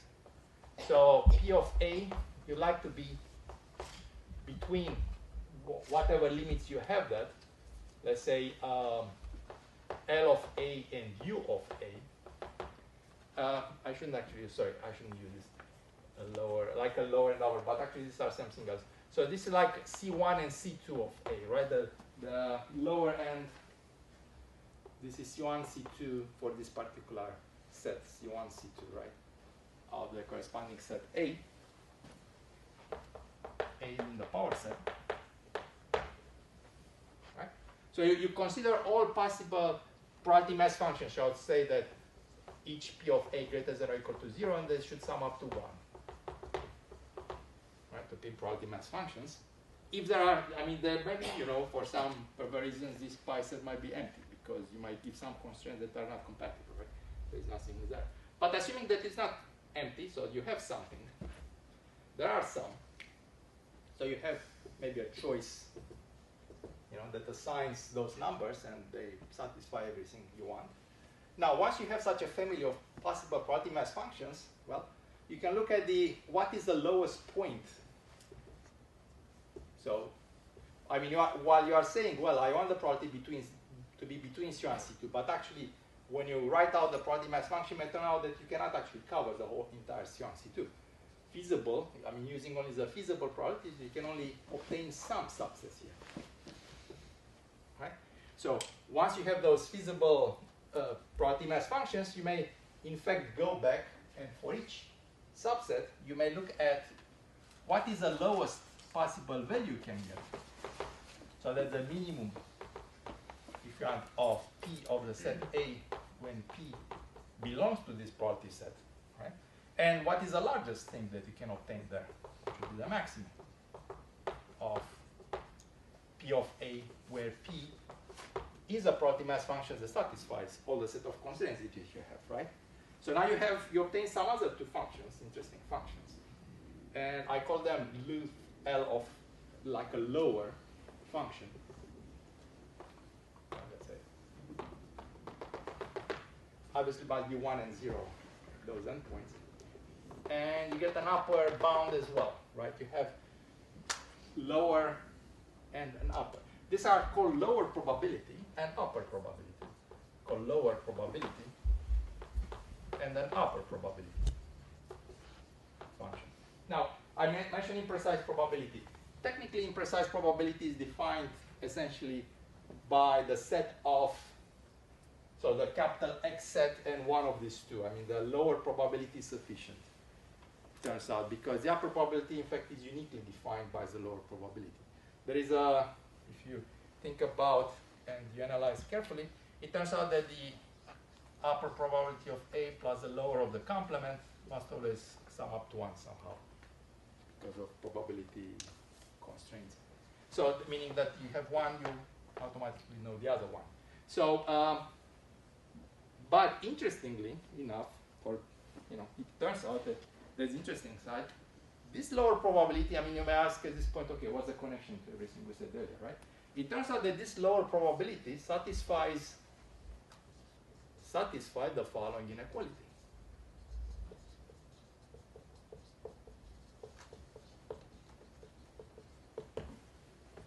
It turns out that the lower probability is actually superadditive,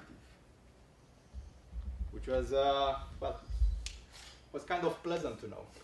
I mean, you're looking at that, problem maybe coming from economics, value of information, value of companies, values of various objects. You think about what kind of properties it should obey. And then you come to realize that actually there is a strong connection with some other object in a completely different context. This imprecise probability, namely the lower probability, satisfies a similar inequality. So now this opens up actually a whole new chapter. I mean, there are people studying these things in precise probability for, well, precise reasons. And they obtain precise results about imprecise probabilities. Well, what are those results and what bearing do they have in this context? Right? So that's, I guess, a question or presentation of the problems. If I may, just yes. a small remark on that. It has been also done recently in finance for risk measurement, right? Because Artsner, Delbaen, and some others that says that we have coherent measure of risk if you have this kind of properties. So typically, this value at risk is not a coherent measure of risk. And so they refer to the Choquet capacity to characterize all the measure of risk. Are you familiar? No, I don't know. No, I can use it. Yeah. Thank you, Adu. Maybe I'll take a few minutes to provide some of my thoughts, and then we'll just have some open discussion. But I'll start at the end. Actually, I never thought about it, Adu, but your presentation actually is connected directly, of course, to maximum entropy, because what you presented there is the set of constraints. Now the question is how to choose one. So you showed that there is an interval that basically covers infinitely many distributions that are proper, that satisfy those constraints, and the maximum entropy picks one of those. But of course, that's true. That's a good question. Now, which one is maximizing entropy? Correct. Yeah, subject to? But so this goes to the concentration theory. This basically classifies a large number that concentrated around the maximum entropy, and then the maximum entropy will allow us to choose just one of those. But this was very nice because I never thought about it, how those things are related. I just have some comments based on what we heard here, and some of those are to do with a bit more, I would say, philosophical. So I'll go backward. So what Ihsan said when he presented to us the idea of the information when you use, say, other than the arithmetic means, when you use the geometric mean. When you use the geometric mean, you get a power law. When you use and maximize the entropy, you get power law, simple mathematics. If you use the arithmetic mean, what everybody else did here today, you get the exponential distribution. Now, but this is not an issue which one has more information. This is the issue, what is the theory behind it? If I try to get the distribution of a certain phenomena, a certain variable, say wealth, I said wealth I would believe is subject to some scale invariant issues, you know, because it's scale free basically. So then it means that I should impose the geometric means, and then I will get the power law. If I want to model, say, the distribution of rain, of participation in certain area, then of course the scale is really important. It's important whether it's inches or in millimeters and so on. So it's not scale invariant. So then I will impose the arithmetic. But the issue here is that it's a philosophical, theoretical issue. Is you impose it. It's not so much what the information, it seems to me, but rather what is the theory tells you on the constraints. Which takes me to I commented in Alice's talk earlier when I commented about the constraint and how to choose this age minimum. Well, it seems to me always that the constraints have to be specified based on the theory, something that we know, but also something that we can observe directly or indirectly. So not everything we observe directly. If you go to the classic, even to James' theory, and you said, well, the constraint is a conservation of energy, and I don't observe the energy, but then you can, instead of getting the information about the energy, you go indirectly and you get the information on the temperature, which you can measure, and then you can convert it to energy. So this is fair enough. But whenever we specify a constraint, it has to be something that is couched in theory and based on our understanding of the system, but also that we can observe it directly or indirectly. This would be my, because the constraint is basically the theory at the beginning, because it represents something that must be conserved through the optimization. So this is my thoughts about the constraints and their meaning, because the constraints are the most important thing when you maximize entropy, or when you do basically, you know, it basically determines the model. It determines the functional form of the model, and it doesn't, regardless of the objective.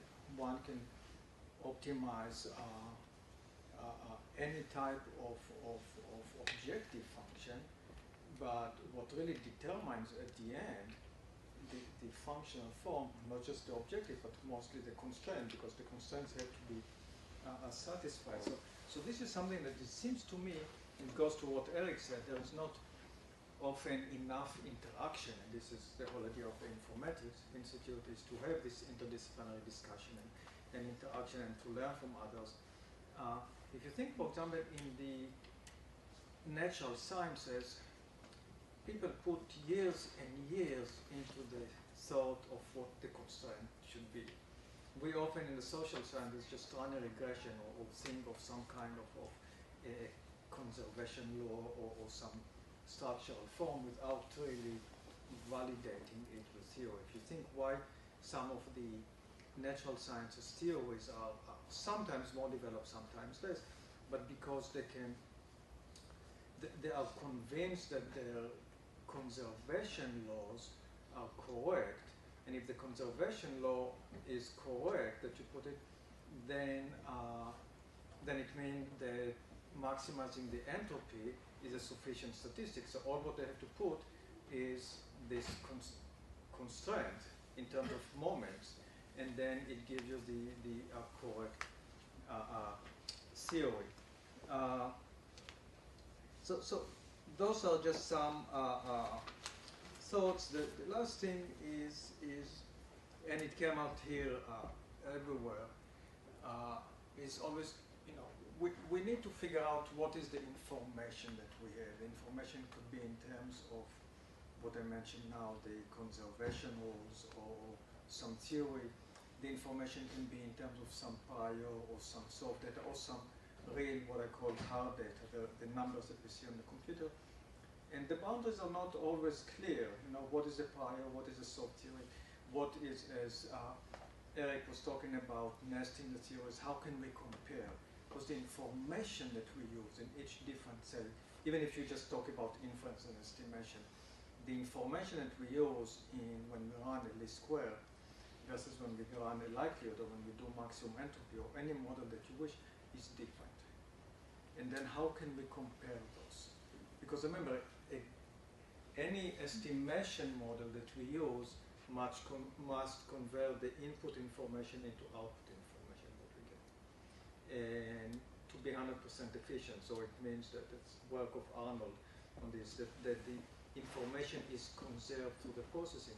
So if I input more information, I must get more information at the end. So the question, how can we rank those estimators or those different models or assumptions based on the information? It's a tough question. I don't have an answer, but it's something we need to think about. I didn't want to take more time, so we can open it for discussion, comments, questions, answer, whatever. Yes. I have a question.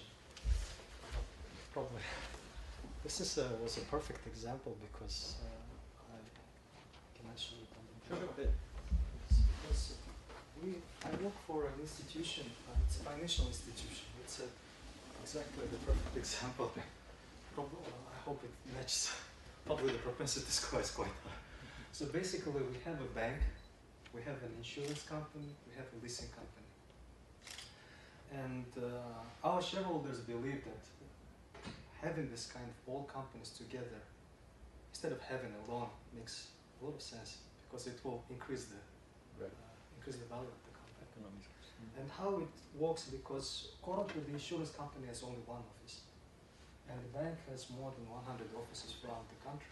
And how they maximize the value, they just took the insurance products and sell it for the banks. And this is one of the way they do it. In other ways, other way to do it, like they have a leasing company and they bundle some leasing products with the banking products, and this is how they maximize the value. But also and therefore basically this holds. So basically together they make more value than the separate. But the problem is when we make the decision, let's say the variance of D1 plus D2 should be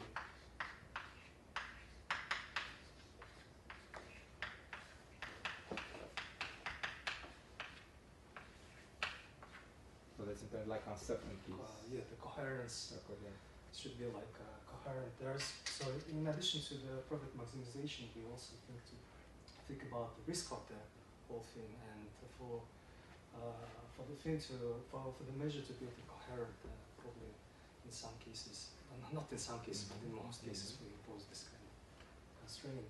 And the one thing which bothers me a lot, and I have a question, I currently don't have an answer, and I'm really sorry. Maybe it's probably might be a very stupid question, but for some cases, let's say for department 1 and department 2, let's say I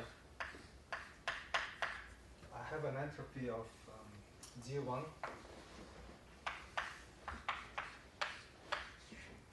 D2, and if there is some dependence between the two, probably I should also do this one, right? But the question bothers me. What's to do? How to do this one? And currently the problem I'm looking at is it's not just like some numbers. It's the problem. This D1 and D2. The problem I'm looking. It's not the whole distribution. It's the tails of the distribution. A lower tail on the upper tail. And of course, in some cases, like when they have this kind of, then they try to like,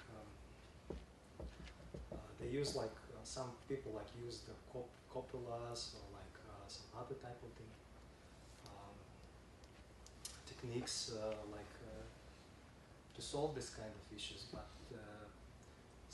in terms of like relations between, for example, like D1 and D2, they, in some measures, like when they try to model interrelationship or dependence between the two, they use some measures, and these measures sometimes capture only the linear part, but they don't necessarily capture the non-linear part. So my question was like basically to make the to make the long story short, what's the how we probably it's how to deal with that part. How to deal with this part, because in this case, like I'll give you a very in case of the bank, I think there's an extra value. So from the combining that, but how you're gonna divide this kind of extra value? That becomes very dependent in this. So that was my question. I just want to make one comment that the inequality for variance, you mentioned that the reverse inequality, so that's just like a sub-additive instead of super-additive.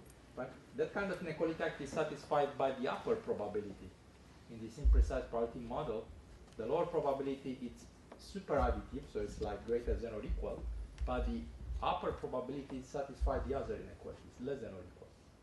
Turns out that's that's kind of interesting.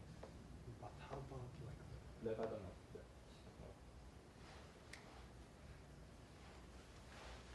You want to tell him? Couple, a few comments. First, about the constraints. Now, I think you're right. It's theory, but Amos comes to me and says, according to this theory, I want to be scale invariant. Okay. One person, a reliability engineer, comes to me and tell me, okay, I want constant failure rate. Which both of them are theory. Which one has, if you want to see which is a stronger constraint for, say, prediction. Which one is it? There you need to somehow be able to compare that. And of course, I gave two different fields.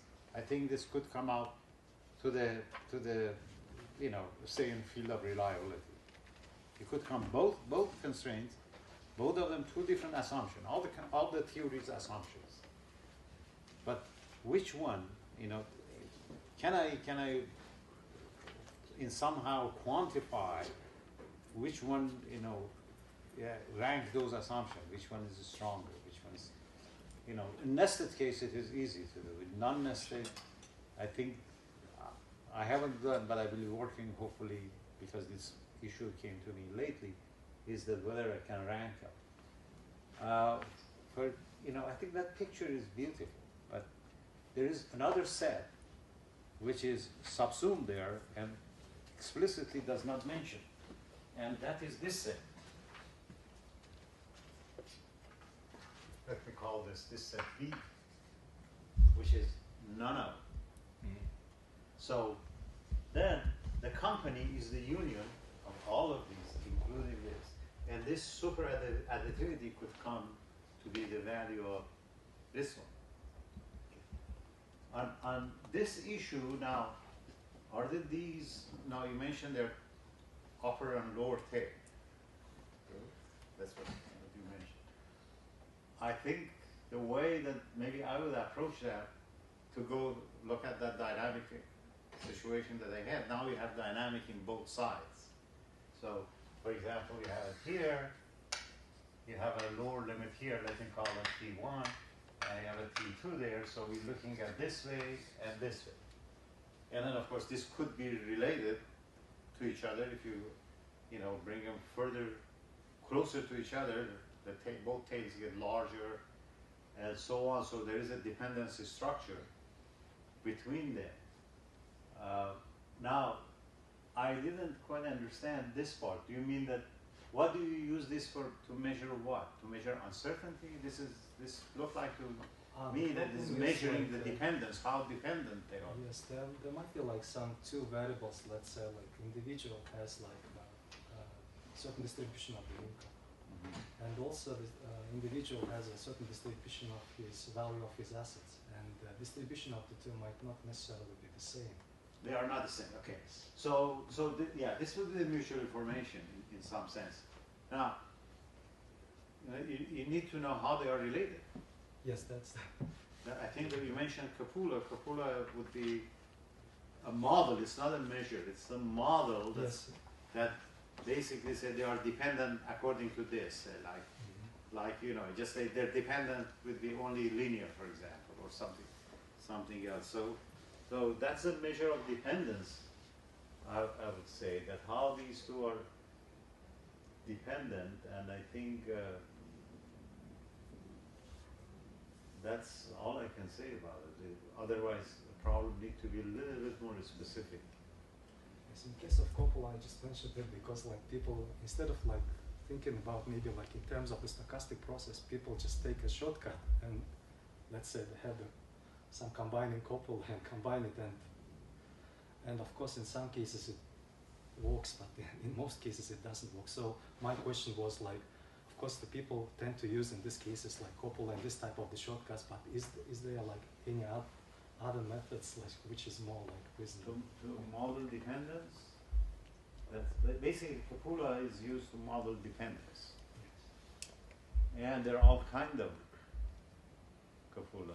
Some of them are, and working with them is, you know, working with them is not that easy in the information theory sense. That's in fact, you know, in the morning that Mehdi showed that entropy estimation, that is basically we developed in fact exactly for the Coppolas, because entropy of the Coppola will measure the dependence.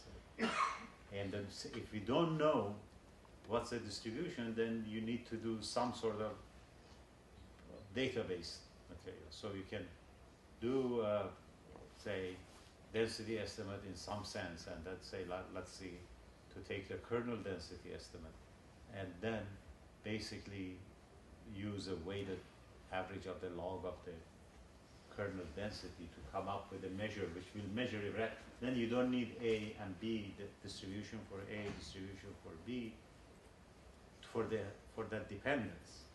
But say if A is a log normal and B is another log normal, and then you can go back to see how they are related to it. Those will basically would be data transformation. If you're not happy with a particular way of dependence, then you got to do a database, non-parametric.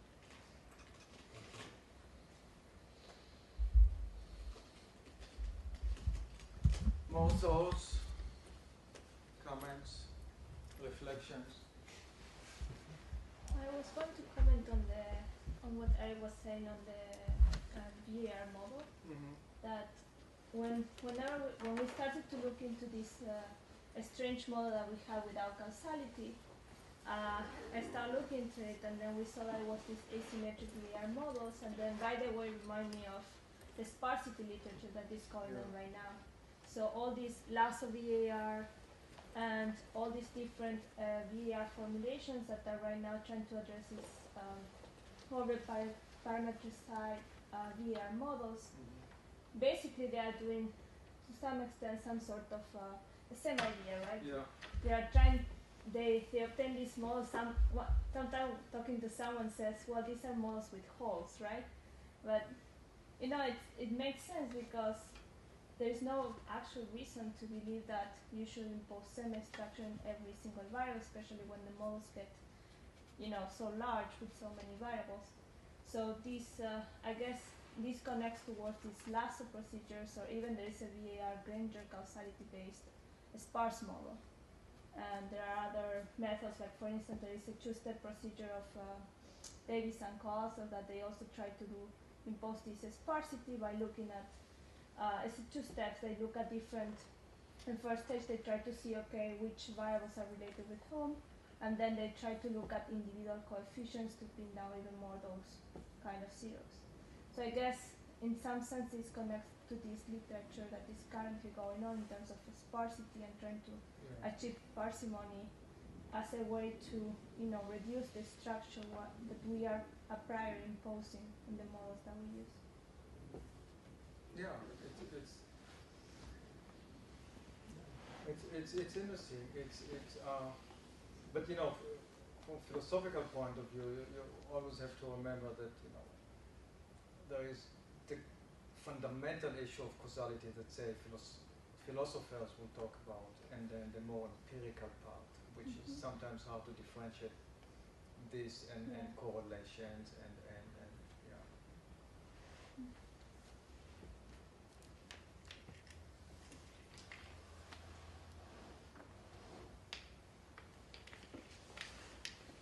Anything? Yeah. Can I ask a very practical question?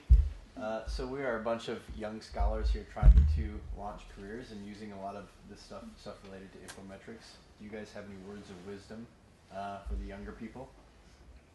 We always do.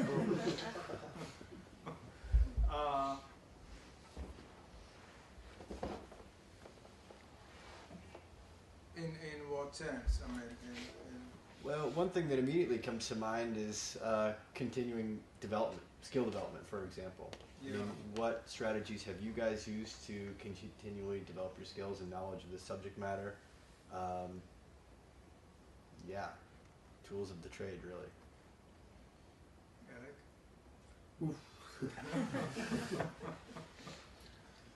What I'm used to say to my students is that if you become, you shouldn't be so obsessed with fashion and whatever. Of course, you don't want to do research in the topics that everybody has worked on for years and there is nothing more to do. But, I don't know. I would not recommend to work on univariate arch model. I think not much to find now. But if you have a topic which obviously is not over, if you become competent in this topic, at some stage your career will be successful. So, because somebody will be interested in your in your competence, right? So. Yeah, I agree. It's kind of stick to the fundamental, to the basics of what you do, and together with this, if I can add, is don't worry if you go a little bit against the fashion at the moment when you do it. If you really believe and understand what you're doing, it's okay, because you may be developing something different or something new, and at first sight may seem a bit, rejected in the literature. But just agree with Eric. You just think of, learn what you're doing. And know the fundamental and the basics, and then if it's good, it will be picked up. Yeah, let me share my experience. When I was a graduate student, I took a categorical data analysis, which was taught by Coakley, who was the co-author of Coakley's book. It was fascinating. It was very nice. He was, of course, a very good teacher. And then I started working on it, because more or less probably, you had this experience. The positive point was that, I thought that raised a series of questions in my mind, not only doing data modeling or something like that, about some fundamentals of statistics. First thing that I noticed, for example, is, well, this seems to be a unifying thing that everything look at from that unified point of view, whereas I do hypothesis testing based on one criteria, I do estimation based on another criteria, and so. So this was fascinating for me. This was the positive point of it. Just gave me energy and so on. And then I start questioning everything, questioning Judge's econometrics book. We don't have information to do this. What do they mean by that? Never were defined or something like that. But the negative point of that, which then I learned in my later part of the career, mid-career and so on, is that I was very narrow in my mind. I had only one view of even information theory. And then that brings hiccup. So I started to learn, you know, that Jane also did something there, and very, very related, and never mentioned in the categorical data book, but it's very much related to that. When you do the marginal fix and then get the MDI, you're really doing the maximum entropy, you're doing the mutual information there. And then on another view, another view.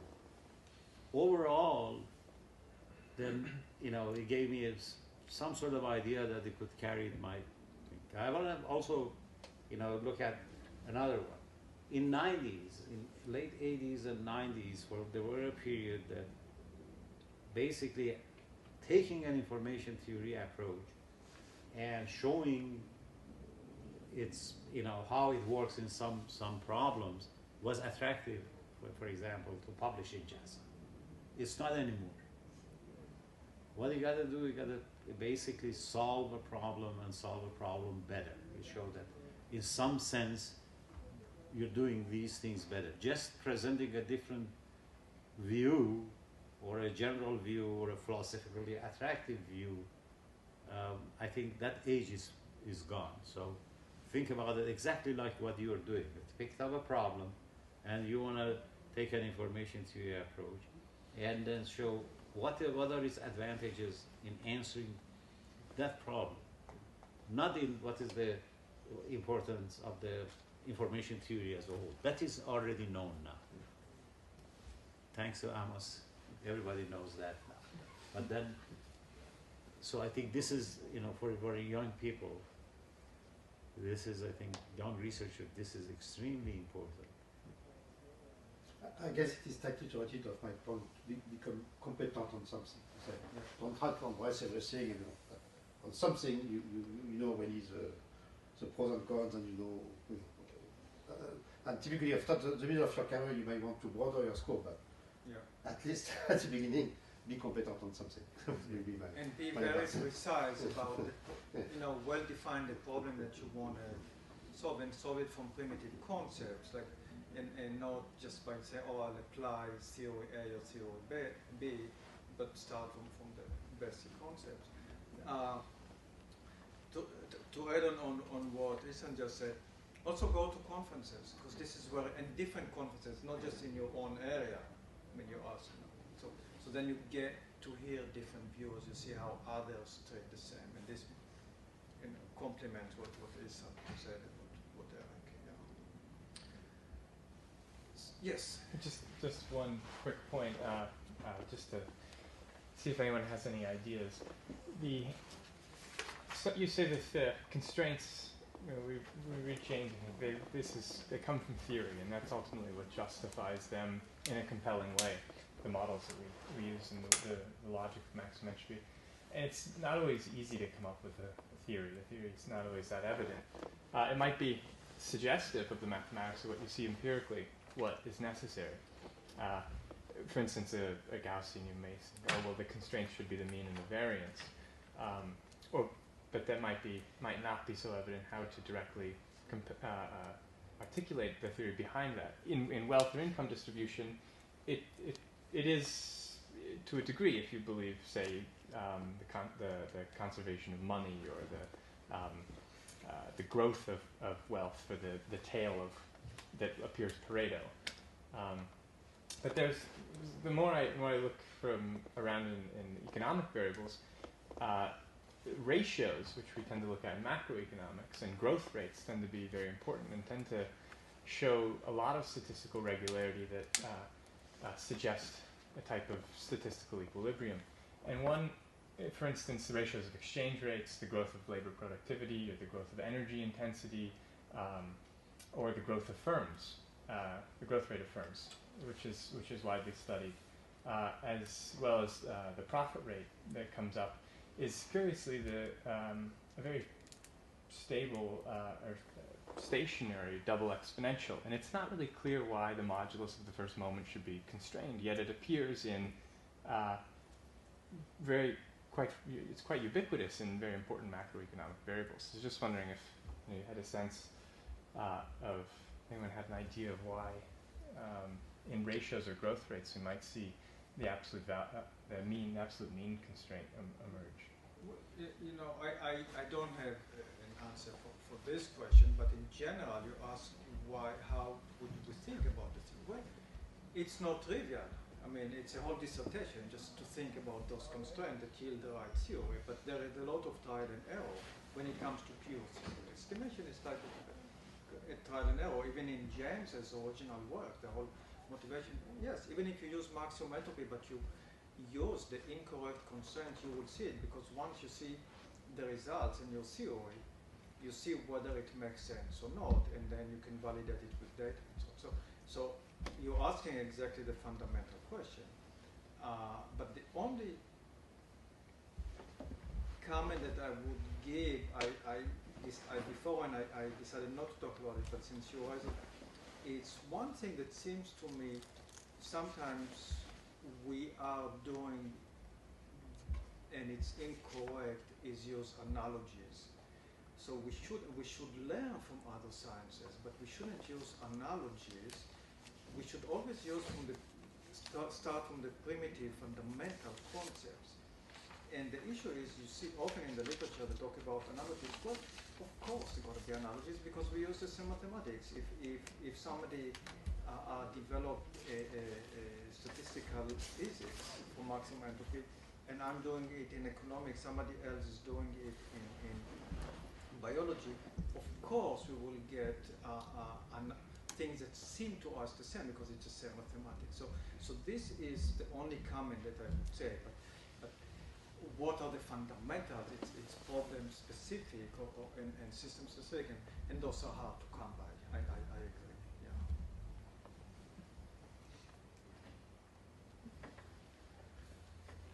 So in this spirit, thank you very much. And since you asked, one of the ways for young people to interact is over dinner.